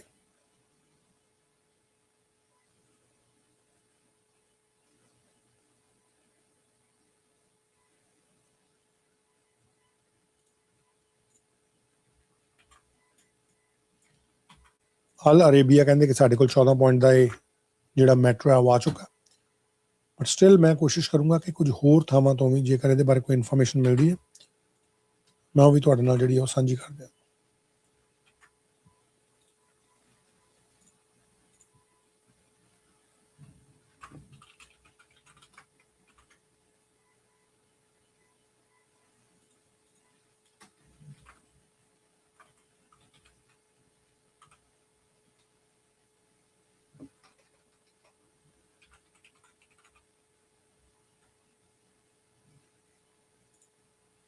Just 1 second.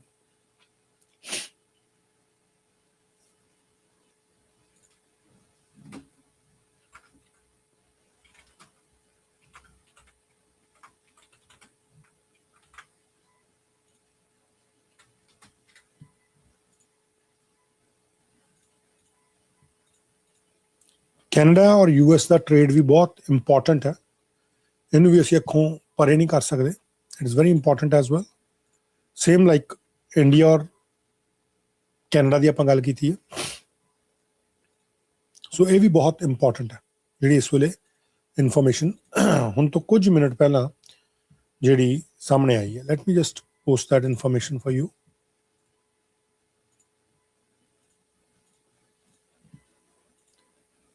ਕੈਨੇਡਾ ਯੂਐਸ ਰਿਸ਼ਤਿਆਂ ਦੇ ਜਿਹੜੇ ਮਿਨਿਸਟਰ ਨੇ ਥਾਪੇ ਹੋਏ ਡੋਮਿਨਿਕ ਲਾਬਲਾਂਕ, ਉਹਨਾਂ ਦੇ ਵੱਲੋਂ ਹੁਣ ਤੋਂ ਕੁਝ ਮਿੰਟ ਪਹਿਲਾਂ ਜਾਣਕਾਰੀ ਦਿੱਤੀ ਗਈ ਹੈ।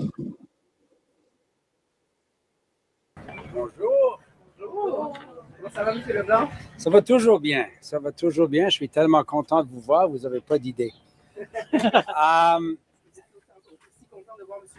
Je suis toujours content de voir Jameson. Alors, so perhaps just a few opening words, and we're happy to take your questions.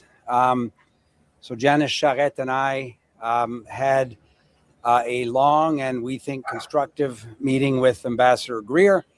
It very much builds on the work we did with him in Washington on June 2nd.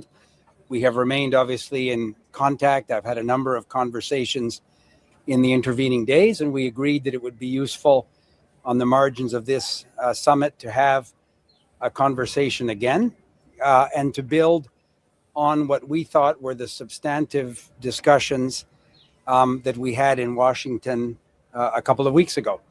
We took stock of the work that we have done over the last 2 weeks, and we agreed that we would be in touch again next week. So, si vous me permettez en français, Madame Charette et moi, on a rencontré Monsieur Greer, l'ambassadeur Greer, pour précisément faire le point sur le travail que nous avions fait ensemble depuis notre rencontre le 2 juin à Washington. C'était une rencontre détaillée, comme j'ai dit il y a 2 semaines, et ça a nécessité des conversations à plusieurs niveaux depuis cette rencontre. On a débuté, M. Greer et moi, à constater le travail qui a été fait, à discuter les prochaines étapes que nous allions prendre ensemble, et à la fin, on s'est convenu de se rencontrer encore une fois la semaine prochaine. Moi, je demeure toujours confiant qu'on voit du progrès. C'était ça le constat, je pense, de nos amis américains. Alors, on va continuer de faire le travail. C'est pourquoi Mme Charette et moi, nous sommes venus ici à Évian lors du G7. Monsieur Leblanc, qu'est-ce que ça nous dit que M. Carney ait senti le besoin d'aller voir M. Trump aujourd'hui pour lui parler de la question des véhicules électriques chinois, de le rassurer sur la question des quotas en disant qu'il y avait seulement 49 000 véhicules électriques qui allaient rentrer au Canada? Est-ce que ça veut dire que les Américains sont inquiets avec ça ou qu'est-ce que ça nous dit? Moi, Mme Charette peut peut-être ajouter quelque chose. Moi, j'ai discuté de cette question-là avec M. Greer et M.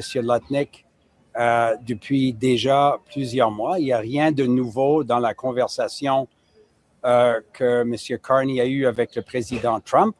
On a réitéré que finalement, c'est un quota ferme établi de 49 000 véhicules qui représente à peu près 3% du marché canadien de vente de véhicules neufs. J'ai pensé que M. Carney a pris l'occasion de discuter directement avec M. Trump. Mais encore là, ce n'était pas une nouvelle pour les Américains, c'était un constat. Pourquoi il est allé voir M. Trump pour lui dire ça? Pourquoi il a senti le besoin d'aller le rassurer là-dessus? Ben, la bonne nouvelle, c'est que je crois que vous allez voir dans une douzaine d'heures M. Carney. Vous pouvez poser précisément cette question-là. Moi, je n'étais pas dans la pièce, j'ai vu le reportage. Mais comme je vous ai dit, pour nous, c'était une discussion que nous avons abordée avec les Américains suite à la visite de M. Carney en Chine au mois de janvier. Alors, le premier ministre a pris l'occasion de rappeler à M. Trump précisément c'est quoi l'entente.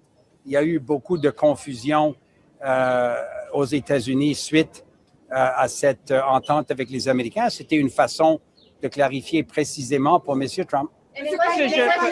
Madame Charette allait ajouter quelque chose. Oui, mais après que Madame Charette en français. Peut-être que je peux ajouter juste quelques mots. Si j'ai bien compris, c'était une des discussions que le Premier ministre avait avec le président Trump. Il a choisi le moment pour expliquer l'arrangement avec la Chine au sujet des autos. C'est seulement une des conversations qu'ils avaient aujourd'hui. De quoi ils ont parlé également? Vous aurez la chance de lui poser la question demain. In English, why do you think that the Prime Minister made that point to Donald Trump today about the cars? So, as Madame Charette just said, this was one of a number of issues the Prime Minister discussed with President Trump during the day today. There's nothing new in what the Prime Minister said to President Trump. This importation of Chinese electric vehicles has a hard cap, which didn't exist previously, of 49,000 vehicles. This represents 3% of the new vehicle market sales in Canada. Anything over that has a 100% tariff plus the most favored nation tariff. It was an opportunity for the Prime Minister to remind President Trump, as we have with Ambassador Greer and Secretary Lutnick, that this, in fact, takes Canada back to a position in terms of Chinese vehicles of 2 years ago. And it was a time-limited, specific arrangement that provided very important relief to canola producers and canola growers in Canada and the seafood sector in Atlantic Canada. This shouldn't surprise anybody that the Prime Minister took this opportunity to discuss what is a well-known circumstance for a number of months. What were the other things that the Prime Minister spoke with? You said they discussed many things. What else? So again, I understand why you would ask that question. It's Tuesday evening in France. The good news is tomorrow morning, which will be the middle of the night, back home, you'll have a chance with Prime Minister Carney to ask that question. Does Greer consider the 2 weeks ago in Washington, you resolved 12 of the 36 issues the Americans had presented. This is what the premiers were told in the First Minister's meeting. Have you further reduced the remaining list of 24 down to another number as of today? So I wouldn't speak for what the premiers may or may not have said publicly. I said in Washington, and Madame Charette may want to add, we made progress in resolving with Jameson a number of issues that the United States Trade Representative has raised over a number of months with Canada.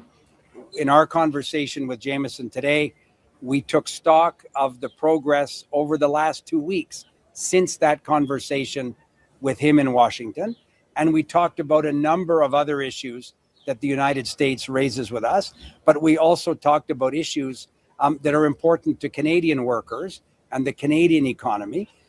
So it's by no means a one-way conversation. A conversation implies that there would be an exchange of views, and Jameson is always willing to listen to what we have to say about what we think would be in the interest of Canadian workers. Further resolution of issues. David, you've just asked the same question twice. I'll give you the same answer. We don't negotiate the details of these issues publicly. I have said that we continue to make progress, and the conversation today with Jameson was an opportunity to build on exactly that positive work that was done 2 weeks ago. Mais est-ce que vous êtes prêt à faire d'autres concessions pour ouvrir les négociations? Est-ce que vous êtes prêt à faire d'autres concessions envers M. Greer? Qu'est-ce que nous ne sommes pas prêts à faire, c'est de négocier publiquement et de donner les détails de ce genre de conversation. Moi, je demeure convaincu que c'est dans l'intérêt économique du Canada et des États-Unis, et évidemment le Mexique, d'arriver à une entente pour appuyer l'entente de l'ACEUM.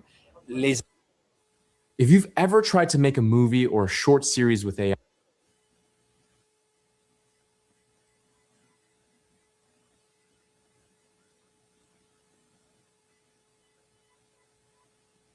I think ਇਹ ਵਾਲੀ ਜਿਹੜੀ press conference ਹੈ ਬੜੀ ਅਬਰਪਟਲੀ ਖਤਮ ਹੋ ਗਈ, but ਇਹਦੇ ਬਾਰੇ ਕੋਈ ਹੋਰ ਜਾਣਕਾਰੀ ਜਿਹੜੀ ਹੈ ਨਹੀਂ। ਲੇਕਿਨ ਇੱਕ ਇੰਪੋਰਟੈਂਟ ਇਨਫੋਰਮੇਸ਼ਨ ਜਿਹੜੀ ਉਹ ਬ੍ਰਿਟਿਸ਼ ਕੋਲੰਬੀਆ ਦੀ ਗਵਰਨਮੈਂਟ ਵੱਲੋਂ ਆ ਰਹੀ ਹੈ। BC ਦੇ ਵਿੱਚ ਗਰਮੀਆਂ ਦੇ ਮੌਸਮ ਦੇ ਵਿੱਚ ਜੰਗਲੀ ਅੱਗਾਂ ਲੱਗਦੀਆਂ ਔਰ ਹੋਰ ਬਹੁਤ ਸਾਰੀਆਂ ਆਪਦਾਵਾਂ ਜਿਹੜੀਆਂ ਕੁਦਰਤੀ ਆਪਦਾਵਾਂ ਆਉਂਦੀਆਂ। ਲੇਕਿਨ ਉਸ ਤੋਂ ਪਹਿਲਾਂ ਮੈਂ ਕੁਝ ਇੱਕ ਜਾਣਕਾਰੀ ਤੁਹਾਡੇ ਨਾਲ ਹੋਰ ਸਾਂਝੀ ਕਰ ਦੇਵਾਂ। ਹੁਣੇ ਇੱਕ ਇਨਫੋਰਮੇਸ਼ਨ ਆਈ ਹੈ ਕਿ ਸਰੀ ਦੇ ਵਿੱਚ ਅੱਜ ਗੋਲੀ ਚੱਲੀ ਹੈ once again. Let me just share that information with you. 1 second. Just 1 second. Once again, there's been a shooting incident in Surrey. Give me just 1 minute.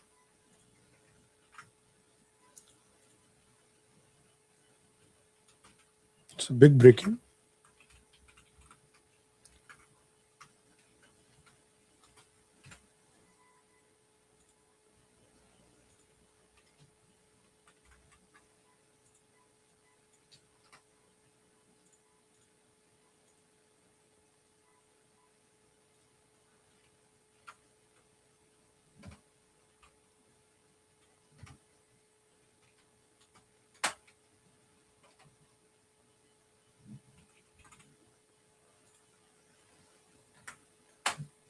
Surrey city centre area ਦੇ ਵਿੱਚ ਅੱਜ ਗੋਲੀਆਂ ਚੱਲੀਆਂ।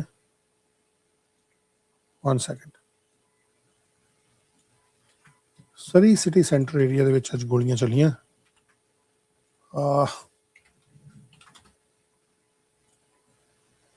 That's a breaking news now. ਔਰ early morning ਦੀ ਇਹ ਵਾਰਦਾਤ ਦੱਸੀ ਜਾਂਦੀ ਹੈ। Just 1 second.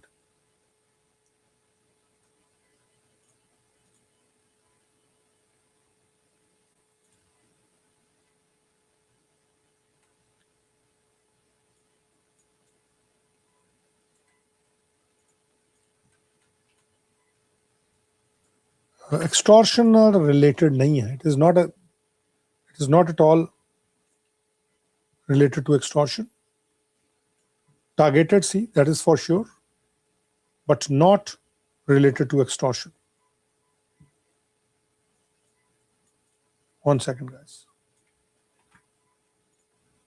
Let me just post this information.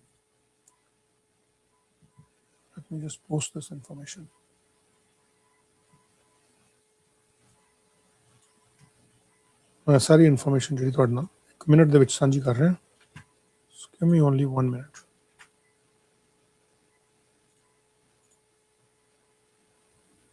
Surrey police service ਨੇ ਹੁਣੇ ਇਹ ਇਨਫੋਰਮੇਸ਼ਨ ਜਿਹੜੀ ਦਿੱਤੀ ਹੈ।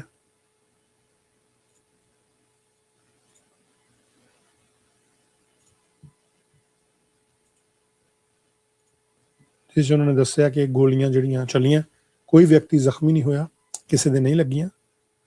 That is for sure, but just give me only 1 minute.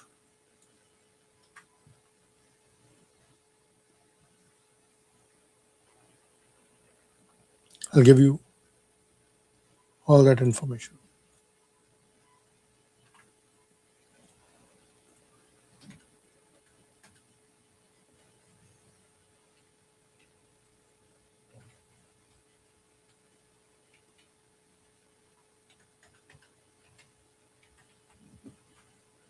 Just 1 second.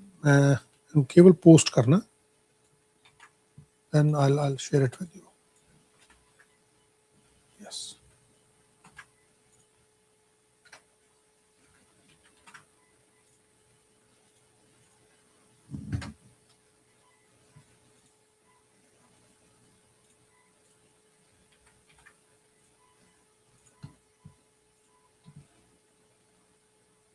So the information which I have right now, and one second, guys.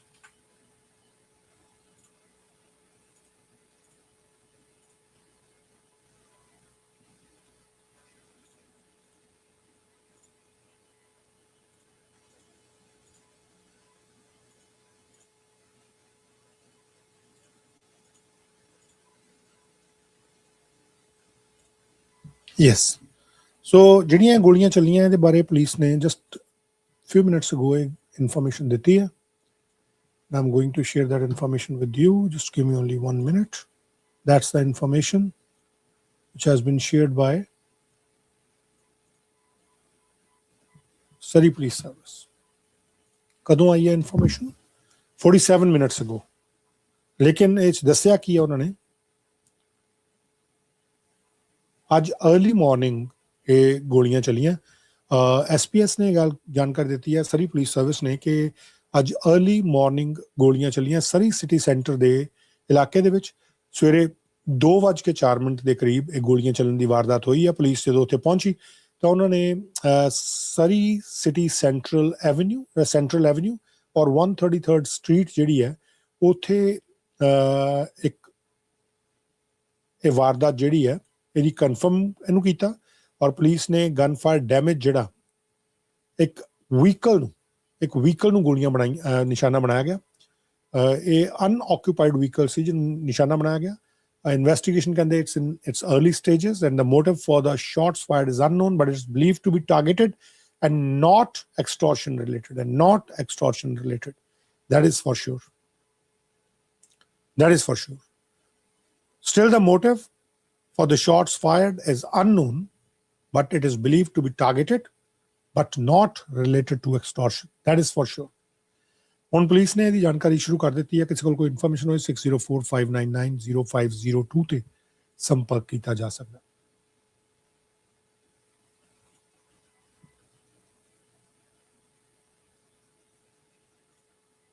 ਸੰਪਰਕ ਕੀਤਾ ਜਾ ਸਕਦਾ. That is also one thing. Just 1 second.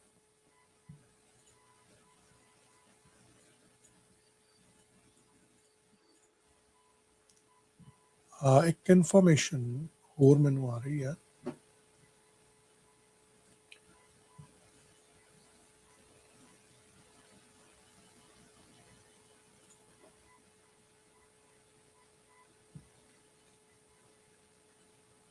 BC the government ਨੇ 2 ਯੋਜਨਾਵਾਂ launch ਕੀਤੀਆਂ.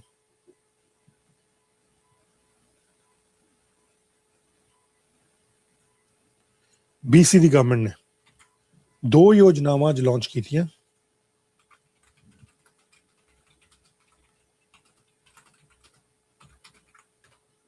ਮੈਂ ਦੋਹੇ ਤੁਹਾਡੇ ਨਾਲ ਸਾਂਝੀਆਂ ਕਰਦਾ. ਪਰ ਸਰੀ ਦੇ ਵਿੱਚ ਜਿਹੜੀ ਗੋਲੀ ਚੱਲੀ ਹੈ ਇਟ ਇਜ਼ ਵਾਂਸ ਅਗੇਨ ਅੱਜ 16 ਜੂਨ ਔਰ ਤੁਸੀਂ ਦੇਖੋ ਕਿ ਸਵੇਰੇ 2:04 ਤੇ ਇਹ ਗੋਲੀਆਂ ਚੱਲਣ ਦੀ ਵਾਰਦਾਤ ਜਿਹੜੀ ਹੈ ਉਹ ਹੋਈ ਹੈ.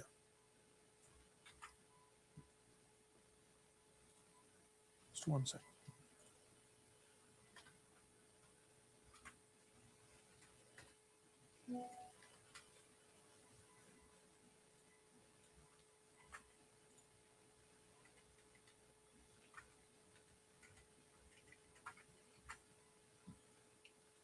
ਇਹ 'ਚ ਜਾਣਕਾਰੀ ਪੁਲਿਸ ਨੇ ਮੋਟਿਵ ਨੂੰ ਲੈ ਕੇ ਨਹੀਂ ਦਿੱਤੀ ਪਰ ਇਹ ਕਿਹਾ ਕਿ ਇਹ ਟਾਰਗੇਟਡ ਇਨਸੀਡੈਂਟ ਸੀ.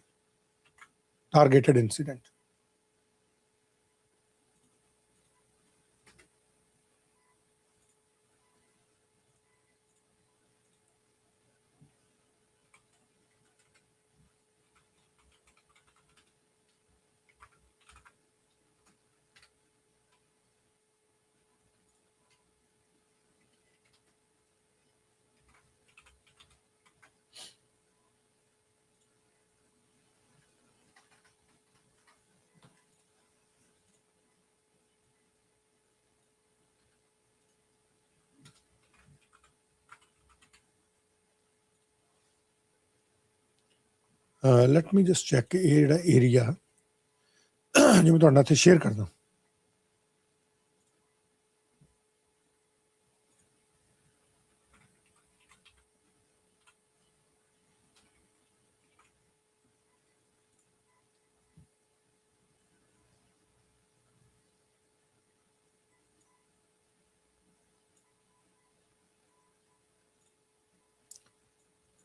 ਆ ਏਰੀਆ ਜਿਹੜਾ ਕਿ ਮਿਕਸਡ ਏਰੀਆ ਰੈਜ਼ੀਡੈਂਸ਼ੀਅਲ ਵੀ ਹੈ ਔਰ ਕਮਰਸ਼ੀਅਲ ਏਰੀਆ ਵੀ ਹੈ ਔਰ ਬਹੁਤ ਸਾਰੀਆਂ ਹਾਈ ਰਾਈਜ਼ ਬੇਸਿਕਲੀ ਡਾਊਨਟਾਊਨ ਦਾ ਇਲਾਕਾ ਹੈ।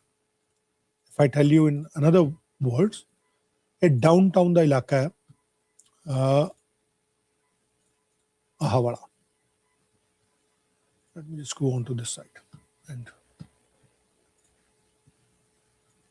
133 and Central Avenue. That's the area. Asara Central Avenue the area. A Central Avenue. That's all Central Avenue area, and this is 133 Street. This area. This area the which you can see 133 Street and Central Avenue area.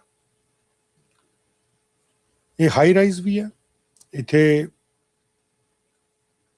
Business complex ਵੀ ਹੈ।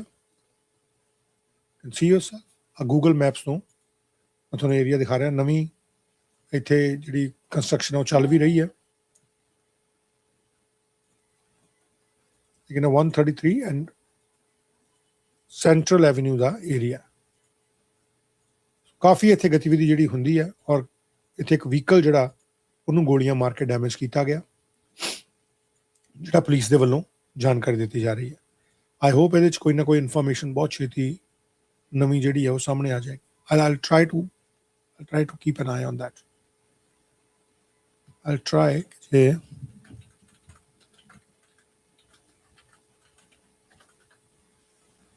ਜੇ ਕੋਈ information ਮੈਨੂੰ ਇਸ ਦੇ ਉੱਤੇ ਮਿਲ ਰਹੀ ਹੈ।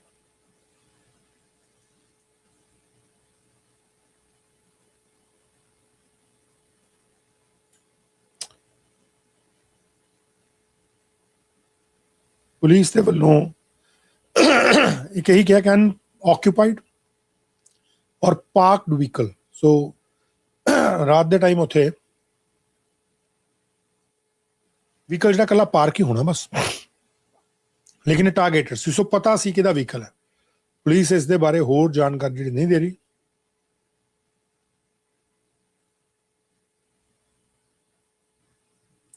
ਲੇਕਿਨ ਜਿੰਨੀ ਕੋਈ ਇਨਫੋਰਮੇਸ਼ਨ ਆਈ ਆਈ ਥਿੰਕ ਇਹਦੇ ਤੇ ਥੋੜੀ ਦੇਰ ਤੱਕ ਕੋਈ ਨਾ ਕੋਈ ਵੀਡੀਓ ਕਿਸੇ ਨਾ ਕਿਸੇ ਜਰਨਲਿਸਟ ਵੱਲੋਂ ਉਥੋਂ ਪਾ ਦਿੱਤੀ ਜਾਏਗੀ। ਐਂਡ ਆਈਲ ਟਰਾਈ ਕਿ if I can share that information with you as well, ਕਿਉਂਕਿ ਇਹ ਵੀ ਬਹੁਤ ਇੰਪੋਰਟੈਂਟ ਹੈ। ਸਾਰੀ ਦੇ ਵਿੱਚ ਇਹ ਵਾਰਦਾਤਾਂ ਬਹੁਤ ਵੱਧ ਰਹੀਆਂ। ਇਨਫੈਕਟ ਦਿਨ ਦਿਹਾੜੇ ਗੋਲੀਆਂ ਜਿਹੜੀਆਂ ਚੱਲੀਆਂ, ਆਪਾਂ ਪਿਛਲੇ ਦਿਨਾਂ ਦੇ ਵਿੱਚ ਵੀ ਤੁਹਾਡੇ ਨਾਲ ਮੈਂ ਸਾਂਝੀਆਂ ਕੀਤੀਆਂ ਸਾਰੀਆਂ ਗੱਲਾਂ, ਤੇ ਦਿਨ ਦਿਹਾੜੇ ਗੋਲੀਆਂ ਚੱਲਣ ਦੀਆਂ ਵਾਰਦਾਤਾਂ ਜਿਹੜੀਆਂ ਹੋਈਆਂ ਉਹਨਾਂ ਨੇ ਆਮ ਲੋਕਾਂ ਦੇ ਮਨ ਦੇ ਵਿੱਚ ਡਰ ਵੀ ਪਾਇਆ ਔਰ ਪੁਲਿਸ ਦਾ ਕਿਤੇ ਨਾ ਕਿਤੇ ਯਕੀਨ ਜਿਹੜਾ ਉਹ ਵੀ ਡਾਮਾਡੋਲ ਹੋ ਰਿਹਾ। ਆਮ ਲੋਕਾਂ ਦੇ ਮਨ ਦੇ ਵਿੱਚ ਟਰਸਟ ਜਿਹੜਾ ਉਹ ਹਿਲ ਰਿਹਾ। But at the same time what I can see right now ਕਿ ਪਿਛਲੇ ਦਿਨਾਂ ਦੇ ਵਿੱਚ ਸਾਰੀ ਪੁਲਿਸ ਦਾ ਆਪਣਾ ਕ੍ਰਾਈਸਿਸ ਜਿਹੜਾ ਉਹ ਮੁੱਕਣ ਤੇ ਨਹੀਂ ਆਇਆ ਔਰ ਉਹਦੇ ਵਿੱਚ ਇੱਦਾਂ ਦੀਆਂ ਵਾਰਦਾਤਾਂ ਬੈਕ ਟੂ ਬੈਕ ਹੋ ਰਹੀਆਂ। ਲਗਭਗ ਹਰ ਹਫਤੇ ਇੱਦਾਂ ਦੀਆਂ ਕਈ ਖਬਰਾਂ ਜਿਹੜੀਆਂ ਆ ਜਾਂਦੀਆਂ ਔਰ ਪੁਲਿਸ ਦੇ ਵੱਲੋਂ ਇਹਦੇ ਬਾਰੇ ਜਾਣਕਾਰੀਆਂ ਦਿੱਤੀਆਂ ਜਾਂਦੀਆਂ ਕਿ ਭਾਈ ਇਹ ਗੋਲੀਆਂ ਚੱਲਣ ਦੀ ਵਾਰਦਾਤ ਜਿਹੜੀ ਆ ਹੋਈ ਆ ਔਰ ਇਸ ਤਰੀਕੇ ਦੇ ਨਾਲ ਹੋਈ ਆ ਔਰ ਇਹ ਕਹਾਣੀ ਹੋਈ ਆ। ਸੋ ਇਹ ਸਾਰੀਆਂ ਜਿਹੜੀਆਂ ਇਨਫੋਰਮੇਸ਼ਨਸ ਨੇ ਜਦੋਂ ਆਉਂਦੀਆਂ ਥੋੜਾ ਜਿਹਾ ਪਰੇਸ਼ਾਨ ਤਾਂ ਕਰਦੀਆਂ। ਇਹ ਇਨਫੋਰਮੇਸ਼ਨ ਜਿਹੜੀਆਂ ਥੋੜਾ ਪਰੇਸ਼ਾਨ ਤਾਂ ਕਰਦੀਆਂ, ਆਮ ਲੋਕਾਂ ਦੇ ਵਾਸਤੇ ਬਹੁਤ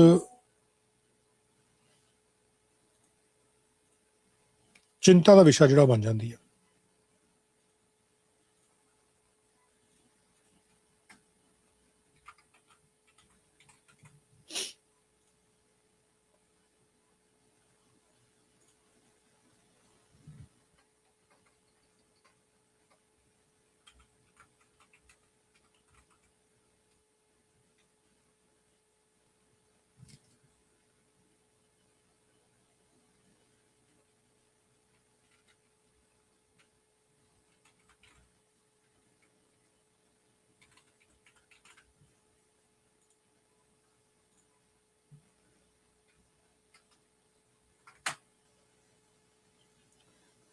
ਸੋ ਇਹ ਚਿੰਤਾ ਦਾ ਵਿਸ਼ਾ ਤਾਂ ਬਣ ਜਾਂਦਾ ਕਿ ਬਾਰ-ਬਾਰ ਇਹ ਗੋਲੀਆਂ ਚੱਲਣ ਦੀਆਂ ਵਾਰਦਾਤਾਂ ਜਿਹੜੀਆਂ ਹੁੰਦੀਆਂ ਇਹ ਆਮ ਲੋਕਾਂ ਨੂੰ ਡਿਸਟਰਬ ਵੀ ਕਰਦੀਆਂ, ਲੋਕਾਂ ਨੂੰ ਪਰੇਸ਼ਾਨ ਵੀ ਕਰਦੀਆਂ। ਔਰ ਜਿਹੜੀ ਇਹ ਇਨਫੋਰਮੇਸ਼ਨ ਆ ਰਹੀ ਹੈ ਇਸ ਵੇਲੇ ਕਿ ਅੱਜ ਸਵੇਰੇ ਇੱਕ ਵਾਰ ਫਿਰ ਤੋਂ ਇਹ ਗੋਲੀਆਂ ਚੱਲਣ ਦੀ ਵਾਰਦਾਤ ਜਿਹੜੀ ਹੋਈ ਹੈ, ਇਹ ਹਾਲਾਂਕਿ ਕੋਈ ਜ਼ਖਮੀ ਨਹੀਂ ਹੋਇਆ, ਇਹ ਪੁਲਿਸ ਨੇ ਕਲੀਅਰ ਕਰ ਦਿੱਤਾ।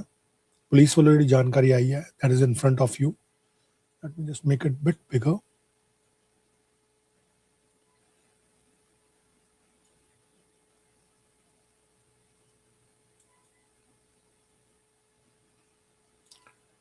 ਥੋੜਾ ਜਿਹਾ ਨੂੰ ਵੱਡਾ ਕਰ ਦੇਣਾ ਯੈਸ ਸੋ ਦੈਟ ਤੁਸੀਂ ਇਹਨੂੰ ਚੰਗੀ ਤਰ੍ਹਾਂ ਪੜ੍ਹ ਸਕੋ ਸੋ ਸਾਫ਼ ਲਿਖਿਆ ਕਿ SPS investigating shots fired in Surrey city center ਔਰ city center ਦਾ ਏਰੀਆ ਇਹਨਾਂ ਨੇ ਦਿੱਤਾ ਹੋਇਆ on June 16th at approximately 2:04 a.m. SPS frontline officer responded to a report of shots fired near Central Avenue and 133 Street, Surrey, and area. Let me just share that with you as well. That's the area. High-rise buildings. और ये जो area मैं Google Maps तो तुम दिखा रहे हैं. So this is just for the reference only. It's just for the reference only. That is the area. High-rise buildings, businesses as well. A lot of coffee shops. But swear the time as it was early morning. So I'm pretty sure के businesses वगैरह तो सारे बंद होंगे. लेकिन ये residential area भी है. So you can see yourself Central Avenue and 133 Street. Let me just go a bit closer. You can see Central Avenue and 133 Street. So that's the area which police is saying जिथे गोलियां चलियां. Upon arrival, police located gunfire damage to a parked and unoccupied vehicle. The investigation is in its early stages, and the motive for the shots fired is unknown, but it is believed to be targeted and not extortion related. That's what the Surrey Police Service is saying. Just one sec.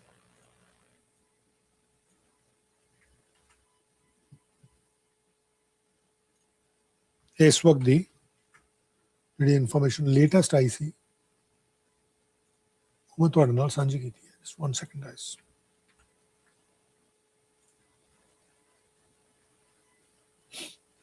ਹੁਣ ਜਿਹੜੀ ਮੈਂ ਤੁਹਾਡੇ ਨਾਲ ਖਬਰ ਸਾਂਝੀ ਕਰਨੀ ਹੈ ਨਾ that is also very important it's a positive news though ਮੈਂ ਕੋਸ਼ਿਸ਼ ਹੁੰਦੀ ਹੈ ਕਿ ਇਹਨਾਂ ਨੂੰ ਟਾਈਮ ਥੋੜਾ ਜਿਹਾ ਘੱਟ ਦਿੱਤਾ ਜਾਏ ਕਿਉਂਕਿ ਉਹਦਾ ਰੀਜ਼ਨ ਕੀ ਹੈ ਕਿਉਂਕਿ ਪ੍ਰੋਗਰਾਮ ਦੇ ਵਿੱਚ ਅਸੀਂ ਇੰਟਰਨੈਸ਼ਨਲ ਇਸ਼ੂਜ਼ ਜਿਹੜੇ ਉਹਨਾਂ ਨੂੰ ਚੁੱਕਦੇ ਹਾਂ ਲੋਕਲ ਖਬਰ ਜਿਹੜੀ ਹੈ ਉਹਨੂੰ ਥੋੜਾ ਜਿਹਾ ਘੱਟ ਜਗ੍ਹਾ ਜਿਹੜੀ ਦਿੱਤੀ ਜਾਂਦੀ ਹੈ ਲੇਕਿਨ ਜਿਹੜੀ ਇੰਪੋਰਟੈਂਟ ਨਿਊਜ਼ ਹੈ ਉਹਨੂੰ ਡੈਫੀਨੇਟਲੀ ਜਗ੍ਹਾ ਦਿੱਤੀ ਜਾਂਦੀ ਹੈ ਔਰ ਪੋਜ਼ਿਟਿਵ ਨਿਊਜ਼ ਨੂੰ ਮੈਂ ਹਮੇਸ਼ਾ ਸੋਚਦਾ ਕਿ ਜਗ੍ਹਾ ਜਿਹੜੀ ਉਹ ਜ਼ਰੂਰ ਦੇਣੀ ਚਾਹੀਦੀ ਹੈ ਹੁਣ ਜਿਹੜੀ ਮੈਂ ਖਬਰ ਤੁਹਾਡੇ ਨਾਲ ਸ਼ੇਅਰ ਕਰਨੀ ਹੈ it is also very important ਇਹ BC ਗਵਰਨਮੈਂਟ ਨੇ ਨਵੀਂ ਯੋਜਨਾ ਲਾਂਚ ਕੀਤੀ ਹੈ ਚਾਈਲਡ ਐਂਡ ਯੂਥ ਵੈਲਬੀਇੰਗ ਨੂੰ ਲੈ ਕੇ ਚਾਈਲਡ ਐਂਡ ਯੂਥ ਵੈਲਬੀਇੰਗ ਨੂੰ ਲੈ ਕੇ ਬ੍ਰਿਟਿਸ਼ ਕੋਲੰਬੀਆ ਦੀ ਗਵਰਨਮੈਂਟ ਦੇ ਵੱਲੋਂ ਇੱਕ ਨਵੀਂ ਯੋਜਨਾ ਜਿਹੜੀ ਹੈ ਉਹ ਉਲੀਕੀ ਗਈ ਹੈ ਇਹ 'ਚ ਪ੍ਰੋਵਿੰਸ ਨੇ ਜਾਣਕਾਰੀ ਦਿੱਤੀ ਹੈ ਕਿ ਜਿਹੜਾ ਇਹ ਨਵਾਂ child and youth wellbeing action plan ਹੈ ਔਰ ਇਹਦਾ ਫਰੇਮਵਰਕ ਹੈ ਇਹ ਕਿਸ ਤਰੀਕੇ ਨਾਲ ਕੁਝ ਮਿਨਿਸਟਰੀਆਂ ਜਿਹੜੀਆਂ ਇਕੱਠੀਆਂ ਹੋ ਕੇ ਇਹਨਾਂ ਦੇ ਨਾਲ ਕੋਆਰਡੀਨੇਟਡ ਤੇ ਕ੍ਰਾਸ ਗਵਰਨਮੈਂਟ ਅਪਰੋਚ ਜਿਹੜੀ ਹੈ ਉਹ ਬੱਚਿਆਂ ਨੂੰ ਯੂਥ ਨੂੰ ਫੈਮਲੀਜ਼ ਨੂੰ through out BC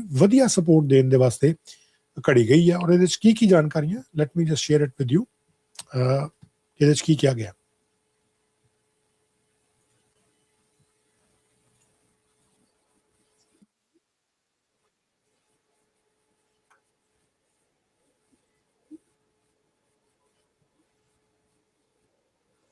of this moment. Before I begin, I would like to acknowledge that we are gathered here on the traditional territories of the Musqueam, Squamish, and Tsleil-Waututh nations. Today is an important moment for children, youth, and families in British Columbia.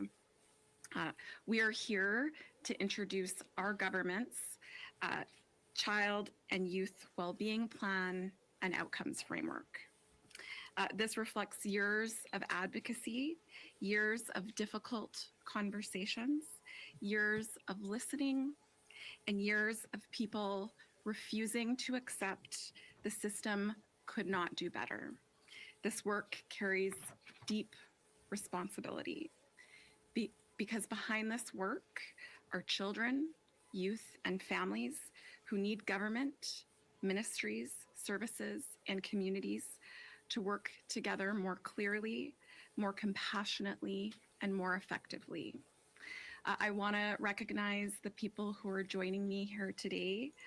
My colleague, Nikki Sharma, our Deputy Premier and Attorney General for British Columbia, Dr. Jennifer Charlesworth, the Representative for Children and Youth, and Alex Turpin, a former Youth in Care and current member of the Ministry's Youth Advisory Council. I also want to recognize everyone who helped bring us to this place. Indigenous leaders, youth, families, advocates, frontline service providers, oversight bodies, community partners, and people across government.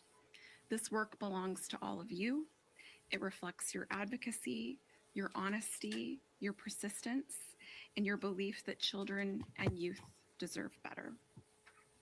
Thank you for continuing to push us, to guide us and partner with us as we work to improve the lives of children and youth across this province. Today is about charting a better future for children in British Columbia, a future where support is easier to access, better coordinated, and more responsive to the realities that families face. Every child in our province deserves safety, belonging, and love. And every family deserves to know that when they reach out for help, help will be there for them. Yet too often we hear from families that accessing services which are meant to support them can be complex and fragmented for them. I've worked with families and spoken to families who are doing their best, but are exhausted from bouncing between agencies, facing barriers, and having to advocate so incredibly hard to access supports. As many people are aware, I'm a parent and an aunt of children with support and mental health needs. I know firsthand how our systems work and how they don't work. People have told us repeatedly that things need to change. For years, families, advocates, service providers, Indigenous partners have called for a more coordinated approach. We have heard from people with lived experience, from oversight bodies like the Representative of Children and Youth, and from advocates across our province. And we have heard those calls with renewed urgency following the tragic death of Colby. The Don't Look Away report challenged us to confront the consequences of a system that was not working well enough for some of our most vulnerable children and families. We have a responsibility, a collective responsibility, to learn from the heartbreaking loss and the sacred story of Colby and do better. This responsibility belongs to all of us across government, and that's why over the last 2 years, we've engaged with First Nations partners, the sector, and people with lived experience. We listened, we researched, and we learned, and today I'm here to share how we are responding. Children and families do not experience government one ministry at a time. They experience one life. Our responsibility is to make sure that the supports around them work together. The Child and Youth Wellbeing Action Plan and Outcomes Framework is a cross-government approach to improving the lives of children, youth, and families in our province.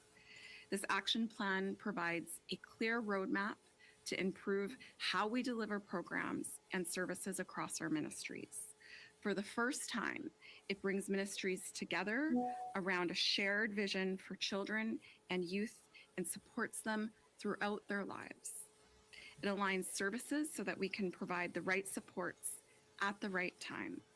And it shifts us away from responding only when families reach a crisis point towards better coordination, early intervention, and stronger prevention. The Outcomes Framework is a tool that will help government focus on the outcomes that matter for children and youth and create conditions for meaningful change. It gives us the ability to track our progress, to strengthen accountability, and to guide better decisions about what is working and what improvements or changes are needed. Together, the action plan and the framework will keep us focused on improving outcomes for children, youth, and families so that they can live better lives. With contributions from ministries across government, this plan is focused on making a real difference in people's lives. Some changes are already underway, and the action plan recognizes a number of actions already in progress. For example, we are partnering with Connected Services BC to create better information sharing across government so families can get support without being bounced from one ministry to another, having to repeat their story over and over again. The plan also recognizes the need for more complex, longer-term improvements.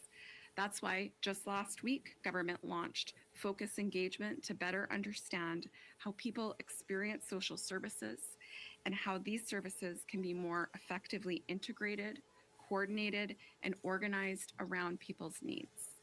The goal is to design programs and services around the moments in people's lives when they need support, whether that means supporting families in crisis, accessing disability supports, finding stability, or building independence and well-being. Ultimately, this is about organizing government around people's needs rather than expecting people to organize their needs around government. We want to get this right. We know the action plan will evolve over time, and that's why we are inviting public feedback through Engage BC. This is an ongoing dialogue that will continue as we implement and strengthen the plan. It's an opportunity for government to hear directly from people with lived, living, and frontline experiences, and I encourage everyone to explore the action plan and outcomes framework and share their thoughts and suggestions.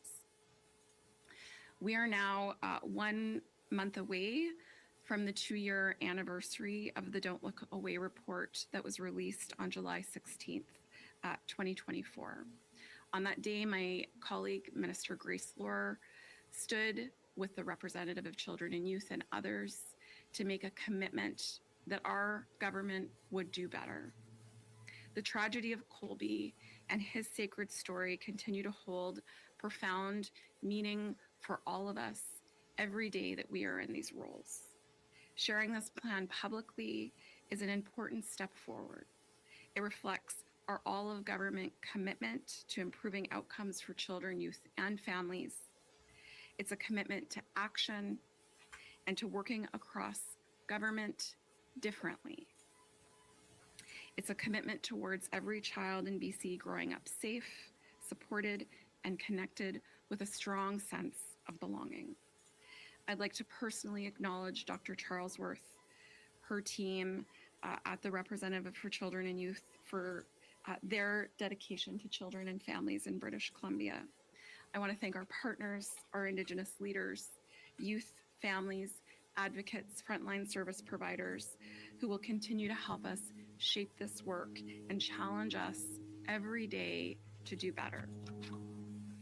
Our government is committed to continuing this work with our partners to make sure that this leads to real change for children, youth, and families. Now I have the honor to invite Dr. Charlesworth, our representative of children and youth, to say a few words.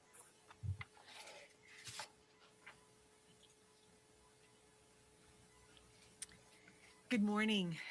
I'd like to acknowledge the Tsleil-Waututh, Squamish, and Musqueam people on whose ancestral and unceded lands we're gathering today. And I'd also like to acknowledge Grand Chief Stuart Phillip, who stood with me almost 2 years ago when we released the Don't Look Away report, and in fact had walked alongside us from the very moment that we decided that we were going to do a review and investigation.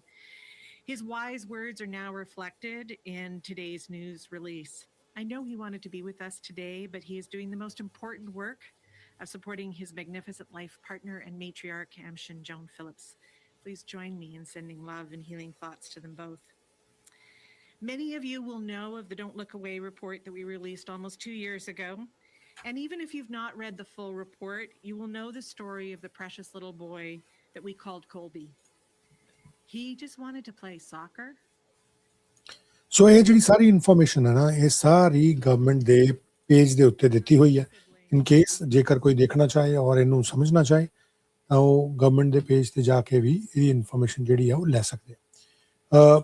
Now I have to share another information which is way more important.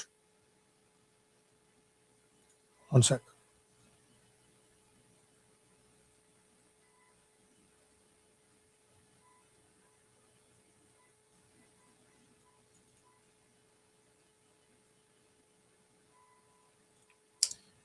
ਇਹ ਜਿਹੜੀ information ਹੁਣ ਆ ਰਹੀ ਹੈ ਇਹ Iran ਦੇ IRGC ਦੀ ਇੱਕ wing ਹੈ ਉਹਨਾਂ ਦੇ ਵੱਲੋਂ ਆ ਰਹੀ ਹੈ ਜਿਸ 'ਚ ਉਹਨਾਂ ਨੇ ਇਜ਼ਰਾਈਲ ਨੂੰ ਧਮਕੀ ਦਿੱਤੀ ਹੈ ਬਹੁਤ ਵੱਡੀ ਧਮਕੀ ਇਹ ਆਈ ਹੈ just one sec let me just pull that information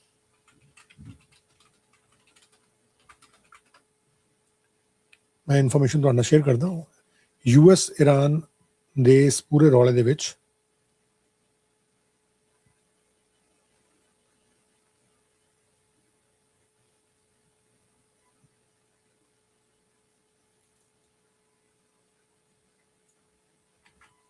US Iran ਦੇ ਇਸ ਪੂਰੇ ਰੌਲੇ ਦੇ ਵਿੱਚ IRGC ਨੇ ਆਪਾਂ ਹੁਣੇ ਗੱਲ ਕਰਕੇ ਹਟਿਆ ਕਿ 14 ਸੂਤਰੀ ਜਿਹੜਾ ਪਲਾਨ ਹੈ ਉਹ ਕਿਵੇਂ ਅੱਗੇ ਵਧਾਉਣਾ ਔਰ ਕੀ ਉਹਦੇ 'ਚ ਇਨਫੋਰਮੇਸ਼ਨ ਜਿਹੜੀਆਂ ਕਿੱਦਾਂ ਦੀਆਂ ਆਉਣਗੀਆਂ ਜਾਂ ਕਿਵੇਂ ਦੀਆਂ ਆਉਣਗੀਆਂ ਸੋ ਆਹ ਸਮੱਸਿਆਵਾਂ ਜਿਹੜੀਆਂ ਕਿਵੇਂ ਡੀਲ ਕਰਨਗੇ ਮਿਸਟਰ ਡੋਨਲਡ ਟਰੰਪ ਇਹ ਥੋੜ੍ਹੇ ਜਿਹੇ ਸਮਝਣ ਦੀ ਜ਼ਰੂਰਤ ਹੋਏਗੀ ਕਿ ਹੋਏਗਾ ਕੀ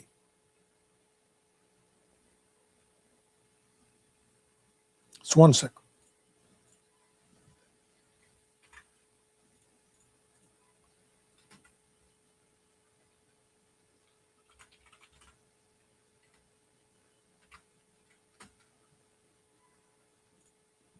ਇਹ ਇੱਕ ਕਿਸਮ ਦੀ ਬਹੁਤ ਵੱਡੀ ਧਮਕੀ ਜਿਹੜੀ ਹੈ ਉਹ ਈਰਾਨ ਦੇ ਵੱਲੋਂ ਇਜ਼ਰਾਈਲ ਨੂੰ ਦਿੱਤੀ ਗਈ ਹੈ IRGC ਨੇ ਵਾਰਨ ਕੀਤਾ of harsh response ਉਹ ਕਹਿੰਦੇ ਕਿ 84 ਵਾਰ ਇਜ਼ਰਾਈਲ ਨੇ ਵਾਇਲੇਟ ਕੀਤਾ ceasefire ਕਹਿੰਦੇ we are not going to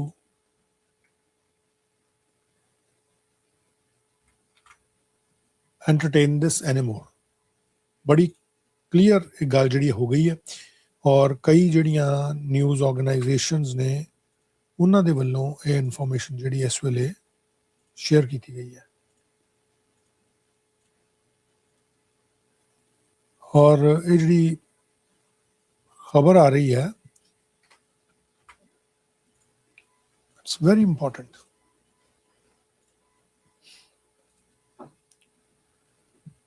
Iran the news agency है वाना WANA वाना न्यूज़ एजेंसी उन्होंने दे वल्लों हुण तो कुछ मिनट पहला खबर जी दी गई है कुछ मिनट पहला इन्फॉर्मेशन जी दी गई है ये IRGC के लीडर ने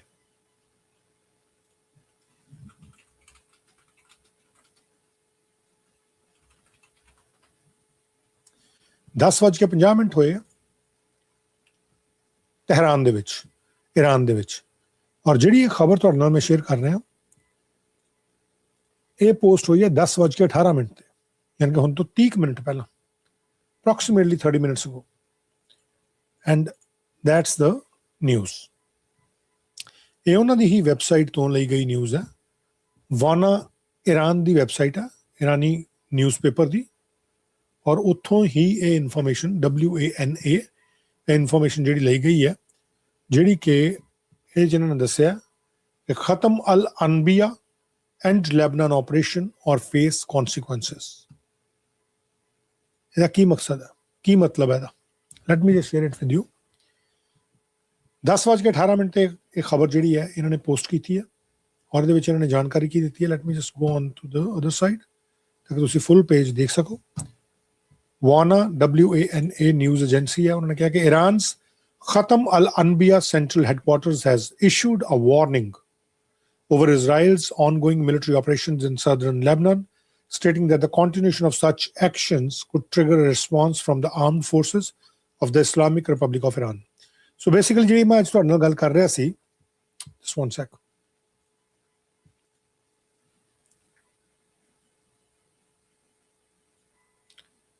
ਜਿਹੜੀ ਮੈਂ ਅੱਜ ਤੁਹਾਡੇ ਨਾਲ ਗੱਲ ਕਰ ਰਿਹਾ ਸੀ ਔਰ ਆਪਾਂ ਇਹ ਗੱਲ ਸੁਣੀ ਵੀ ਸੀ ਡੋਨਲਡ ਟਰੰਪ ਦੇ ਮੂੰਹੋਂ ਕਿ ਹੁਣ ਤੱਕ ਇਜ਼ਰਾਈਲ ਨੇ ਖਤਮ ਹੋ ਜਾਣਾ ਸੀ ਜੇ ਡੋਨਲਡ ਟਰੰਪ ਕਹਿੰਦਾ ਮੈਂ ਨਾ ਹੁੰਦਾ ਸੋ ਉਹ ਸ਼ਹਿ ਜਿਹੜੀ ਹੈ ਕਿਤੇ ਨਾ ਕਿਤੇ ਹੁਣ ਮਿਲਣੀ ਸ਼ੁਰੂ ਹੋ ਗਈ ਹੈ ਇਜ਼ਰਾਈਲ ਦੇ ਜਿਹੜੇ ਦੁਸ਼ਮਣ ਮੁਲਕ ਨੇ ਉਹਨਾਂ ਨੂੰ ਔਰ ਉਹਦੇ ਵਿੱਚ IRGC ਦਾ ਇਹ ਵਿੰਗ ਜਿਹੜਾ ਈਰਾਨ ਦਾ ਖਤਮ ਅਲ ਅਨਬੀਆ ਸੈਂਟਰਲ ਹੈਡਕੁਆਰਟਰ ਇਹਨਾਂ ਨੇ ਇਹ ਵਾਰਨਿੰਗ ਜਾਰੀ ਕਰਤੀ ਹੈ ਇਜ਼ਰਾਈਲ ਨੂੰ। ਕਹਿੰਦੇ ਕਿ ਜਿਹੜਾ ਸਦਰਨ ਲੈਬਨਾਨ ਦੇ ਵਿੱਚ ਔਨਗੋਇੰਗ ਮਿਲਟਰੀ ਆਪਰੇਸ਼ਨ ਚੱਲ ਰਿਹਾ ਇਜ਼ਰਾਈਲ ਦਾ, ਉਹਨੂੰ ਲੈ ਕੇ ਚੇਤਾਵਨੀ ਦਿੰਦੇ ਆ ਕਿ ਜੇ ਉਹ ਜਾਰੀ ਰਹਿੰਦਾ, that could trigger a response from the armed forces of the Islamic Republic of Iran. In a statement, the headquarters said that the Israeli military has violated the ceasefire in southern Lebanon 84 times over the past 2 days.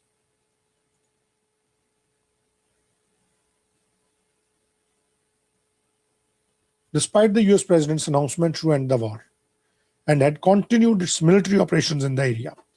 ਉਹ ਕਹਿੰਦੇ 2 ਦਿਨ ਹੋ ਗਏ ਇਸ ਗੱਲ ਨੂੰ US president ਨੇ announce ਕਰਤਾ ਕਿ ਵਾਰ ਖਤਮ ਹੋ ਗਈ ਹੈ, ਔਰ ਇਹ ਅਜੇ ਵੀ ਕਰੀ ਜਾਂਦੇ ਆ। ਔਰ ਕਹਿੰਦੇ 84 ਵਾਰ ਇਹਨਾਂ ਨੇ ਸੀਜ਼ ਫਾਇਰ ਦੀ ਉਲੰਘਣਾ ਕੀਤੀ ਹੈ, ਵਾਇਲੇਟ ਕੀਤਾ 84 times. The statement accused Israel of persisting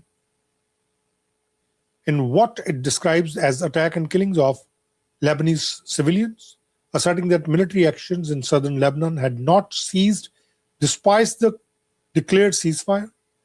In the concluding section of the statement, the headquarters warned, should the child-killing army of Zionist regime fail to put an end to its hostile actions in southern Lebanon, it must be prepared to face a harsh response from the powerful armed forces of the Islamic Republic of Iran. It must be prepared to face a harsh response.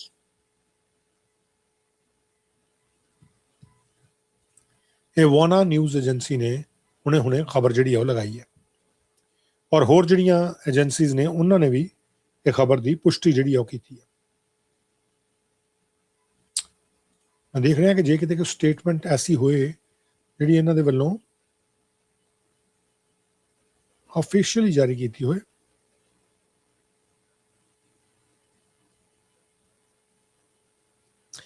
Southern Lebanon ਦੇ ਵਿੱਚ ਹਾਲ ਕੀ ਹੈ, ਮੈਂ ਤੁਹਾਨੂੰ ਉਹ ਵੀ ਥੋੜੀ ਦੇਰ ਤੱਕ ਦਿਖਾ ਦਿੰਦਾ।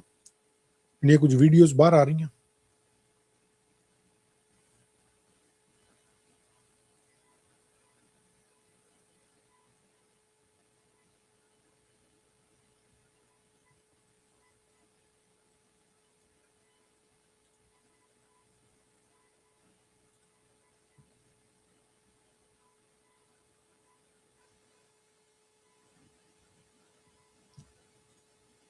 let me just check.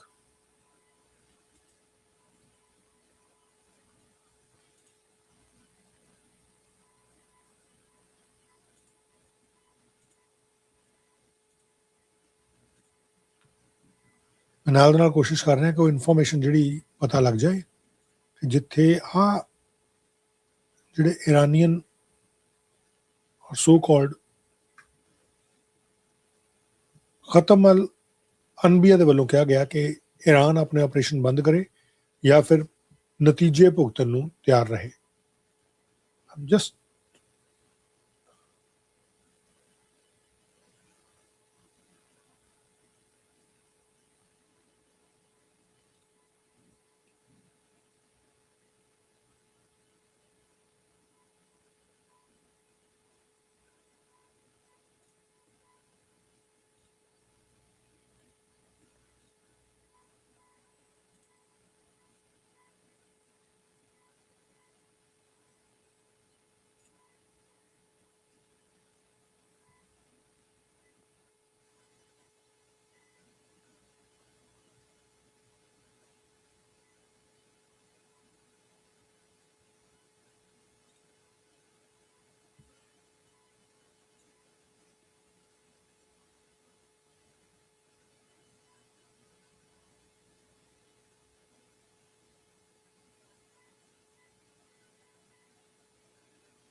ਸੋ ਇਹ ਇਨਫੋਰਮੇਸ਼ਨ ਜਿਹੜੀ ਇਸ ਵਕਤ ਦੀ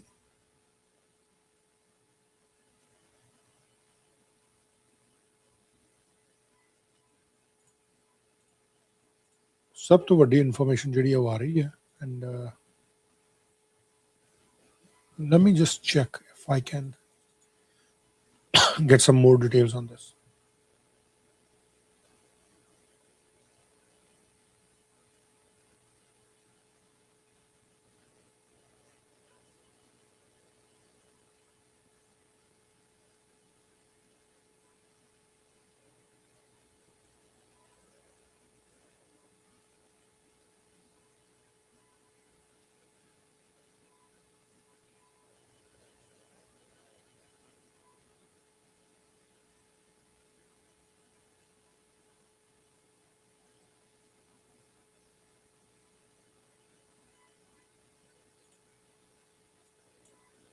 Just 1 second.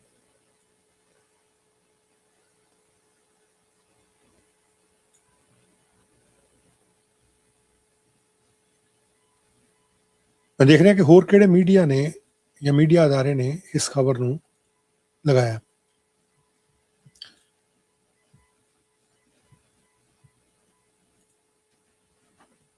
Yes,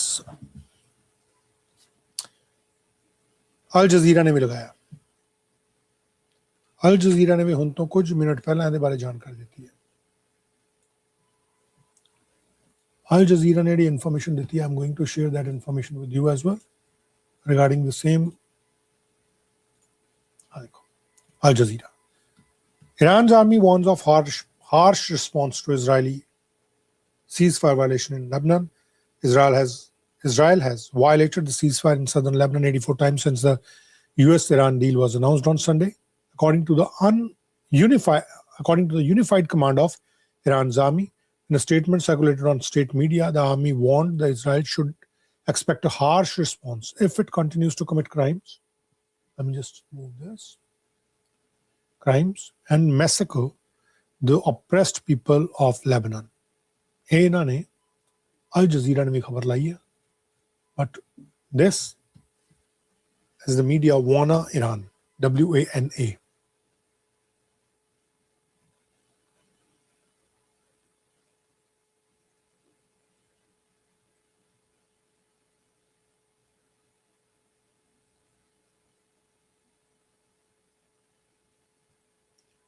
So that's the information ਜਿਹੜੀ ਇਸ ਵਕਤ ਬਹੁਤ ਤੇਜ਼ੀ ਦੇ ਨਾਲ ਘੁੰਮ ਰਹੀ ਹੈ।